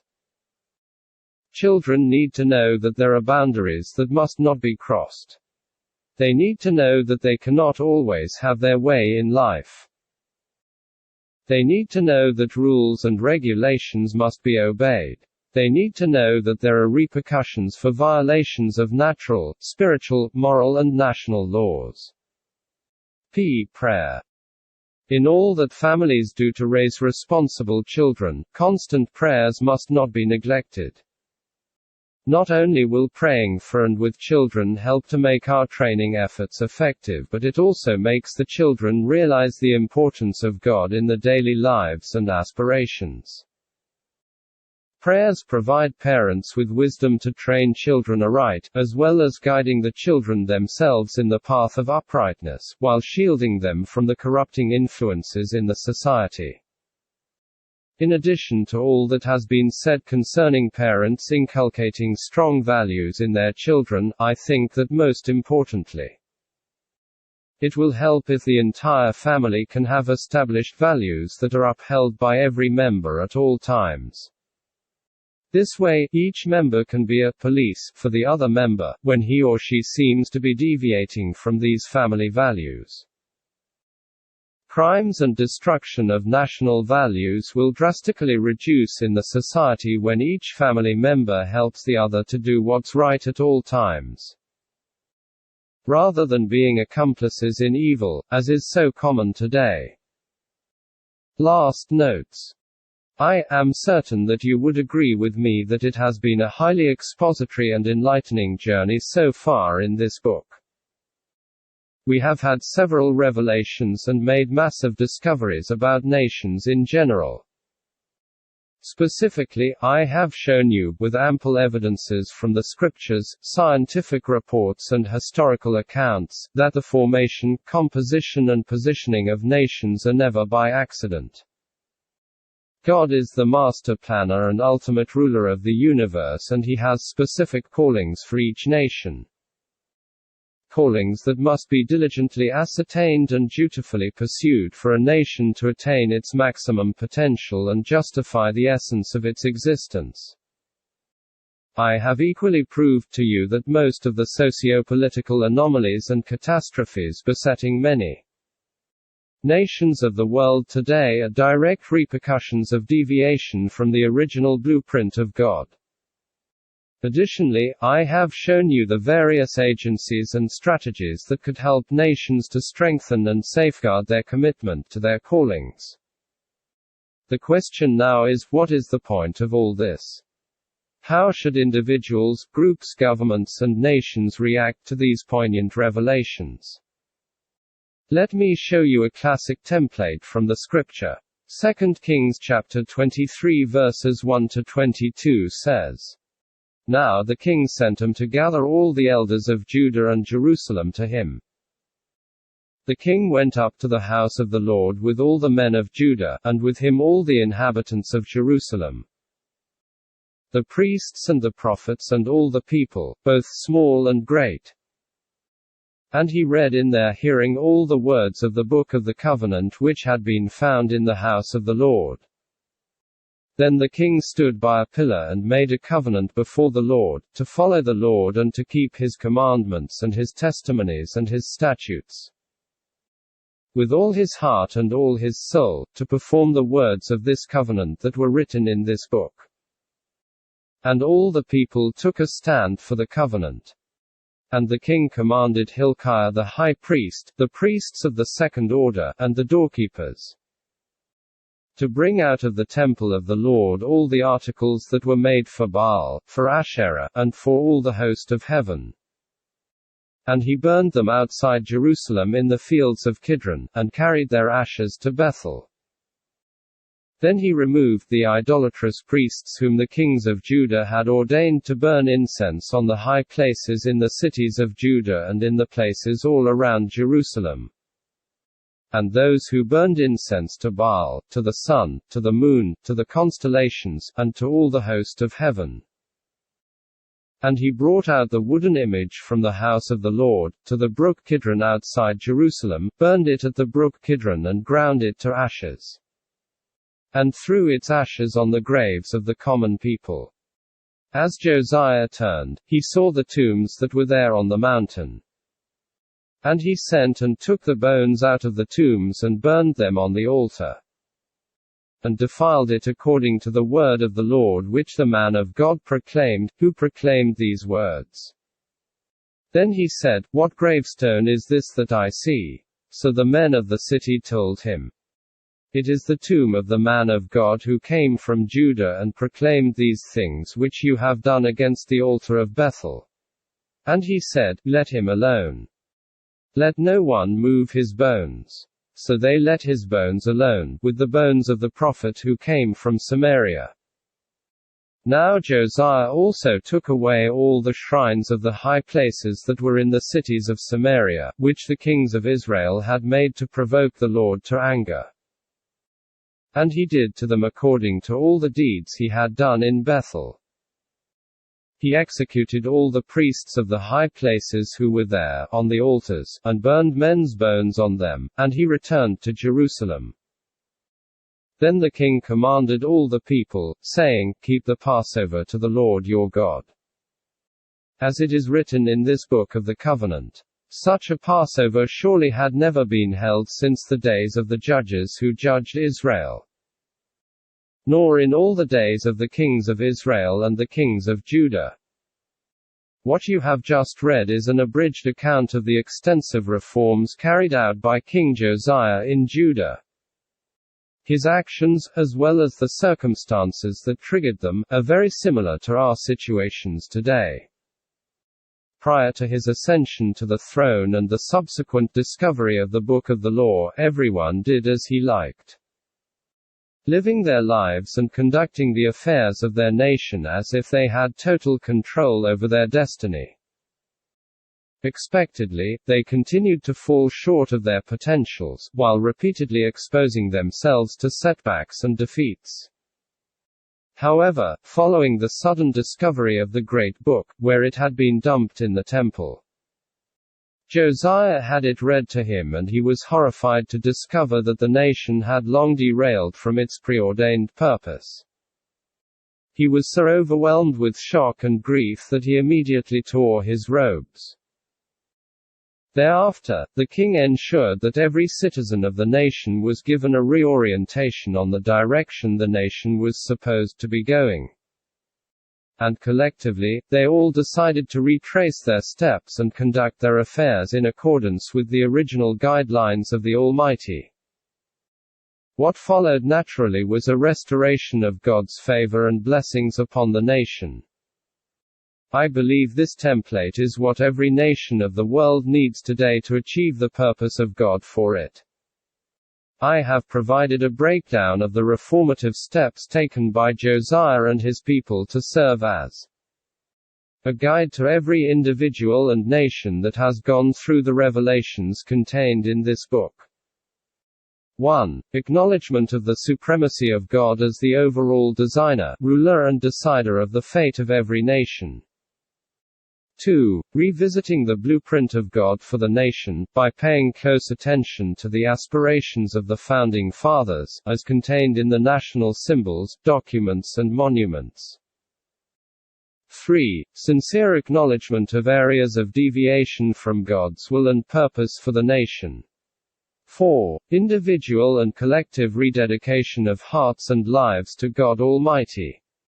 5. Individual and collective resolve to adhere strictly to the calling of God upon the nation, as contained in the vision and values established by the Founding Fathers. 6. Conscientious commitment to dealing decisively with structures, customs and practices that are at variance with the divine calling and foundational values of the nation. 7. Uncompromising resolve to punish evildoers, without sentiment or partiality, as Josiah did to all who had sold themselves to the worship of strange gods. 8. Gracious rewards and commendation for those who have sacrificed or still sacrificing themselves for the promotion, preservation and propagation of noble values, as it was done to the dead prophet whose grave and remains were spared from destruction. 9. Restoration of all the forgotten, abandoned and relegated foundational values of the nation. 10. Elevating the foundational values of the nation and the ideals of the Founding Fathers as the guiding light in all matters relating to the affairs of the nation. Now, it is pertinent that I address this before concluding this book. I have heard some people say that there are nations of the world today that seem not to give a thought to God, and yet they seem to be so prosperous and peaceful. Actually, I noted it in the introduction of this book that this has been one area of confusion for many who have a misconception of what greatness is. Let me explain it here and now that while prosperity and stability could form a part of greatness, they can never be the primary yardstick for measuring true greatness. Jesus proved this when he told the Laodicean church, "Because you say, 'I am rich, have become wealthy, and have need of nothing, and do not know that you are wretched, miserable, poor, blind, and naked, I counsel you to buy from me gold refined in the fire, that you may be rich, and white garments, that you may be clothed, that the shame of your nakedness may not be revealed, and anoint your eyes with eye salve, that you may see." Revelation chapter 3 verses 17 to 18.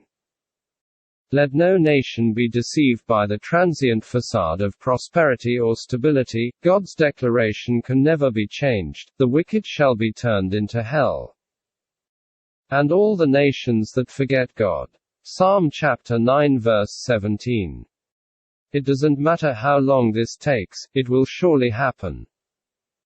If you look at history, you will discover that there have been nations and empires that seem to enjoy long periods of peace and prosperity despite being godless, yet, when their period of grace was over, it took no time for God to expose them to destruction and devastation.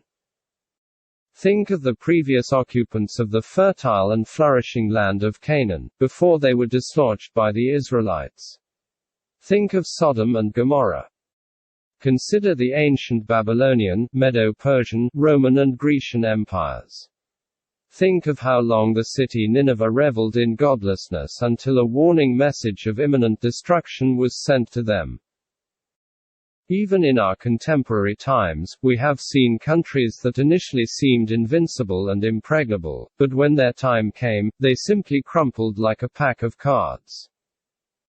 When the recent Arab Spring was triggered, most of the nations and leaders affected were those that were previously considered insulated and untouchable, but all of a sudden, things fell apart and the centers could no longer hold.